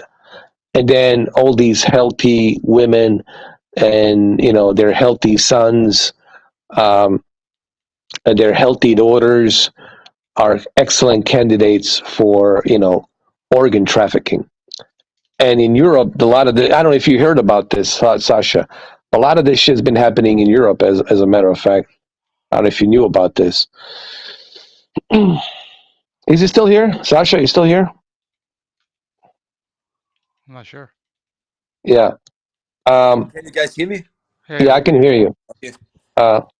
Yeah, what I wanted to say is my phone is on 5% now, so maybe we'll cut off it in like some minutes or so. Yeah.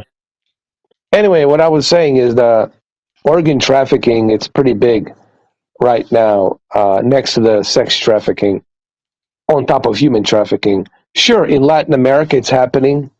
In Philippines, it's happening.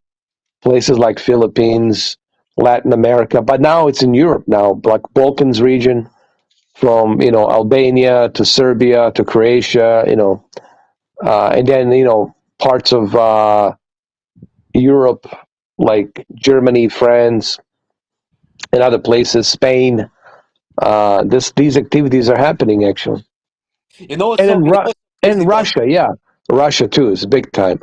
By the way, forgot to mention that. Yeah, yeah, go ahead. Yeah, but it's, you know what also is like what means like kind of a good thing about that and stuff, but that just shows you how far people would go, with certain things. Yeah. Then you ask yourself that question: why should you even be afraid of something, right? Like if you know what people are capable of, right? Exactly. Why should you be afraid of anything? If people are willing to do everything, Well, true, but this is why you should always have some protection. Of course. Yes. When it comes to guns, listen, I hate guns because I know the guns are designed to kill people, to end life. But I think you would be an idiot To not to carry one go, for your self-protection, basically. yeah, to go with the family on some kind of a trip, on a road trip or something, without any kind of like firearm protection on an RV or something, it's fucking ludicrous. That's Have any of really. you guys ever shot a gun in real life? Oh, I did. I shot the. I've never seen one in real life. I'll tell you how it feels, Cameron. It is heavy. Some of these guns, they're heavy, depending what caliber it is. You know, if you got the one I had was not Smith and Wesson. The one I had was SIG. There SIG was a 1911. SIG 1911, which is the military standard issue 1911 45 Howell cartridge point or caliber. Yeah, caliber. And on these heavier guns, believe it or not, the recoil, it's not as bad. You know what the recoil is, right? You know that when it yeah, of course. jerks you when you pull the trigger after the muzzle flash and all that. The recoil on these heavier guns, it's actually it's less jerky than, let's say, On lightweight. 9 like Beretta, like a 9 millimeter, or Beretta 38, or how about that German one we were talking about? The PP, G80 probably, right? yeah, PPQ, or is that what it is? PPQ? I'm not sure. Or the P99. You probably mean the P99, right? From Yeah, P99. yeah. Walter PPQ, yeah. actually. Yeah, Yes. Walter PPQ. The one thing I don't like about the Walter PPQ is why is the next to the trigger, why there's the injection for the magazine next to the trigger? I don't fucking get Yeah, that. that's stupid, right? Yeah, I don't understand that. Like, for the most of the Springfield or Smith and Wesson or SIG, usually it's on the on the what you call it, the where you on the gun handle where you're holding it, where the magazine is on the side. It's right next to the side, But I mean, I was because in Bosnia during the war, I also fired Kalashnikovs because they let me do it. I mean, they were holding my hand. The militia soldiers, because I used to deliver the lunch pockets and all that stuff for the front lines, and they would let me do it. Like, I wouldn't do it by myself because I was young, but they would hold my arm, and then they would let me squeeze it. And I remember when I fired a few rounds of Kalashnikov into the sandbag, with the supervision of one of the soldiers. I felt like the bullets were hitting my chest because they were so loud. I had like a tinnitus in my ear, like I couldn't hear on my right ear, dude. Even though it was outside, but it was still kind of compact, and it was still like in trenches. You can still feel it because it's it's not like outside. It's still inside, but it's in the trenches, so you still feel that loudness. And Kalashnikov is very fucking loud. It's like pop, pop, pop, pop, pop, pop. It's That's the very, terrifying thing. yeah. Like this, like you said, Yeah. this loudness combined with the recoil, right? Yeah, the impact. Yeah, impact. Yeah. And the one thing, like, even when I go to shooting range, I haven't been to shooting range in a long time, but when I used to go to shooting range, yes, you put on those isolating headphones and the goggles and all that, eye protectors, goggles. But the one thing that always, you never forget is the shelling. Those shells popping out, pop, pop, pop, pop. And one of them sometimes hits you in the head, man. Like, I can't tell you how many times the fucking shellings have hit me in the fucking head. Because those shells has to come out. They have to, and sometimes they would bounce off of a barrier that's to the right side and to the left side of the, when you go to shooting range, there's like a little barrier, like a wall behind you and next to the other guy. So that way you guys don't shoot each other accidentally or some shit.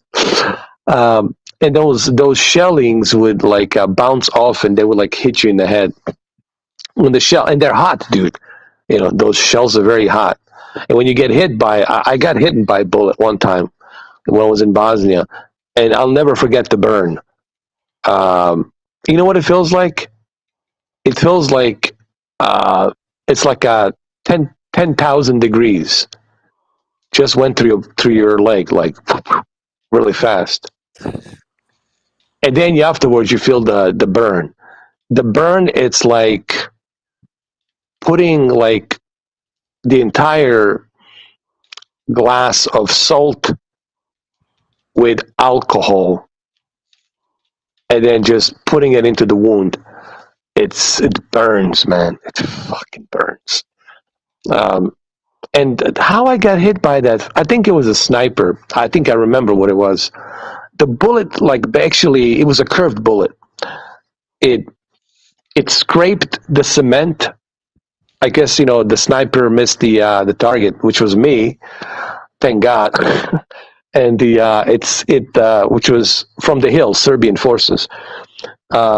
It hit the pavement, and it bounced off, and it hit my leg.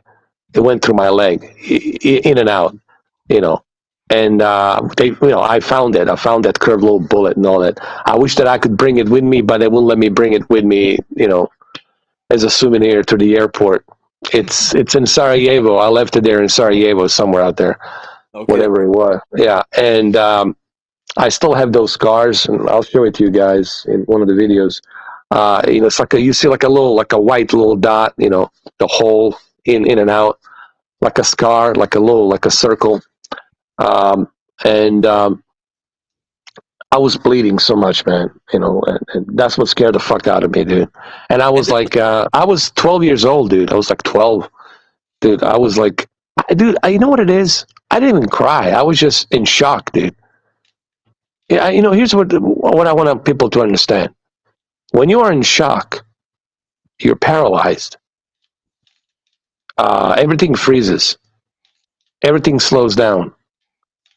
Like, you don't have time to scream. You don't have time to cry. You're just in a state of frozen shock until it wears off. Until finally, you know, you come back to realize, this is what just happened. Look, guys, war is hell, man. This is one of the reasons why I didn't want to join. I had opportunity to join, like Rangers and Marines and all that, because, you know, the troops were there in Tuzla and Sarajevo. The U.S. troops were there. I had opportunity to join, dude, easily. But I was so sick and tired of violence and war that I didn't care about the guns. I didn't care about all that shit, you know. I didn't care about that, you know, because, you know, these tools are created for one thing. Let's be clear. Let's be very clear. The weapons are tools that they are created to end life. Yeah. That's the purpose. Or if you have a, you know, assault rifle, it's created for, you know, eliminating human life in big numbers, right? That's why they use it in military, in the front lines, in Ukraine and stuff like that, to eliminate other, you know, soldiers, enemy soldiers, is in big numbers. So these are the tools that are created, firearms. They're created to end life. But as a protection, what I'm trying to say, I'm not advocating, I'm not some NRA, you know, nut or whatever. What I'm simply saying, if you have a family and you have no protection, you're taking a huge gamble risk. Especially if you live in a nice area, live in a beautiful house, you're taking a unnecessarily hugely great risk. It's like an insurance policy. It's good to have it in a safe and not need it. Then not to have it, then not to have it and need it, you know. And this is why, you know, it's like in that game, The Last of Us, right? When Joel Miller went to the safe to get the gun. Sure, he hoped that he never had to use it, but there was a zombie knocking on his fucking, balcony, right? So what did Joel do? He went to the safe and get that revolver. What was it? Something that he had, 38 or something, and he shot right in front of his daughter. He shot that zombie, and he grabbed her. She was in a state of shock. He grabbed her, and they ran out. He met with his brother, right, and then they took on a car, and you guys, if you play the game, you know what happens after that. Yeah. Yeah. So, and I think that's one of the things I like about that game is that, it really hit that realism. That's what I noticed about The Last of Us. What if this really happened? Yeah. And I think what they showed in The Last of Us, honestly, this is exactly how it would be, to be honest with you. Yeah, Like, if that's how it was. That kind of a way, right? Was that? Like it teaches you kind of these principles, right? Like you should always be like one step ahead of the other guy, for example, right? Yeah. Exactly. It's just a common sense, like, of course, I hate guns. I hate violence because I know they're created to end life. But, dude, you would have to be really dumb not to have any kind of protection and let your family and your daughters and your wife and your children be at risk because out of some whatever principle you don't want to own a gun. God forbid you ever have to use it. But I would rather have it and never use it than not have it and need it to use it to protect my family. Because when it comes to protecting your family, right, guys, you'll do anything, right? Yeah, of course. Right, Cameron? You'll do anything. Yeah, sure. For your brother, for your niece, you'll do anything. Yeah. No matter what. So that's what I'm basically saying. I don't want people to get the wrong idea. I'm not here advocating, go out and buy a gun right now and go to shooting range and be like John Wick or some shit. I'm simply saying it's a really stupid idea not to use the Second Amendment right, which you do have here in America. Because it is a big country. There's a lot of people here and a lot of crime, a lot of robberies and breakings into the home invasions and all kinds of crazy shit. I think you would be very stupid and idiotic not to protect your family, and not have a gun, because you can depend on police to always be there for you. We don't have that many police officers to be always there to appear, like in Minority Report. We don't have precogs that can just go and stop the murder before it happens. You can depend on police to always be there. By the time police get there, by the time they assess the situation, do they have to call the SWAT? Do they have to call some more units, right? By the time they do all of that, the perpetrator could, kill every single one of you in the house and then leave. So that's why you need to use that Second Amendment right to protect yourself. This is just being smart. There's nothing to do with you being a gun lover or this or that. It has to do with the one simple fact. God forbid you ever, being smart, God forbid you ever had to use it. Right? But again, it's better to have that insurance policy, than not have it when you need it. What do you guys think? What do you think, Cameron? What do you guys think about that? Sure. Yeah, sure. 100%. Better to have it and not need it than to need it and not have it.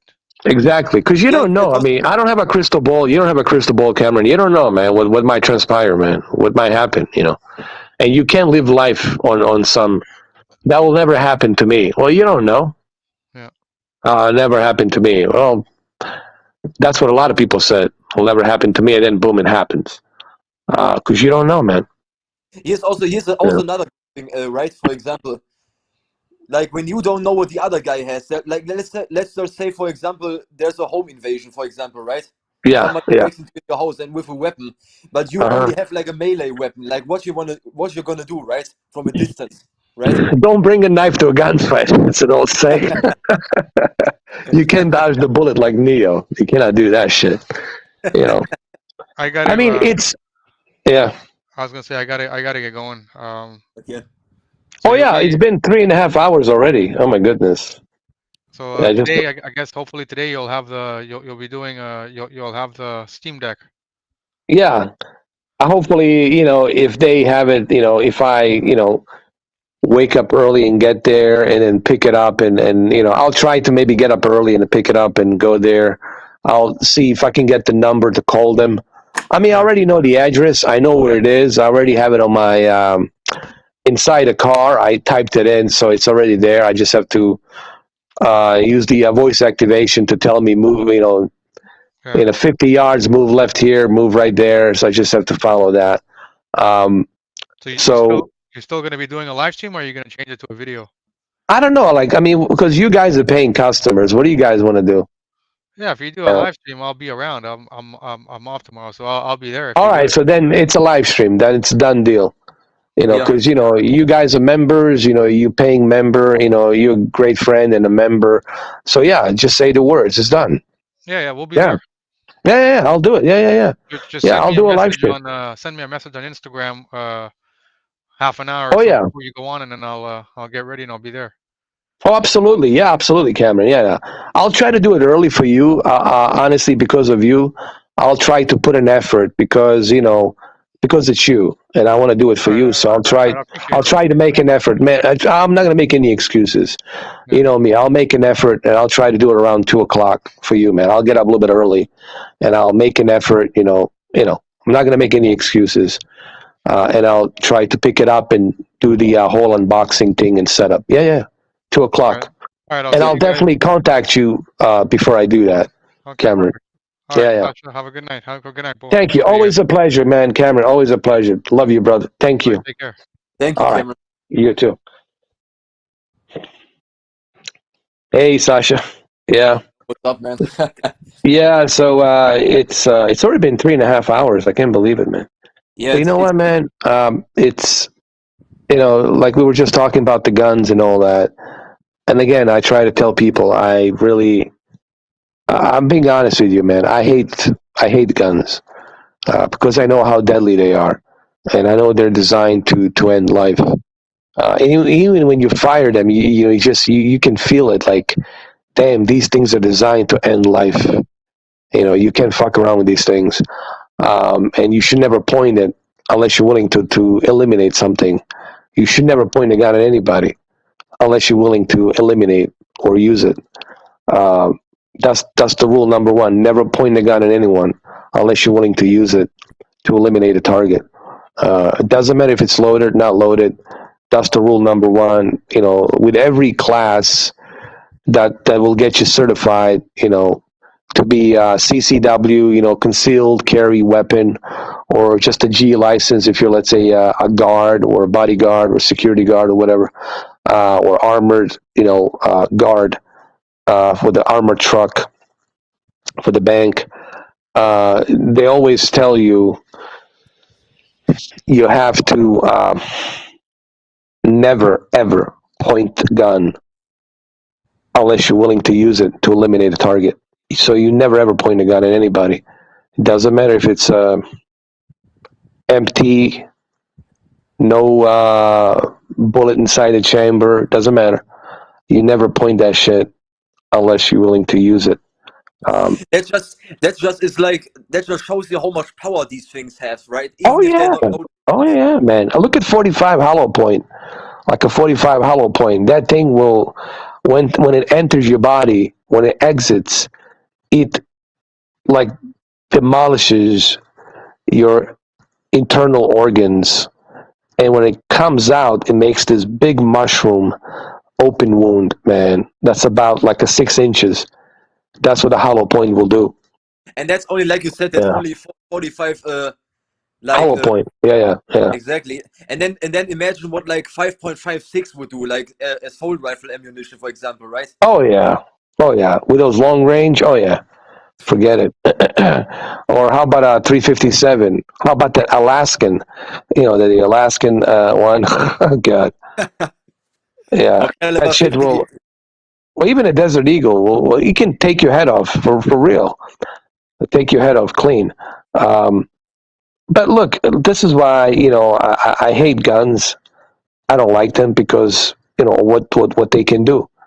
But again, when it comes to protection, not having a gun would be stupid. Right. Like, especially if you have a huge family, and of course, you love your family, right? Who doesn't love their family and their children and their wives and right, and their Of course. grandmas and their mothers, right? And you want to protect them. You want to protect them because they're your family. And you live in this big house, right? And you have no protection. Like, dude, that is just beyond me stupid. That is just like, how could you be this stupid? Even if you don't like guns, even if you hate guns, and again, I hate them, but it would be very idiotic, for people who have, families in the big houses, not to have any kind of protection. It was really stupid, man. Because I guarantee you, once you fire the first few shots with that 45 hollow point, those home intruders, they gonna be fucking falling down on the floor, running their ass off, jumping through the windows and hauling ass. And then you can tell the police where they headed and all that, give a description. And that's it. But not having any protection, holy shit, dude. Yeah, you gotta be stupid, right? Fuck the camera. Camera, it's only there to ID the perpetrators. That's all. But you can still get killed. But having both protection, gun, and a camera, not only is it gonna save your life, but your family life, but at the same time, you'll be able to identify and tell the police who the perpetrators are. Because now, not only did you save your life and your family's life because you have a gun, but at the same time, now you have a camera to ID these criminals. Maybe the camera outside caught the license plate of the car or whatever, getaway car. So being smart, nothing wrong with that. Being stupid, there's everything wrong with that because you're jeopardizing unnecessary risk that doesn't need to be, Because here's the thing, man. I've been around the world. I've seen things, and I know what people are capable of doing. I know how ruthless this world is, and I know how violent it is, and I know how ugly it gets. And some people, excuse me, they live in these bubbles, like a cocoons. They think that they're in their little safe space. There is no such thing as a safe space. Okay. Unless you're living in an international space station out in the space, but even there, you can get hit by a meteorite, and boom, there you go. Something can go wrong. All right, you can lose an oxygen or something, or again, a meteor showers can shred the entire international space station. So there is no such thing as safe space. That's what I try to tell people. I'm not trying to make people feel paranoid and nervous and afraid, but there is no such thing as safe space. And what does this mean? This means you shouldn't live in fear. I'm not saying be paranoid and live in fear.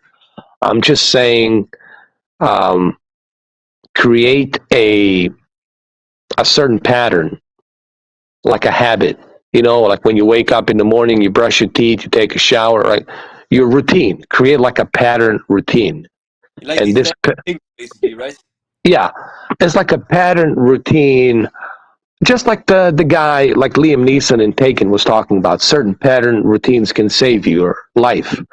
What are we talking about, a pattern routine? Like, number one is always know your surroundings. Okay, what's this guy over there doing? What's this dude over here doing?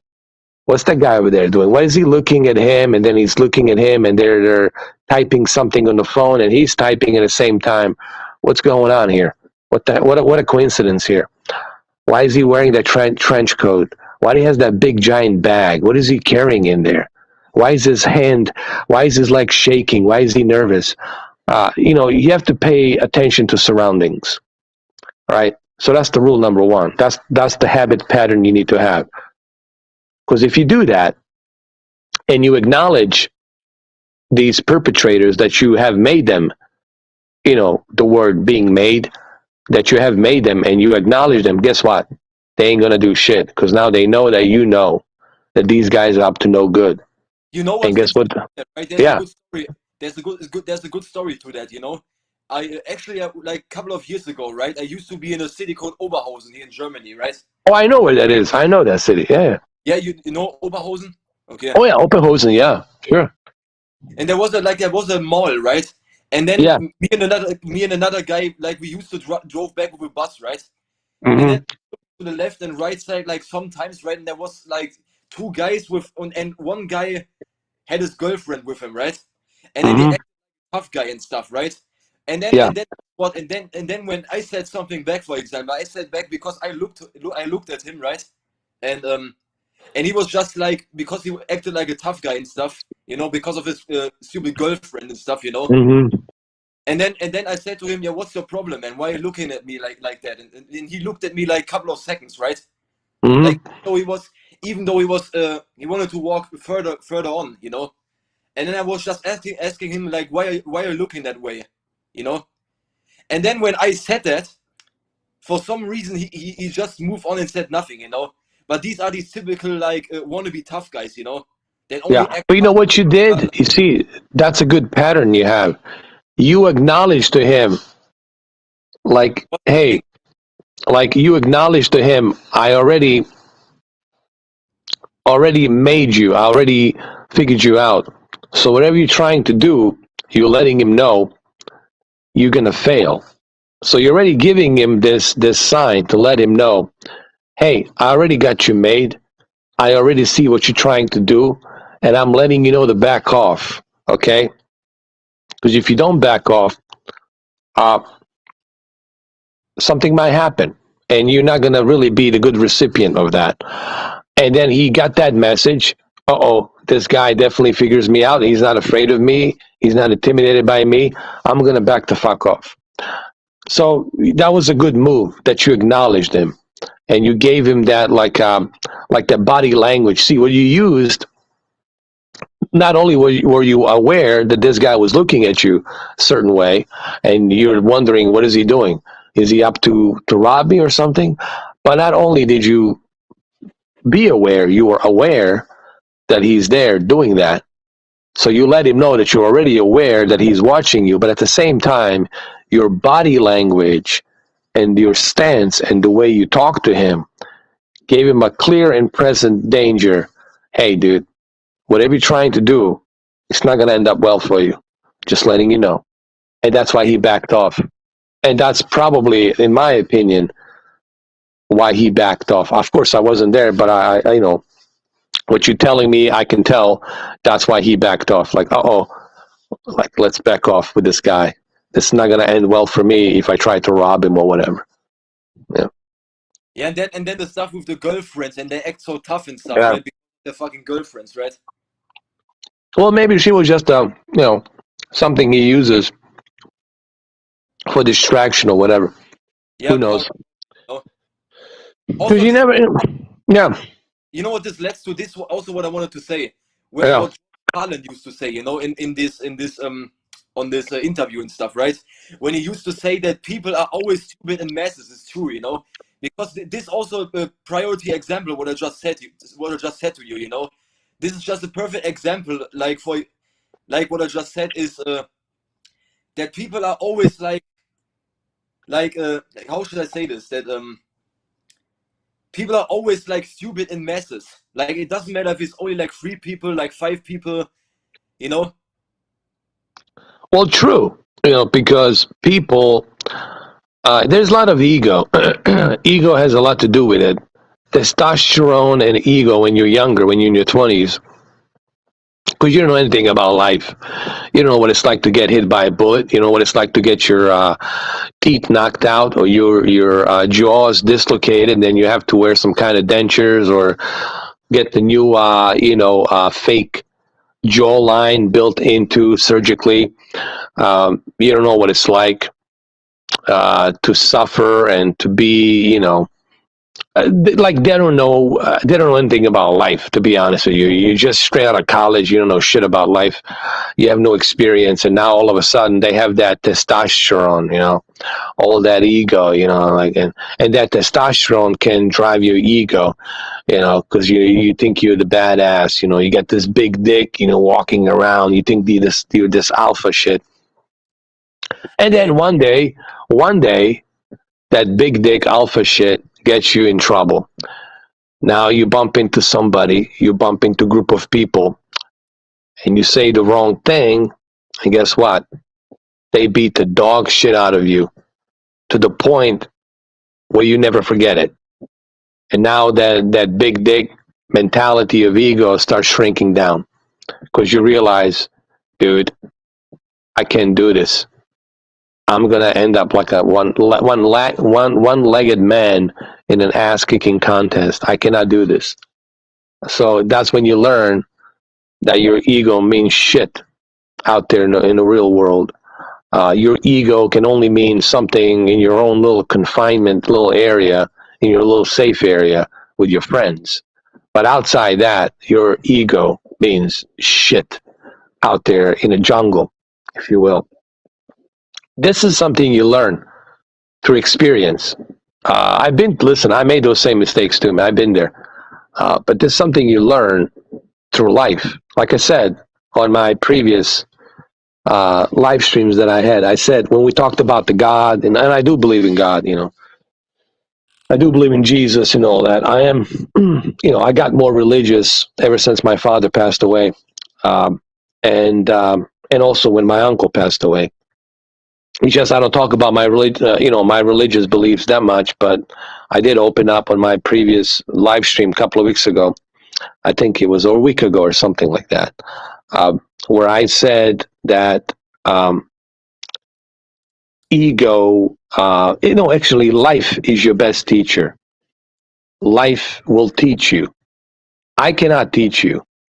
No human beings, your mother, your father, your best friend, whatever, your girlfriend, no one can teach you about life better than life itself. Life will teach you everything you need to know about life. And what is life? Life is God. You're going to learn that. You know, you're going to learn that shit. When you lose everything, when you got nothing, when you're in pain and suffering, when you feel like you have no more hope, life is going to teach you that. Life's going to teach you all of those things, good, bad, ugly, and horrible, and good, and cheerful things. It's called the balance of life. So that's really what it is. You know, how old are you now, Sasha? 22. Yeah. Like, And you're very bright. Let me tell you, I'm very impressed by you because you're very intelligent and smart. When I was your age, I had that bullshit ego, you know, and that ego cost me a lot of headaches, a lot of problems, you know, because of that bullshit ego that I had. But I can see you're smart, you're intelligent, you're very intelligent, and you see things in a much more widescreen way, if you know what I mean. Yeah, Ultra widescreen, yeah. Not through like a small, like a peak hole, you know. You see things, you see things ultra widescreen, much a broader way, you know. Which is believe me, I wish that I was like you when I was your age. I would have avoided a lot of mistakes, man. I would have avoided so many unnecessary fucking bullshit mistakes, man, that I made. You know, but that's life, you know. Teaches you that. Yeah, exactly. You know, these are the same things. This one also want to tell you. You know, like remember when I think I made one audio, like I think like 1 or 2 weeks ago, where I used to say I don't smoke any cigarettes and stuff, for example, or I never drank any alcohol and stuff. Like since I'm 22 right now, and I never smoked on a cigarette and stuff, and drank alcohol or something, you know.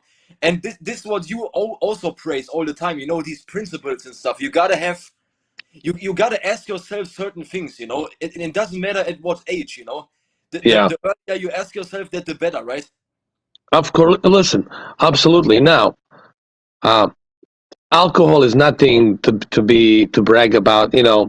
Um, I did enjoy it to a certain extent, and smoking I enjoyed to a certain extent. But let me tell you, Sasha, you're not missing out on anything. You're not missing out a big deal. It's Of not course. a big deal. You know what alcohol is to fit in with that group. Hey, I can drink with these guys, or hey, I can smoke with these guys. Trying to fit in. That's what alcohol is. You're just trying to fit in. You know what? Same thing with smoking weed. Trying to fit in. Oh, are you smoking this cannabis or try that cannabis? Just trying to fit in. And I used to do a lot of that shit, trying to fit in with this group, trying to fit in with that group. And I said to myself, what the fuck is this shit? What am I doing here? These people don't give a fuck about me. They don't give a fuck. They don't give a rat's ass. Well, I'm trying to fit in with what? You know? But see, this is the thing about life, Sasha. Life teaches you everything. Always trust your instinct. Regardless of how good of an actor that guy who's trying to convince you that he's a good guy, no matter how hard of an act he puts in, I don't care if he's the Academy Award winner, your instinct, it's always right. That guy is a bad guy, or that guy is a shitty guy, or that guy is a manipulator. Your instinct is not wrong. There's a reason why you have that instinct, and it's connected to the universe, and it's letting you know, stay away from that guy. Tell him what you need to tell him, but stay away from him. Or just tell him no. Or just ignore him. That's it. Or avoid him. But you should trust your instinct. That gut feeling, that instinct, it's there for a reason, Sasha. That's why you have that. It's not Well, there for no reason. It's there for a reason. And people need to be aware of that, especially women. Oh, but he's so handsome. I don't give a fuck how handsome he is. Is your instinct telling you that he's shitty? That there's something wrong about him? There's something fishy about him? Then trust that instinct. Trust that instinct before it's too late. And a lot of women, they don't trust that instinct. They look at the physical appearance, and that's what they think. Oh, yeah. And same happens with the guys. Guys look at a woman, oh, her physical appearance and everything, but they're not listening. They're ignoring the instinct. Yes, she's a great pussy. Yes, she's a fucking 10 and all of that. But then down the road, right, you lose everything. no, She takes your money. She takes this. She takes that. And now you're out on the fucking street. You got nothing. And now she's banging somebody else. And you didn't listen to your instinct because she was such a great actress, manipulator, right? And you bought into that shit. And you ignored your instinct. Never. I'm giving these advice for free. I'm not charging $5 like Quantum. I'm telling you this shit that can actually help you, and you guys are welcome for free. Trust your instinct, okay? And yeah, you're all welcome. Yeah, because it's that's true. also one of the problems. People don't respect. That's this is the biggest problem nowadays. People don't listen to people like you, for example. Like they only listen to these fools. Or But not. They're here's not. the thing. Here's the thing. They don't have to listen to me. It's not about me. It's about they need to think about it. I'm not asking people to listen to me. I'm not asking people to kiss my ass or this or that. I'm simply saying, think about what I just said. Think Yeah, about that. Yeah, take with them, yeah, right? Exactly. yeah.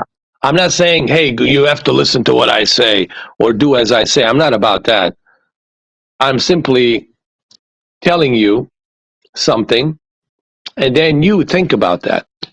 All right? I'm telling you something, and you think about it. Now, you can say, this guy's full of shit, fuck him, I don't care. Or you could think about it, and wait a minute, I had this situation happen to me, and then, like, think about it. That's all you got to do is think about it. I cannot convince you, of anything. but you should think about it. You know, you can call me full of shit. You can call me this. You can call me that. You can call me whatever.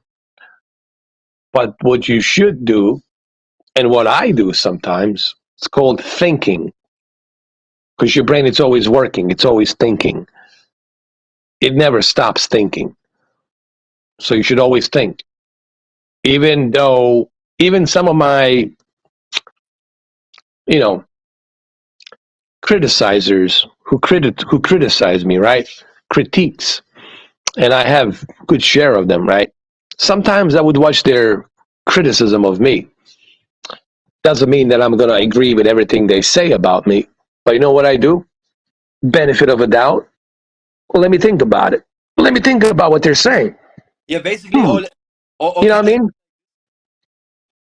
Yeah, go ahead. Yeah, like you basically take their videos for your own advice. Basically, you watch these videos so that you know, basically, right? Yeah. Exactly. So maybe I can learn something from my critiques, from people who don't like me, who criticize me. Maybe I can learn something from them. Doesn't mean I have to agree with them. Doesn't mean I have to kiss their ass. But I can learn something from their criticism, right? Let me think about that, right? Or if this guy says that, if that guy says that, let me think about that for a minute, right? And then if they're still full of shit, then that's it. Okay, they're full of shit. That's not true. But maybe something they say might be true. And I start thinking about that. I was like, hold on a second. That part right there, So I'll think about that for a minute. Well, that's interesting. So you learn sometimes from your critiques, from your criticism of other people who criticize you. You can learn sometimes a lot about you from critiques, people who criticize you. Not that everything they say is true. Of course, they're going to make a lot of bogus bullshit, to bring their case, to make themselves look bigger, so they can cover their tracks. But within there, of their criticism, you can find something there. Or you can say, well, wait a minute. That part right there, let me think about that. Exactly. Yeah, 100%. And that's why you have to think. You're always thinking. Like when you have a conversation with somebody, don't interrupt them. Let them talk, right? Let's see. Let's see what this guy is all about. Let's listen to him carefully now. Nod your head up and down, yeah. But think about what he's doing. Think about his body language. Think about his eyes movement.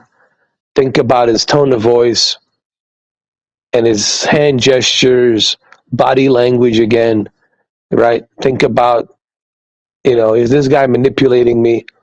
Or is this guy bullshitting me? Is this guy trying to, put on a dress and fuck me? What is this guy trying to do? What does he want? He needs something. The way he's talking, right? He really wants to get to the something that he wants from you. So you think. That's how you read people. That's how you negotiate with people. And that's how you let them know who you are. Like, I'm pretty good at that. Like, I can talk to somebody and I'll let them talk for 15 minutes. And then I can stop them with just a few words and let them know I'm not the guy you think I am. And I can let them know you should try work that on somebody else, not on me. Just letting you know sincerely. And guess what happens? They go into their corners and they back off. And you'll never hear from them like talking to you again. They'll probably even say hi to you. They will avoid you. They will avoid you like a plague. Because now they know that you figured them out. And they feel, it's like playing poker. Like, I got ace of spades. Like, fuck you. Give me the chips. So it's a reading game. Like, you got to know how to read people, but you should trust your instinct and think. Yes, you have to think, but you have to think logistically. You have to be realistic and also trust your instinct. Always, man. Yeah. These are survival skills, man. And I've been around, man. I've been around, dude. I've been all over the place, because I know people, man. I probably know people better than people know themselves. This is why no one can fuck with me in terms of like trying to rip me off or trying to sell me something or trying to screw me over. I always tell them. I always bluntly, I'll tell them, call your bluff. Go, do it. I'm calling your bluff. Let's go. You know what happens? Nothing. Because they got made by me. I already made them. Meaning I read them like an open book and letting them know, I know everything about you. You know nothing about me. So you want to make the move? Go ahead and make the fucking move. And let's find out what happens. But do you want to make the move? I call their bluff. All right, let's see. What do you want to do? I know everything about you. You know nothing about me. Go ahead, make your move. And guess what? Well, they never do it. They're not just like that guy who was staring in with his eyes, with his girlfriend. Well, he backed off too because he doesn't know you. But what scared him the most is the fact that you, that you read him and you acknowledged him, and he miscalculated you, and now he goes back into this corner. Yeah, that's also the thing about nowadays. People don't have character anymore. Like respect. No, man. It's all gone. Yeah, it's just they're like so glued into their phones and their Instagrams and all this other bullshit, nonsense. I want to be a celebrity star and all this crap. They don't have any intellectual conversations. It's all about the money, and trying to be funny when you're not funny, pretending to be something you're not, copying other people, trying to be like other people to fit in. It's just, to me personally, this is the most bizarre generation of all time, honestly. Yeah, this has also something to do with that, This is also what I'm trying to tell, like, some other people or my family, This is what I always try to tell to them, for example, right? When I used to say, like, things have changed and stuff, and they never really understand what I mean by that. And then I always tell them, like, yeah, basically you have to just look around and look how people have become. And then they're always acting so weird and ask me these questions like, yeah, what's wrong? And then I say back, just look around. Don't ask me. Look around. You know what I mean? Yeah, I mean, just look around. Like even today, man. Like I was talking about earlier, I got a little bit angry because I was talking about people being incompetent. Talk about StockX and other things, and paying more money for something that I shouldn't have to pay more money, right? And I still have to pay more money, and then on top of paying more money, I'm not getting any benefits from the company to help me ship the product faster, right? Or give me the option to get it faster. And I talk about people being incompetent and why that is. Why you have so many people being incompetent? Because people have become selfish. And this is not good. This is not good for the world. It's not good for societies. It's going to blow up in our faces one way or the other in the future. One way or the other is going to blow up in our faces if we continue down this trajectory of the way we're going. It's all going to blow up in our faces because being selfish creates such a disconnect from society and trust and people. Then you are becoming like it's almost like living in a jungle, everyone for themselves, those who are, it's like a survival of the fittest, maybe I shouldn't use the jungle analogy, but like a survival of the fittest, hey, I'm good at this game. I'm selfish. I'm making the money. I'm famous. Fuck you. Fuck everybody. Right? And that's the attitude. Hey, I don't give a fuck about everybody else as long as I got my money. As long as I got my life, fuck everybody else. I don't give a fuck. And that's pretty much where we are. Yeah, or let me say Pretty this for much. example. Yeah. Or let me say this for example, Eden. Okay, this is a perfect example. See, this is what I mean. You don't do this for money. Like let's No. say. Yeah. Yeah, well, let me say it like this, because this is a perfect example from basically you as an old school guy to basically all these new guys, for example, right? See, Yeah. you say everything you mean, and you say clearly that you don't do it for the money. But see, the problem is with the society nowadays and all these other guys on the internet is that they don't have any, like, not really principles and stuff also, of course, right? But also they don't have any limits, you know, because they are like, so, like, how should I say this? Like, it's like they don't have any limits, you know what I mean? They don't have any personalities, you know? Well, that's what happens when you don't have any belief in a God or some higher being, when you don't have a faith, when you don't have any principles of character, right? That shows me that you are just like a cockroach, cockroach looking to, find some more water and sugar and just keep, crawling around, and that's it. Um, it's selfishness that's really destroying society right now. It's Has been all about me, right? years. It's all about me. Look at me. Look at my fake teeth. Look at my fake dentures. Look at my fake, eye contacts. Look at my fake tanning skin shit. Look at my, fake diet body that I had to starve to death to get these abs to fucking show up.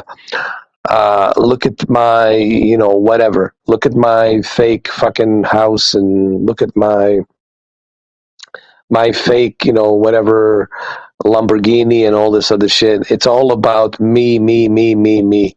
Look at me. Yeah, fuck everybody else. Forget the world, forget the universe. Just focus on me, please. Focus on me, because I'm selfish me, and, well, I hate to say this, but I'm gonna have to say it. We talk all this shit about quantum. Yeah, sure, quantum is just one out of billion out there. But there's a lot of narcissists like him. Who do you think Actman is? You think he's not a narcissist? Of course he is. It's all about him. It's all about him. He's always right too. He's never wrong. Everybody wants to be right. Nobody wants to be wrong. That's the mind of a narcissist. Narcissism means selfish. Means you only care about yourself. Same thing with Review Tech USA. It's all about him. If somebody criticizes him, he doesn't take it lightly, because you're now damaging his narcissistic trademark called RTUSA. Same thing with the Actman. You're attacking his narcissistic trademark of Actman. Or let's say somebody says something about Dr. Disrespect, or when Dr. Disrespect, gets killed in a game, he loses his shit because he's Dr. Disrespect. How dare you kill me? You cannot kill me in a game, because I'm bigger than you. I'm better than you. I'm me. I'm your lord. It's all narcissistic, man. These are all narcissistic minds right now. And then women, of course, look at me. Look at my body. Buy my paintings. Look at me. Look at me. I'm the best. You want this, but you can't have it. Pay, pig. Pay, dicklet. Pay. It's all about selfish, consuming narcissistic minds. And that's why everything sucks. That's why it's disconnected from reality, because it's all about selfish each other. Just me, me, me. That's why you got all this shit going on, man. Yeah, exactly. Selfishness, I don't want people to get confused, but selfishness equals narcissism. I hope people understand that. Being selfish, it's narcissism. Being selfish is evil. I mean, if you read the Bible, you'll understand that's evil. Being selfish is very evil. Jesus doesn't want you to be selfish. Jesus wants you to share the food, to share what you have with other people. If you want to walk that self-righteous Jesus path, which we also have a lot of fake Christians as well who say they're Christians, but they do other shit. They pretend. There's that too, man. We got same thing with Catholics. Pretending, that they're self-righteous and they care about this and that, but they really don't. So you have to be true to what you are. If you're going to walk that path righteously. Okay, don't just talk about it, but walk it. Me, if I say something, I do it.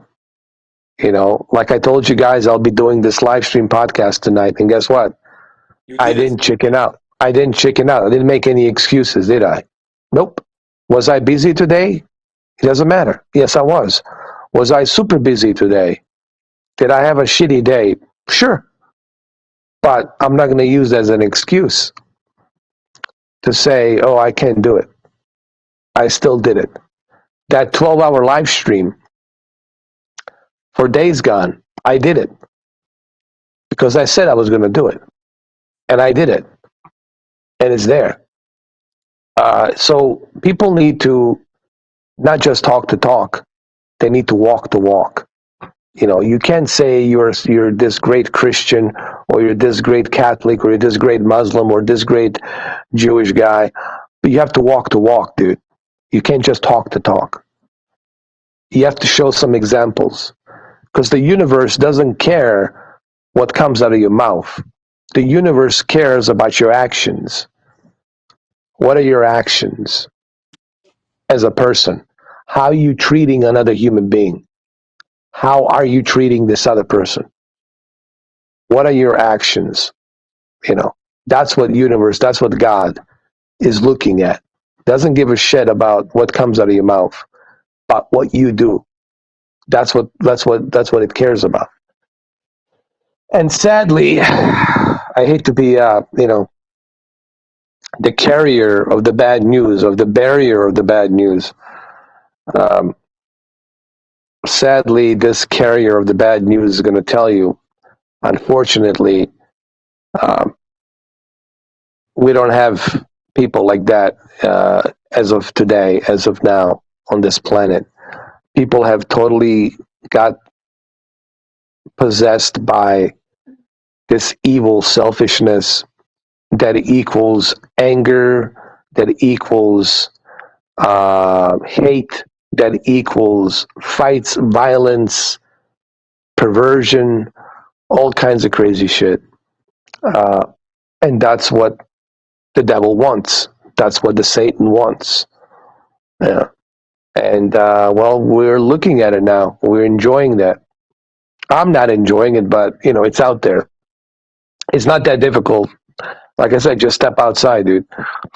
Go out and you'll see it. Step outside, bro. It's like, I think you said it. Step outside. But it really here's another good thing, right? What I wanted to say. Yeah.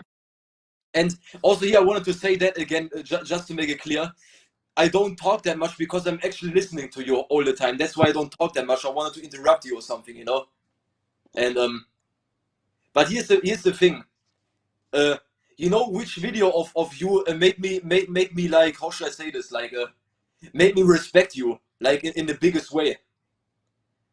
It actually which one? Or what you want to say? No. Which I'm trying to think of. Is there like a specific video? Like, when was this? Which video? How long? I want to say that right now. And actually, it was this video where you talked about like some spiritual thing that you it was in the coffee vlog, I think, like from 3 years ago. Yes. It was the spirits when I was what happened to me, like when I was a little kid, when I fell down as a what was I, 7 years old when I was in coma for 7 days. I always had problems, I was always sick. My mom would take me, to the doctors to see what's going on with me. And they would like tell me that I have a tuberculosis or have this. My lungs are, not working properly and this and that. And, that my brain injury could cause, the, what was that they told me, hormonal imbalances and all that. And then I was constantly, I was getting sick. I was getting those penicillin shots, in my ass. They shoved those penicillin shots. So I was always sick, and then when I fell down, before that, when I fell down the stairs, and when I went into coma, and I had a broken skull, which I have a titanium. I don't know if I told you guys, I have a titanium in the back of my head. This is something I have to remind, every time I go to the airport, I have to remind them of that, that it's there. And of course, I always do when I travel. But I barely survived that, man, and when I wake up out of coma, like doctors couldn't believe it. And they also couldn't believe that the infection in my brain, due to the that injury that I had, and they put a titanium, because they took a piece of my skull and they put a titanium. They couldn't believe that all of a sudden that my cells were regenerating, and they were, that the infection has gone away. Like the blood infection that was spreading through my brain, throughout my body and my heart, and would have killed me, was actually reversing. Doctors couldn't figure it out. It was like a miracle. And that's when I made that coffee vlog. I started seeing things differently when I woke up out of coma. Like I started sensing certain things. Like I started sensing people's pain and suffering. I can sense when somebody is sad. I can sense when somebody's having anxiety, when someone's heart rate is going up. Like I started sensing people. Like I can look at somebody and like behind a smile, I can see, like I can sense what they're really thinking. And I started reading people. I don't know what happened to me, but I started like to be more aware of people. And I think that's what I meant by spirits.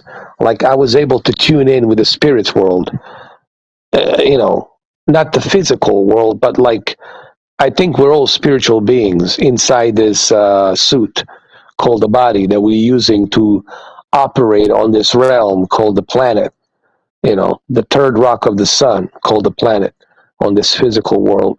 But inside of us, there's a spirit, and that spirit, it's something that I was able to sense about people, whether it's a good spirit, bad spirit, manipulative spirit, or just bad shit crazy spirit. Like I was able to tap into that. And I also sense other people have kind of sensed that about me, but they just couldn't tell me. Like they couldn't have like the courage to tell me. I don't know. But they they sense something. Like people always tell me, you stand out. I can't explain it. Out of like hundreds of people, you stand out for some reason. People always tell me. I don't know why. I don't know what that reason is. So that coffee vlog I did, yeah, man. I'm glad you enjoyed it. But that was pretty deep. Yeah. And it's impossible not to go deep, to talk about spiritual world, to talk about these things, unless I tell you my life story, unless I tell you what I've been through. Like I said, I didn't have a good childhood. I always was sick. I always, had trouble learning and reading and counting. I didn't make that many friends in the school. because they looked at me, like a freak or something, and they were always, bullying me and stuff like that. But after that fall, when I was 7 years old, after that coma, I started seeing things differently. I mean, I was still sick. I still had to get those penicillin shots and whatnot. And, but I got, healthier and healthier as I grew throughout the years. And that's when I think about it now, I think about it with spiritual, like God. I don't know. I mean, like the only reference I can use for higher beings, for higher supernatural, it has to be God. And, I don't know what else to use as a reference. When I say God, I'm not talking about a guy with a beard and looking at you and all that. I'm talking about the energy, the universe that created all of this, us included, the water, every living insect, everything. The God, the creator of everything, the architect of universe, if you will. At least that's what the Freemasons are believing in. It's the architect of universe, and they like to be accepted in the Freemasonry. You have to believe in a supreme being. Like it could be, it doesn't matter, but some sort of a supreme being. Meaning you got to believe in the supreme being, the God of the architect of universe. If you don't believe in that, then you cannot become one of them. This is what I was told, but I never became, obviously, Freemason. And they wanted me, believe me, man. You guys have no idea how badly they wanted me to become one of them. But something told me, my instinct told me not to, because they do have some sinister plans behind what they do, behind closed doors. And that's what my instinct told me. And I don't think my instinct was wrong. I think my instinct was right about them in some respect, Yeah, go ahead. You're going to say some... Yeah, because you didn't want to get involved in it and stuff, right? Yeah, because I felt that they are, they're hiding behind all of this, build the character, be a good person, this and that. They're truly hiding what their agenda is. You know what I mean? It's like compartmentalized. They're acting compartmentalized. Like, yes, they want you to build a character, right? The Freemasons are all about building a character, and then trying to influence with your character, influence the masses, influence majority of people. But behind that influence, it's the real agenda that people don't know about. The only way to know about it, you have to be a 33 degree of masonry. You got to go reach to that level to get that apron, to be sitting on that throne, which is not an easy task to accomplish, to get to that level, because you have to be approved by so many brotherhoods of Masons through all these different lodges throughout the world. And there's so many of them, right? To get that kind of approval, it's not an easy thing to get. So I never wanted to become part of them, even though I still have Freemasons friends. And, people ask me, do you guys talk about, no, listen, here's the thing, man. Some of my Freemasons friends, whom I know which degree they are and all that, they never talk to me about the lodge or anything like that. They keep it strictly secret. They don't say anything because that's the oath they took.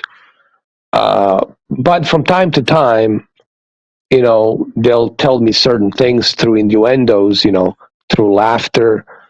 Like sometimes people, they don't want to tell you directly something, but through innuendos and through jokes and laughter, they're going to tell you what they really want to tell you. And you have to dissect and read between the lines on what they just said to you.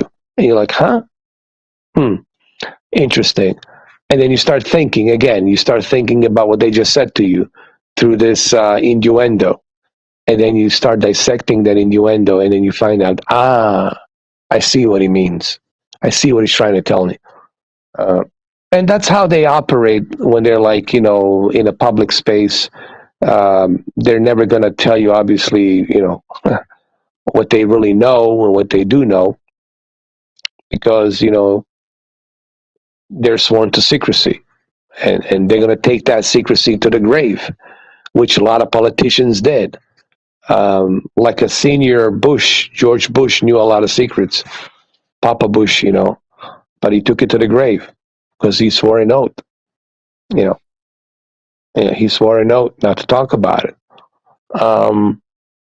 Same thing with with a lot of these politicians. They belong to these clubs, they belong to these societies, and they live in secrecy, man. That's why they're so successful at being a politician, at being this manipulator, because they're sworn to secrecy. And you have to be like that. You cannot be a politician if you're not part of, to be honest with you, if you're not part of some kind of a club, you will never be a successful politician. They will never give you that chance to even get nowhere near any office.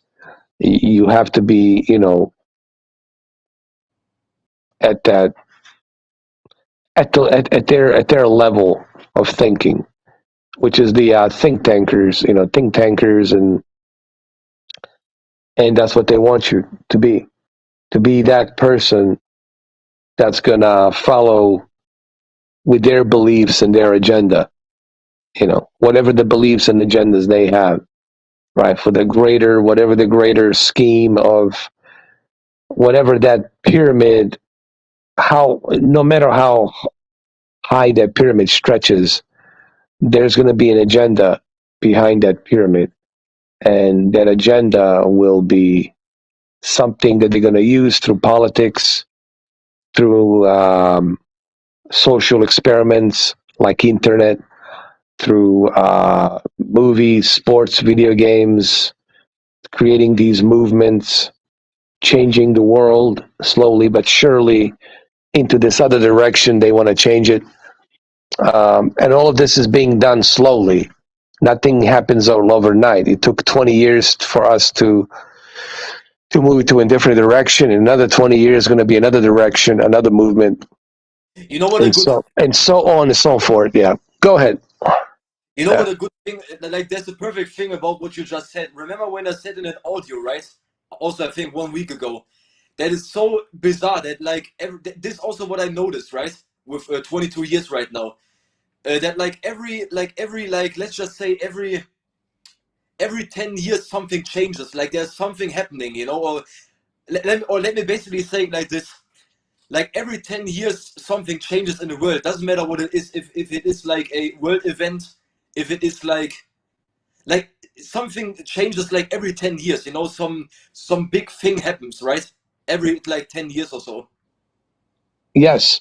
And that thing tries to change like the society and the way of thinking, or like the way of, of everything. Well, it's interesting because people ask me about that video that I made about Al Bielek. Al Bielek was the guy who claimed that he traveled to future, and he remembers his real name, that it was in 1943 when he was a sailor, Cameron. His name was Eddie Cameron, and he was a sailor in 1943. And he said he vividly remembers being Ed Cameron before he became Al Bielek in 1980. And he was part of that Philadelphia experiment on that Eldridge ship where Nikola Tesla and other German scientists worked on, that helped build that. A lot of German scientists after, during World War II, they came into the United States to help with some projects and whatnot. Well, even Einstein, right?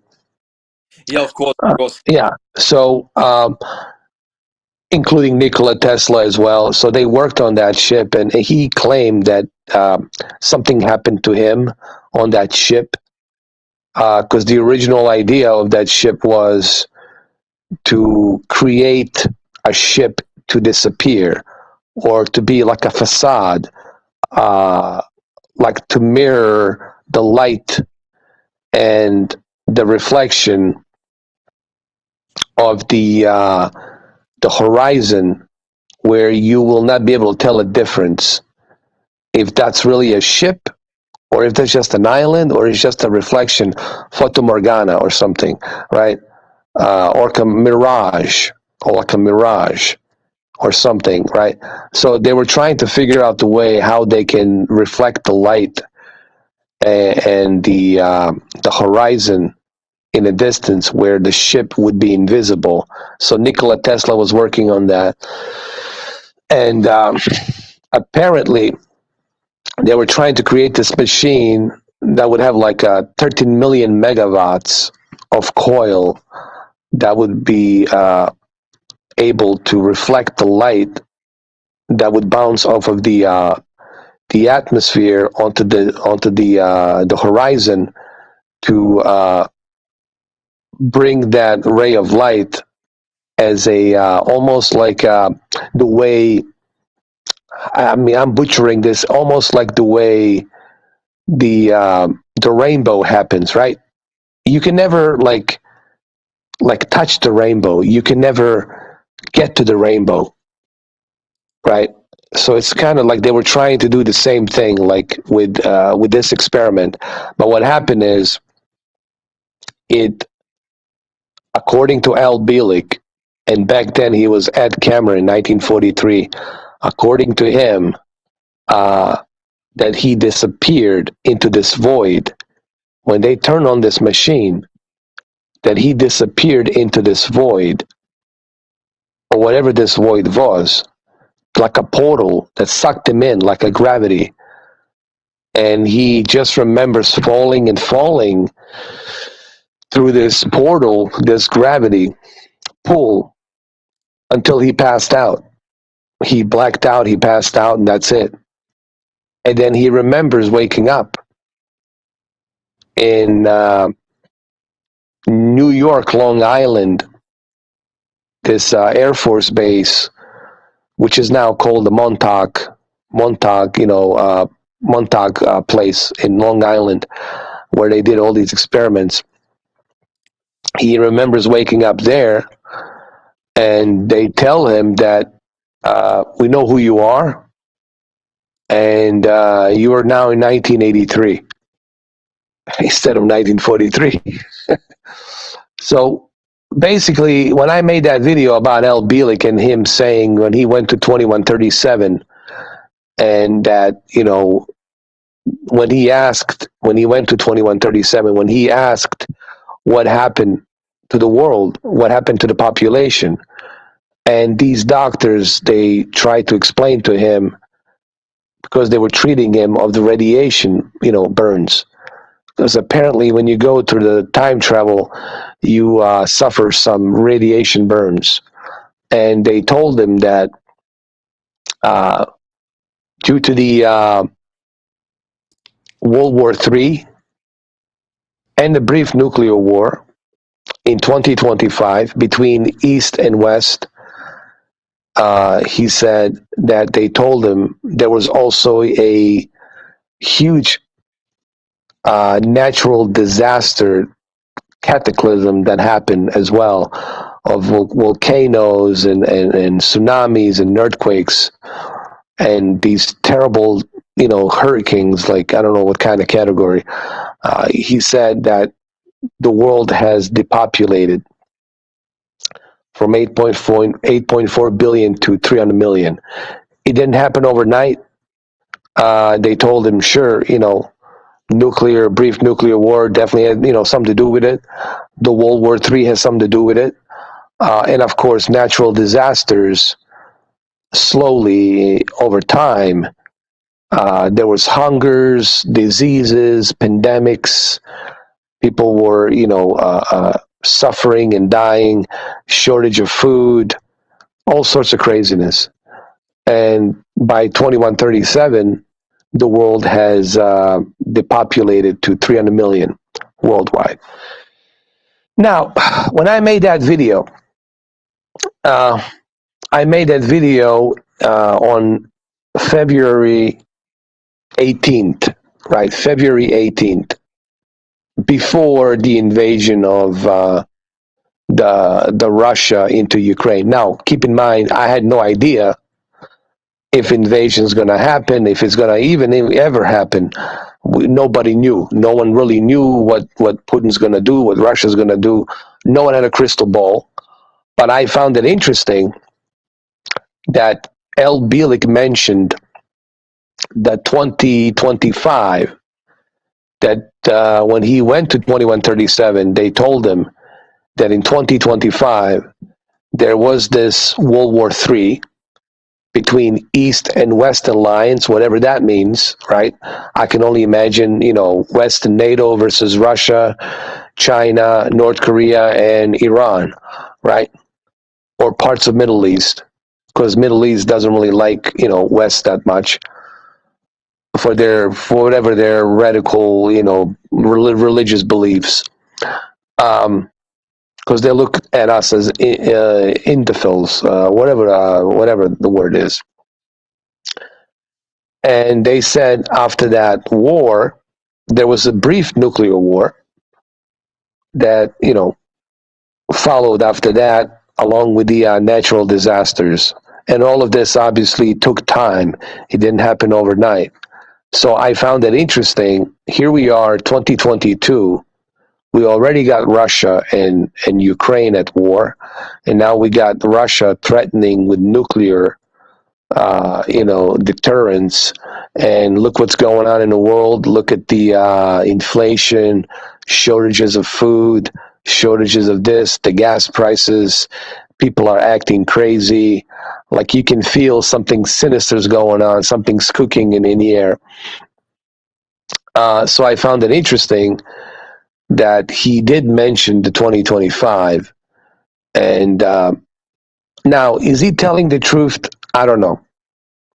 I always tell people, I don't know if he's telling the truth or not, but you have to keep in mind, when it comes to Al Bielek, he is always articulate. He never changes his story. His story, it's always the same. It's very articulate to the alphabet. He never changes it. It's always articulate. And if somebody is making that up, it's impossible to be that articulate and to be that correct every single time. So here's what I think happened to Al Bielek. Clearly, he's not a Nostradamus. The guy, it's not Nostradamus. He obviously doesn't have a crystal ball. Yes, he passed away, in, I believe, 2009, he passed away. And that video he did was in 1999. He's not a Nostradamus. What Al Bielek was doing is he was telling us his experience. Clearly, something happened to him. Whether it's him being drugged up or being experimented on through Navy, or being, electroshocked brainwaves, electroshocking the brainwaves, or MK Ultra.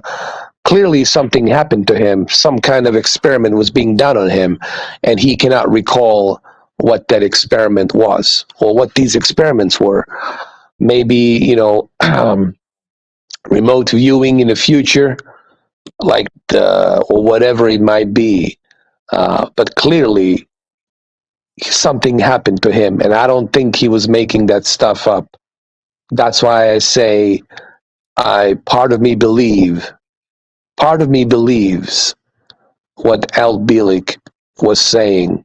Clearly something happened to him. Now, whether or not he traveled to 2137, whether or not he was at Cameron in 1943 on that Eldridge ship, and then he came back to 1983, I don't know.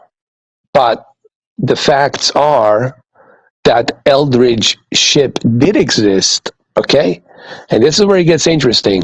The Eldridge ship did exist, and the Nikola Tesla was involved along with the this other German scientist who worked on it. So the fact is that that ship did exist, and it was in Philadelphia shipyard, in Philadelphia Navy harbor, and that ship was sold to Greece in 1950s, and then after that, shortly in 1960s, the Navy wanted that ship back from Greece, and they got it back. And ever since they got it back, nobody knows where that ship is right now. That ship is like top secret now. Nobody knows where it is, for whatever reasons. So a lot of stuff that he said, Sasha, it pans out. Like he talks about the Long Island Montauk Project place. That place does exist. That base, it's still there. It has underground tunnels. It has underground facilities where he said these experiments were being used on people to have them go through time travel or whatever. So a lot of the stuff he says, it kind of pans out, and that's the interesting part about him. Again, I'm not saying that everything he says is true. I can't prove that to 100% extent, but a lot of stuff he talks about, it becomes interesting because it does pan out. We learn about the Montauk Project, and that Long Island place is still there. You can still go there. It was an Air Force base until the Air Force gave it to this other agency, this undisclosed agency, right, where all these projects were being done. Philadelphia experiment on the Eldridge ship, Nikola Tesla. There's patents to prove that Nikola Tesla worked on it, and the Eldridge ship did exist. There's photos of it. Okay, so there's a lot of stuff he says that you can't really discredit.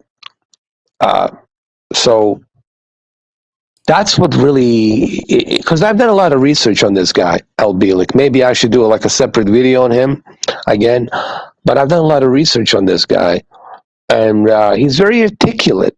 And if you're somebody who's making stuff up, you cannot be this articulate, Sasha. You're going to make a mistake. You're going to choke up on your own lies. Right? If you're making up lies, you're gonna stutter. You're gonna start rolling your eyes, thinking about what you're gonna say next. But this guy was always 100% articulate on what he says, and that's why I find him very interesting. And in my opinion, subjectively, I find him very credible. Oh, can I say something to that? Because that one thing was very interesting. It's basically like you felt his intelligence, right, in a certain way, and also what I get out of that, what you just said, is there's a certain truth to anything, right? Like to everything, basically.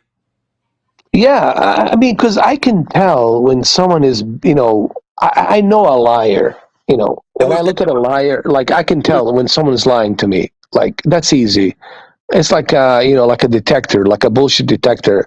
Like I can tell right away when someone's bullshitting me, pulling my leg, blah blah blah blah, patronizing me, manipulating me. I can tell, because I'm not stupid. I can tell that. With this guy, with Al Bielek, I knew right away that this guy is very articulate, and if you do your research on him, you will come to the same conclusion. Sasha, that he's very articulate. Now, did he really travel to the future? I don't know, man. No one really can prove that. but I think something happened to him. Whatever it is, whatever those experiments were, whatever they did to him, clearly something. He was telling us that he experienced something, that he remembered something about his previous life or whatever it might be. You know, it's also so interesting, the stuff with the radiation burns, because maybe this, for example, can also be involved with what you just said. That then why, like for example, then why should he have these radiation burns and stuff, right? Because maybe it really happened. Who knows? Well, well, technically, to be honest, a lot of people who actually research on this Al Bielek guy and his claims, they said, these are the scientists. It says there's a good probability, yeah, if you're going to be traveling in that kind of rate of speed of light, faster than speed of light, to be going into another dimension or to be cheating time and going back and forth through time, meaning you're passing through different membranes of dimensions. It's quite possible, yes, there's going to be radiations. And there's always radiations when you're passing through the space of different membranes, of different, dimensions, densities. Like every density dimension will have some kind of a radiation barrier that you have to go through. And, winding the clock back, going backwards and forward, for surely you will participate some radiations, for sure. I mean, there's no question about that. So a lot of scientists are saying that, yeah, this is not too far-fetched, that it was being treated for radiation burns. But now, how do they do this? How do they achieve this? Well, I don't know. Nikola Tesla probably knew, but he's dead. He's not alive. The other German scientists, cannot tell us. Even Werner von Braun from NASA probably knew some stuff, but he's dead. He cannot speak. He cannot tell us. He helped us go to the moon and with the lunar module and the V rocket ships and all that. So there's a lot of stuff, obviously, that we don't know because whatever secrecy that was there, they took it to the grave, and whatever patents that they left, the government has somewhere out there, who knows where, man, buried, in a secret, whatever that is, place that we're never going to find out. So, look, I hope that he's wrong, and I hope that there is no nuclear war in 2025. I hope that there is no World War III. But looking at the situation right now, I don't know how we're going to escape this without some global World War III conflict. The West, you think about it, the West is not backing out. The East is not backing out. And the tensions are growing higher and higher and higher. So where do you find the middle ground? There is no middle ground. This is a sign that we're going to that trajectory of WW3. Okay, it's just people don't see it because people are too busy playing their video games, watching their movies, screwing, their mistresses or whatever it is that they do in their life, and they can't see it. Of course, when it's too late, then it's too late. Just like nobody saw those airplanes hitting the towers, and no one imagined that they'll be coming down, but they did. Just like in Japan, they never imagined that the atomic bomb would be tested on the population of Nagasaki and Hiroshima, but it did. Just because something hasn't happened yet doesn't mean it's not going to happen. And let's hope it doesn't. But looking at what's going on right now with this Russia conflict and Ukraine and East and West, it's starting to look as if Al Bielek is onto something here. We're not that far from 25. We got 2023, 24, in like 3 years. And again, I hope it doesn't happen. But looking at where we at right now, the trajectory, it scares the shit out of me, to be honest with you. Not for me. I don't care what happens to me. I'm not afraid of dying. Just to be clear to everybody, I'm not afraid of dying. My conscience is clear. I haven't screwed anybody in my life. I haven't done nothing wrong to anybody. My spirit and soul, it's clean. But I'm worried about, my nieces, my nephews, people whom I care and love about. I want them to enjoy life. You know what I mean? And I hope that it doesn't happen. I hope that the World War III doesn't happen. I hope that the brief nuclear war doesn't happen, and all these natural disasters that will follow through after that. But looking at the trajectory, looking at what's going on right now, it scares me, to be honest with you. And El Bilic becomes more and more intriguing, more than ever. Yeah, go ahead. Sorry about that. Yeah, no problem. Yeah, what was it again? Yeah, basically, let's just say like the whole El Bilic story and stuff, right? Yeah. Like, let's just say it would be really true. Like, if this becomes like a reality and stuff, like in the next, like, let's just say it builds up to like 2025. It was 2025, right? You know what this would tell me finally? Yeah, that's a good question, though. Believe me, people look at me like, I don't have the answers for this one. I always try to tell people, like, I'm not a prophet, but I can see certain trajectories. I can see a pattern. Like, what I try to tell people is this: I see a certain pattern, and when I see a certain pattern, I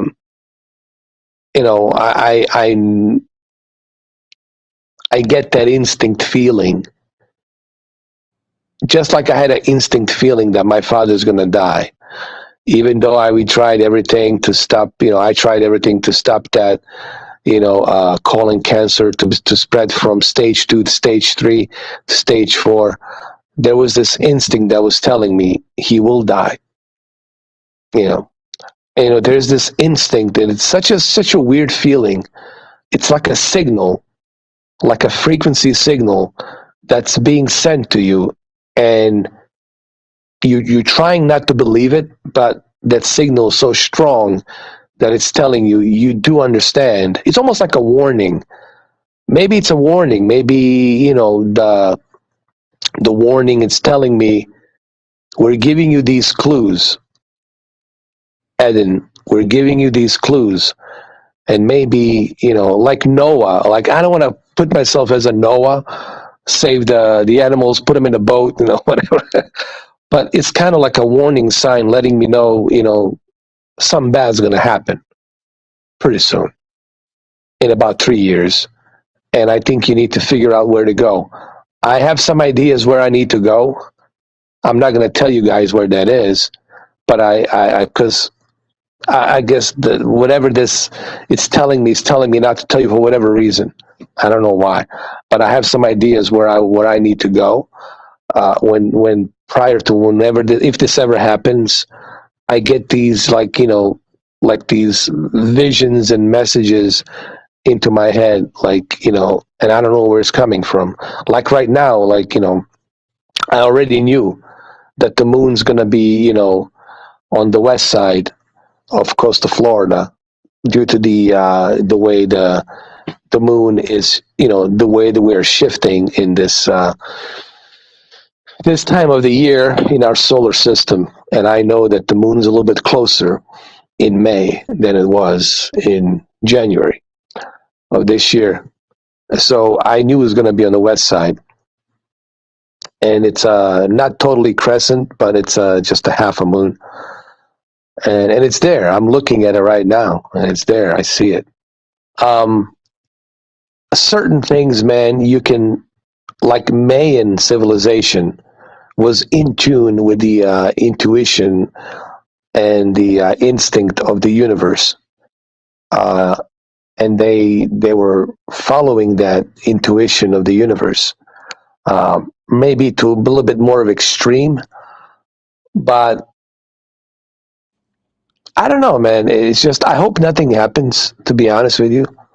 I don't want to scare people. I don't want people to. I'm not about fear mongering here. I don't like fear mongering. I just got this thing, this instinct feeling and messages that I'm getting that, you know, I would rather tell you the truth instead of lying to you. Everything's great, everything's fine. Nothing's gonna happen, guys. Just enjoy life. It's all good. Don't worry about it. Then I wouldn't be sincere, because I'm all about sincere and honesty, and I wouldn't be sincere if I was just, bullshitting people, 24/7. But you can tell in my voice that I'm not BSing you. I'm speaking directly from what I have experienced. Now, whether or not this is accurate, whatever this is, this higher reading frequency that I'm getting, that time will show that. Time will prove that, one way or the other. And let's hope that it's wrong. But something tells me that we're in for some dark times, people. I think we're in for some dark times, man. Some very, very dark times, and I hate to be very. I hate to be this guy, to tell you this. But are we in for some dark times in the future?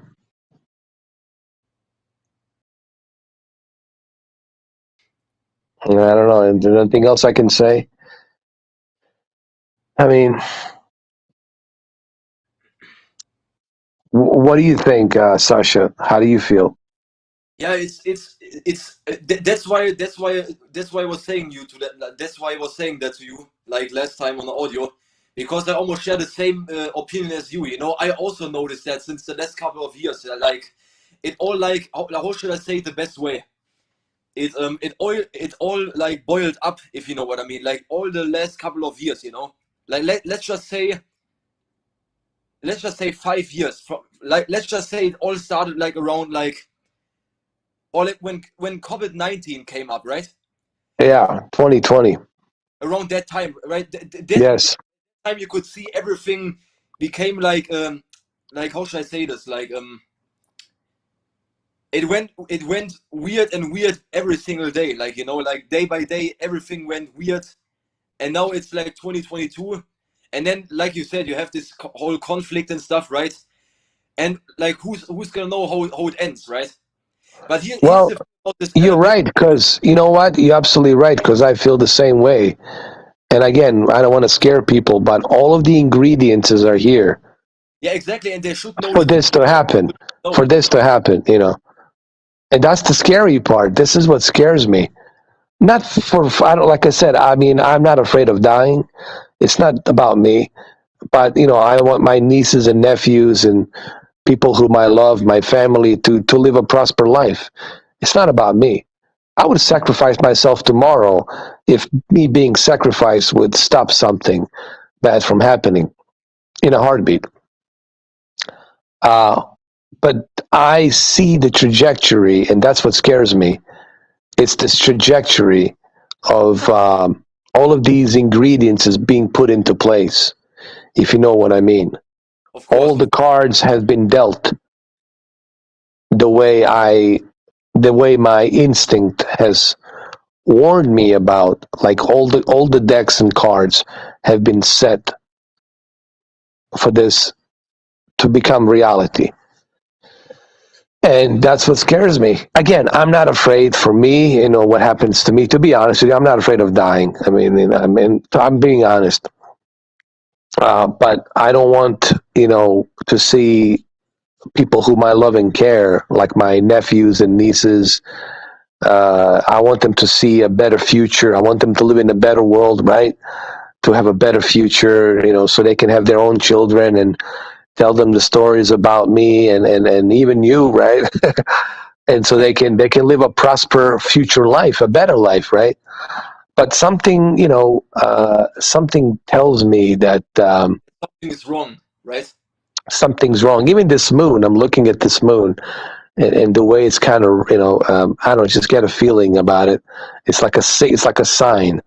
It's like telling me something, and I don't know what it is, but there's nothing good about it. I'm not getting any positive feedback from it. It's like a blood moon, if you will. I mean, some people ask me, "Am I a gypsy?" Like, I mean, well, Mom was like, it's a little bit half gypsy, but I don't know what that has to do with anything. People say you being born during an earthquake. What does that has to do with it? And people think I bullshit about this. No, I don't. You can look it up right now, and this might scare you. Actually, this might scare you a little bit. Type it in right now, Sasha, or people who are actually listening to this. Type it in. On YouTube or on the broadcast in general? On Google right now. April 15th, 1979. In Montenegro, which is not far from where I was born, in Bosnia, in that Balkans region. On that day, on that night, that midnight, earthquake size of 7.7 Richter scale ravaged the entire Balkans region. It was Yugoslavia back then. It was called Yugoslavia. Now it's 6 republics. 100 people died. And I was born exactly the second, the minute. It's on my birth certificate, man. I can prove it. The second, the minute I was born, that earthquake happened. You said What is it? 1999 in Montenegro, right? Yeah. You found it? Yeah. And 100 people died, right? You see it there? Yes. It's so. I mean, again, I don't know. People ask me, "What does this mean?" I mean, I don't know what it means. It's like a lot of stuff. I'm trying to figure about me, who I am. Like I'm trying to discover me. Sometimes, what am I? Sometimes I was like, why am I surviving all of this? Like, who am I? Like, how is it impossible? Like some stuff, like I shouldn't be alive. Like I should have been, like how did I survive this? Like I question these things, Sasha. Like what's really going on here? Like who am I? What is my purpose? What am I doing here? What's going on? What's driving me? What is this? This whatever it is that I'm getting the signal from. What does this all mean? And again, I can't tell you right now because I don't know. Because I'm still trying to figure out. I'm still trying to process, figure out what is this, what's going on. You know what I mean? Of course, yes. Yeah. Or answer me this question. This is what I wanted to ask you. You Yeah. said that you're afraid. Like you said that you're only afraid because of your nieces and stuff, right? But Yeah. what you actually meant by that? Like, did you mean that that you are afraid because they don't accept the truth, or because of something else? Well, because I want them to live a better life. So let's say something. Let's say that this thing happened. God forbid, right? Let's say it happens, and we end up in this nuclear war, right?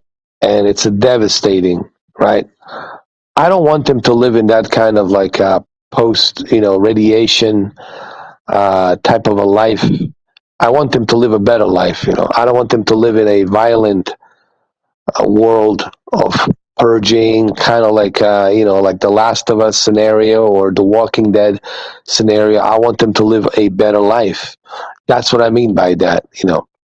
I don't care what happens to me. If I get killed during the World War III or whatever, or radiation or nuclear blast or what have you. I'm simply saying I worry about them. That's what I mean by that. Because I want them to have a better life, a better future. You know what I mean? I want them to have a better future. So it isn't about the truth. It's just about about the future and stuff. Yeah, and they're small. They will not understand the truth. like if you tell them the truth, like for the kids, that's hard to process because they're kids. But I just hope and wish that nothing happens. I just hope and wish that all of this can be avoided. And I think it can be avoided. But the problem is, nobody listens to the reason, to the voice of reason. That's why 7 people here watching this, because 7,000 people going to watch something that's pleasure only, or something that's like, selfish, guilty pleasure, whatever, right? That's where people levitate towards to. And why is it that people levitates towards that instead of maybe something like this that might be more interesting to them to listen to? Well, I think there's a reason for that, because that's exactly what I was afraid of. People have become sinister and selfish and only think about themselves. And they can't see, it's almost like they're possessed, and they can't see the bigger picture, behind the curtain. And some of us, I guess you can call us the chosen ones, I don't know. We can see the bigger picture behind the curtain. And maybe we are meant to survive. Maybe we are meant to be, the Noahs of whatever, the new Adam and Eve or whatever, right? To start a new world. Who the fuck knows, man?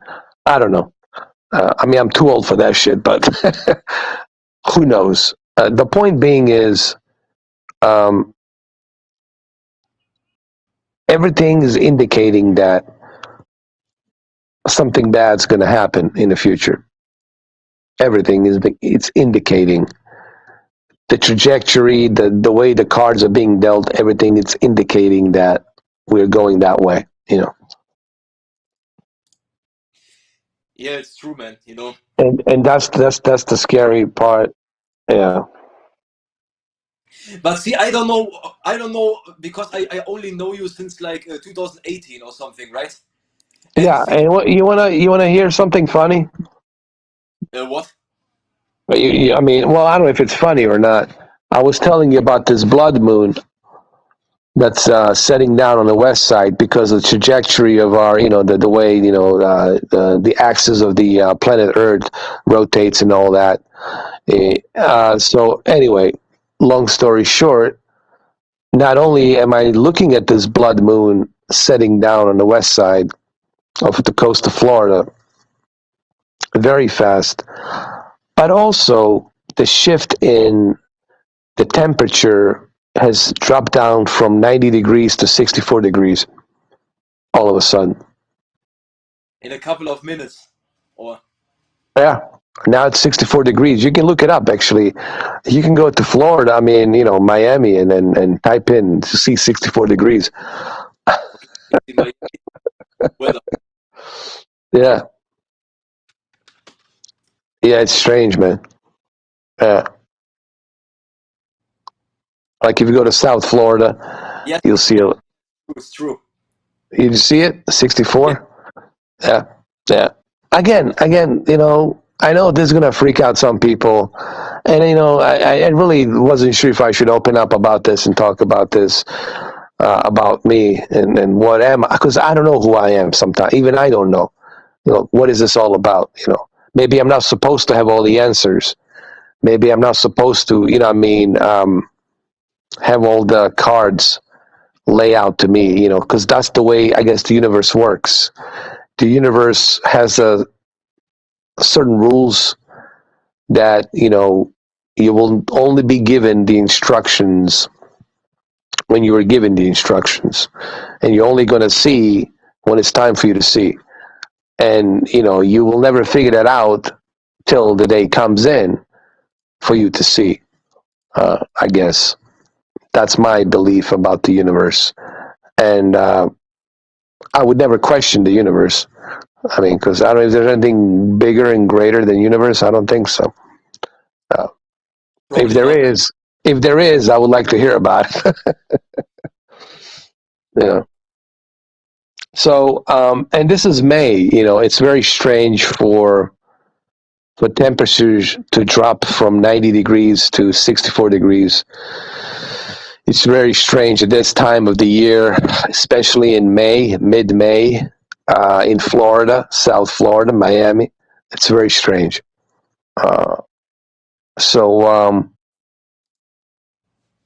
Yeah. And I think a lot of people are freaking out right now watching this live stream. They're freaking the hell out. I thought it was supposed to be about a Steam Deck, but it's turning into a... But see, the universe works in mysterious ways, and so do I. But look, here's the thing, and before we end this live stream, because it'll be like 5 hours and 9 minutes, and which I love it. It was great. But before we end this live stream, I think both you and me can agree that people should look at this as just think about it. Like you don't have to believe Just the as a stuff yeah. just exactly. Yeah, I have no reason to lie. I told you about what happened on my birthday. I told you about the earthquake. I told you about the Al Bielek. I told you about the moon, the blood moon that was setting down to the west side in coastal Florida. I told you about the 64 degrees. You can look it up. I have no reason to lie. I just tell you what I'm feeling, and even the way I felt about talking about the stock X in the beginning of the video. I was sincerely being, angry about it because I felt angry because I felt like I was used, and they didn't give me any like benefit, like to help me out get the package quicker and faster, right? So I know people are going to judge me on that differently, but I was speaking from the heart, like I was speaking from the truth, that I should be able to, choose how I want my package to be delivered, right? I should have that option, So the reason I'm saying this is because I want people to understand that everything that I speak from me, for real. I'm not putting on an act show. I'm not, putting on some whatever ratings numbers to get some views or whatever. Everything I tell you comes from me, And I think, and even Sasha here will tell you that. I don't have to. I mean, he'll tell you that everything I tell you comes from me. I don't try to hide anything, like to cover anything. You might not like the way I talked in the early of this podcast. Maybe you found it, distasteful, but that's how I felt, and I was speaking the truth. When you speak from emotions, you speak from the truth because you feel strongly about it. When you're faking something, then you can tell that you're trying to construct and scheme something, like Quantum does and all these other people, right? So again, you don't have to believe anything I say. It's like me and Sasha talked about, and Cameron talked about, and Mamba talked about. Just think about it. Think about what I'm saying, and think about it. You don't have to believe anything. No one's asking to believe anything, but just think about it. And that's why you have a brain, to think. The universe and God didn't give you that brain just to sit there for no reason. You're thinking. You're connected to the universe. You're always thinking. You never stop thinking. Always. Even when you sleep, you're thinking. So, is there anything else you want to say, Sasha? Yeah, because here's the thing. What I wanted to say about that stuff with StockX, for example, right? You know why that is that you were upset? It's this just shows you again that you care, because for example, right here, or this is the perfect example. You were only upset because you would have done the same, right? Like if you, like let's just say you were the boss of StockX, okay, for example. Yeah. You were upset because you would have done the same for other people, right? That's why you were upset. Absolutely, man. I want to give people the option to get their package. They're already paying extra money to get PlayStation or Xbox or Steam Deck or whatever. They're already paying a top dollar on something they shouldn't have to pay a top dollar. The least I can do for them, besides authenticating the product, the least I can do for them is give them the peace of mind and let them choose for their convenience how they want the package to be delivered and when they want the package to be delivered. Next day air, the same day air, whatever. Like give them that option, right? That's what I would do. I mean, that would be the most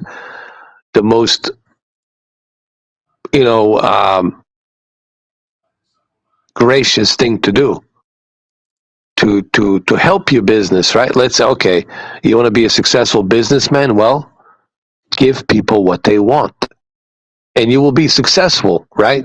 As a businessman. Yeah. And that, yeah. Go ahead. Go ahead. Even with, that's what people don't understand these days. Even like the older guys, like most of them, with honest business, you will still make like that's. I think that's also what you said yesterday when we talked about movies, or like 2 days ago, when they would finally make good movies like they used to do, like a couple of years ago, but in an honest way and stuff, and like how should I say this, and getting good actors again, to make these good movies and stuff. They would make more money than faking everything, if you know what I mean. Like, you know what I mean? Absolutely, man. If they were being, if you're good at, here's the thing, if you are passionate about something, don't worry about money. Money will come. If you're passionate about music, look at Hans Zimmer. He's a very passionate, successful musician and a composer and a producer of music. Money is not an issue for him because the money will come if you are passionate about what you're doing. You'll never have to worry about the money because you're passionate about your work. Look at Elon Musk. He's passionate about what he's doing, so the money is never going to be an issue for him. It's about believing in what you want to do and be the best at what you do. And if you want to create a successful company, you have to think about, what is my bloodline? My bloodline is the people who buy the products. And I should do everything I can to ensure that they have the best possible customer service, the most pleasant possible customer service. That is if you care, right? That is if you care about the business that you are running. Now, if you're, like I said, I use the word low life or a thug or a ghetto, whatever, then you're not going to care. You're being selfish. You only care about your own, selfish reasons, about your own money. And that's what I was trying, to come across, and that's how I felt, And yeah, because you would have done the same, right? Of course. I mean, I want you to have your product. Why should I want you to go through some inconvenience, right? You have to go through hoops and go travel there, go travel here to pick up a product that should have been delivered to you without any questions, or shouldn't give you the necessary tools to get the product as quick as possible, right? Exactly. And if the company doesn't give you any tools to get the product as quick as possible, even though you paid a top dollar to get the product, so what does that say about the company? And if you can't talk to them, you can reach the customer service, because the customer service is not existent because they have none. All they have is affiliates. Well, that shows me one thing only. that they don't give a shit. They're just in it to profit money. In the most sleaziest possible way. And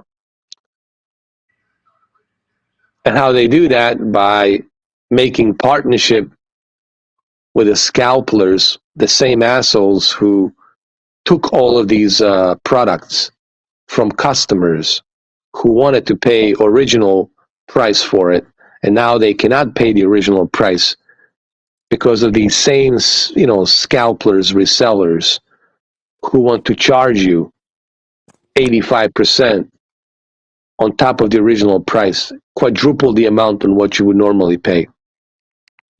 And on top of that, you don't get any benefits of like the next day air shipping or whatever. So that's how I felt about that, because I felt, it's like they don't, because if I see something wrong, I have to call it out. You know what I mean? Sasha, if I see that this is wrong, I have to call it out. That's in my nature. I cannot just sit there like a Jehovah's Witness and just sit there with a watchtower. I'm going to tell you, hey, this is wrong, dude.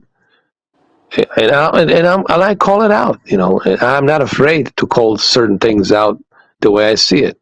If you do something shitty, I'm going to call you out, You might get angry, some people might get angry or whatever, that's fine. But I have to call you out. Like, I have to call out certain things the way I see it, That's just the way I operate, Yeah, and, of course, it's right, And people don't like that because they don't like it because it makes them feel uncomfortable. Like, oh shit, this guy is damaging my ego, or this guy is making me exposed. This guy is shrinking down my whatever. I thought I was bigger and larger than life. Now I'm not, because this guy is exposing me. He's calling me out. That's called truth. That's not me doing it. That's the truth doing it. That's the universe doing it. That's the universe letting you know what you're doing. It's shitty. It's very shitty. And for doing shitty things, there's a reaction to that. What goes around comes around, and you got to be careful what you do in life. Be careful what you say. Be careful what you do to people, because that shit comes around. What goes around comes around, and this is something that people need to they need to be aware of. You can call it karma. You can call it whatever. Pick and choose. But everything has its reaction. To every action, there's a reaction. Well, Sasha, listen, man, this was great. 5 hours and 21 minutes, man. I can't believe it. Yeah, this is probably the longest podcast I have done. I don't know. Is it? I don't know. I don't think so. Is it? I don't know. Yeah, I think so, right? Like 5 hours. 5 hours and probably, right? yeah, 5 hours and 21 minutes. Yeah. Plus yesterday we did 4 hours or something, like 3 hours and a half. Yeah, or 4 hours, something like that. Yeah. So we did 5 hours and a half here, and yesterday we did 4 hours. So that's like 10 hours altogether. 10 hours. That's if you watch back to back this and the other one yesterday. It's like 10 hours. And, obviously today we're going to do the unboxing and the setup, the whole thing. We'll do that today on the live stream. So it's going to be around 2 o'clock. And your time's going to be 8 o'clock. Probably 8 again. Yeah, 8 again. It's going to be cool. It's going to be interesting for me to talk about it and all that. So thank you. Thank you, everybody. Thank you for being here. Thank you for watching this long podcast. And, I don't think there's any more records for me to break in terms of longevity of my streams. I mean, just the other day, I did 13 hours. Days gone. By the way, and then what was your longest stream you ever did, like in general? The longest one was 19 hours. Yeah, that was the Jesus Christ. That was some space game. I forgot the name of it. Something in a space station or something. There's this chick. She's in a space station and she needs to survive. Alien And I was Isolation, maybe. yeah, something like that. You know, it was like a 19 hours. It was crazy. Yeah, it was insane. I never thought I was 19 gonna. hours there, Yeah, man. but then again, what's also insane is the Last of Us, 12 hours a day. That was insane too, man. You know, I don't know how I did that. To be honest with you, I mean, I sometimes I watch those streams like how I don't know. That's the part about me I don't get. Like, where do I get this energy? How do I do this? I don't understand it, man. You know, Yeah, maybe it's and the flow of the conversation, right? yeah, And flow all of the that stuff. conversation, and all that. But I always had this energy. I never felt tired, to be honest with you. I mean, I know what tired means. I can sense it, but it doesn't affect me like it would affect a normal human being. You know, like you would pass out immediately, right? Yeah, And that would be it's it. like, And I don't know. I mean, I can't explain it. You know, I wish that I could, but I can't. All right, Sasha, man, I love this. I enjoyed this. It was great. I'm going to see you today at 2:00. I'll see you hell yeah, man. guys. Yeah, it was great.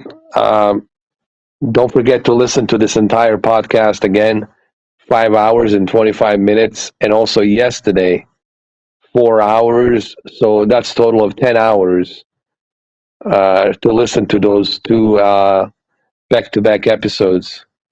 And then if you got nothing else to do, you can also watch my other live streams, including Days Gone, 12 hours, you know, because that's as much as YouTube can record, 12 hours. So,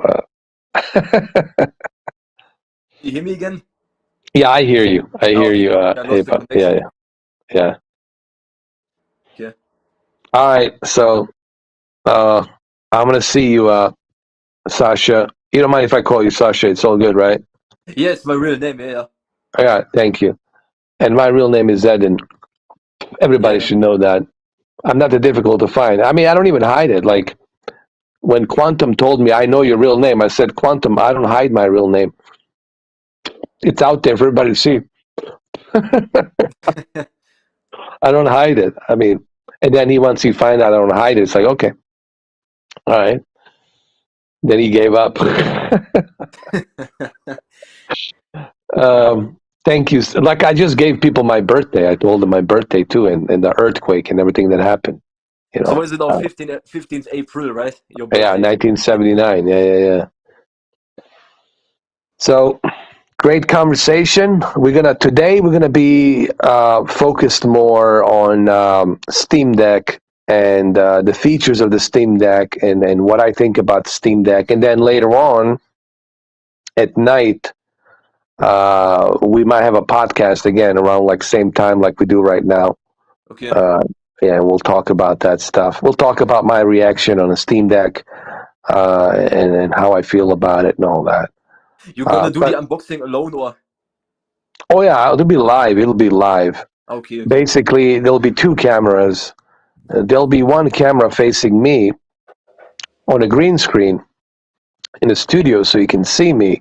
And then there's going to be another camera facing down on the Steam Deck and the box when I unbox it, when I take out, the product and then plug it in and set it up, turn it on, all of that. And I think that's going to be cool because you'll get to see my expression and my impressions and the expressions of my face and the impressions of the product while we are, looking at me on the screen and then looking at me unboxing it. So it'll be pretty cool. And you get to interact with me, guys, and ask me questions and stuff like that. So that's today at 2:00. Can't wait. Yeah, and I know you're gonna be there, Sasha. Yeah, it will be definitely. Yeah, and Cameron will be there. Mamba will be there. Brendan, we'll see how he feels. I hope he gets better. He's got that COVID thing, and It's not fun. Believe me, I know. My brother told me it's really not fun. It's kind of like it's like a stock market. It goes up and down, up and down. Like a fever, it's like a stock market. Goes up and down, like a wave. It's just not fun. It's not fun, but it'll pass. It's just, it kind of sucks that he's going through that crap because he's a good guy. Brendan, he's a good guy. He's a really good guy. He's a good heart. And I wish him all the best, man. I want to see good things happen for good people. I don't want to see assholes and bitches and cunts, get richer and famous and all that shit. I don't enjoy that. That bothers me, to be honest with you. When I see, assholes and bitches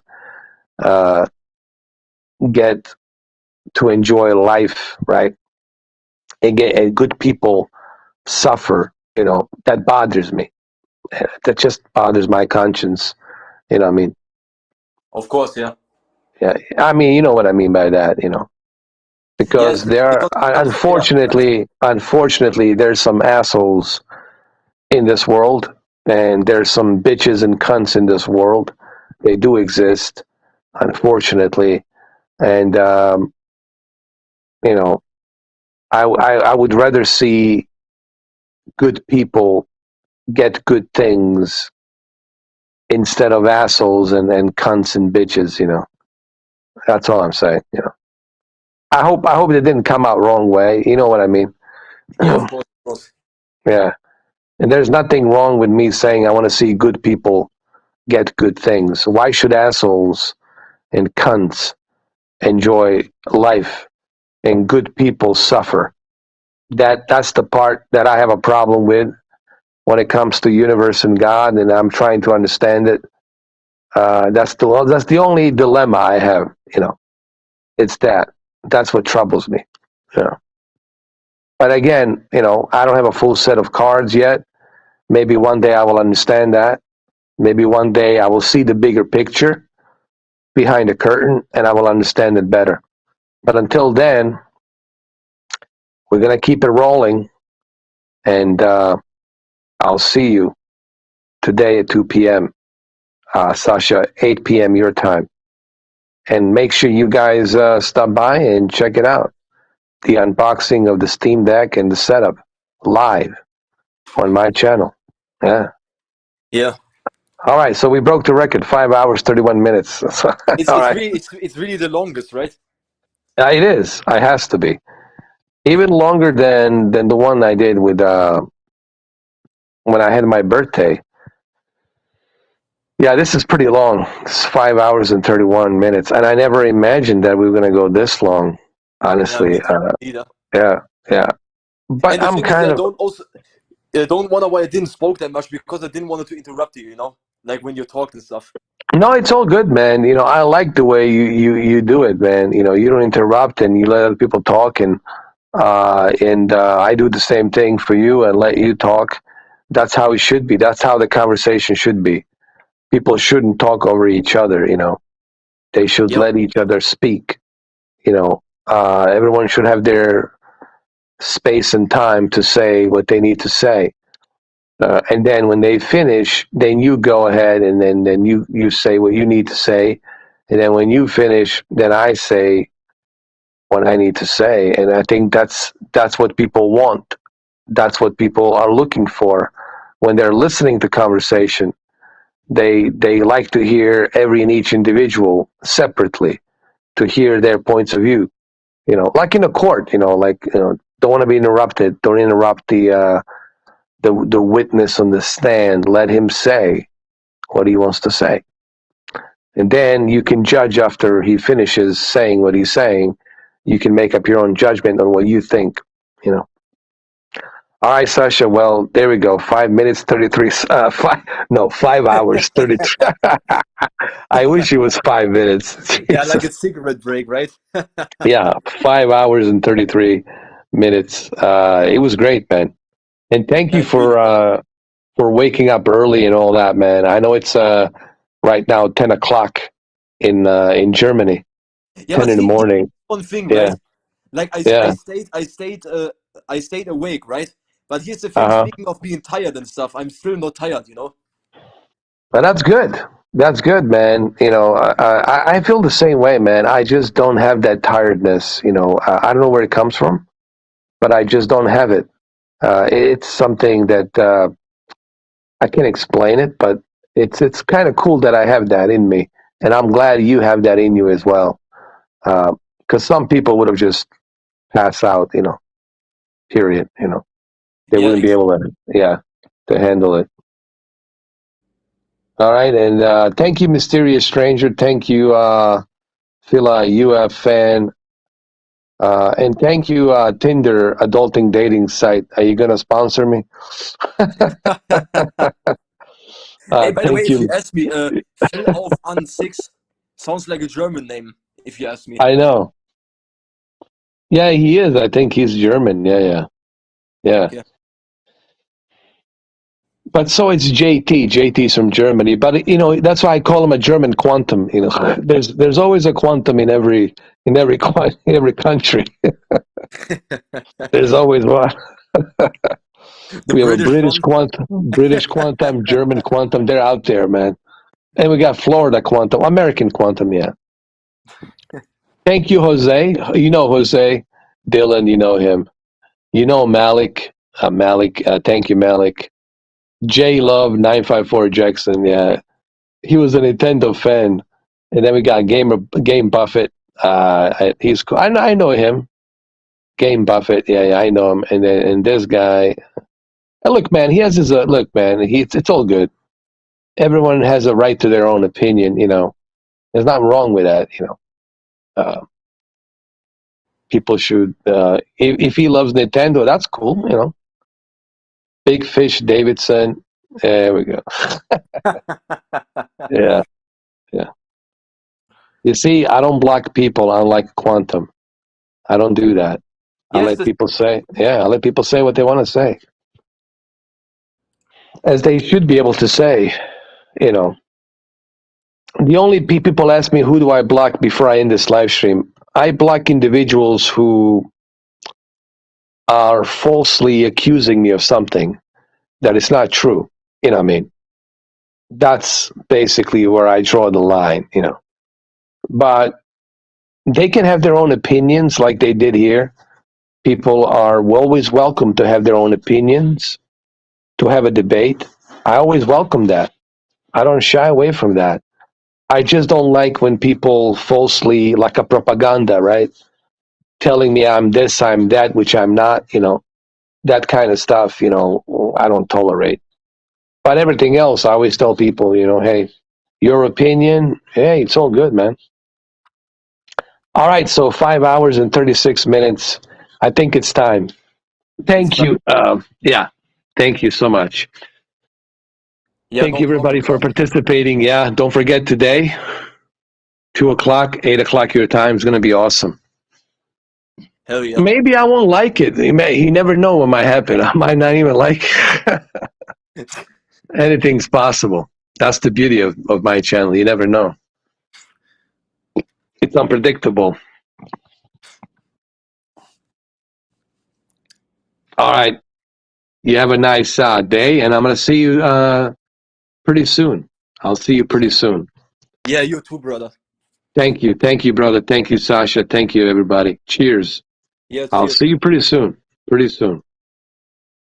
Yeah. We're going to end this 5 hours, almost 6 hours, 5 hours, 37 minutes, and some odd seconds live stream. I mean, podcast. Yeah.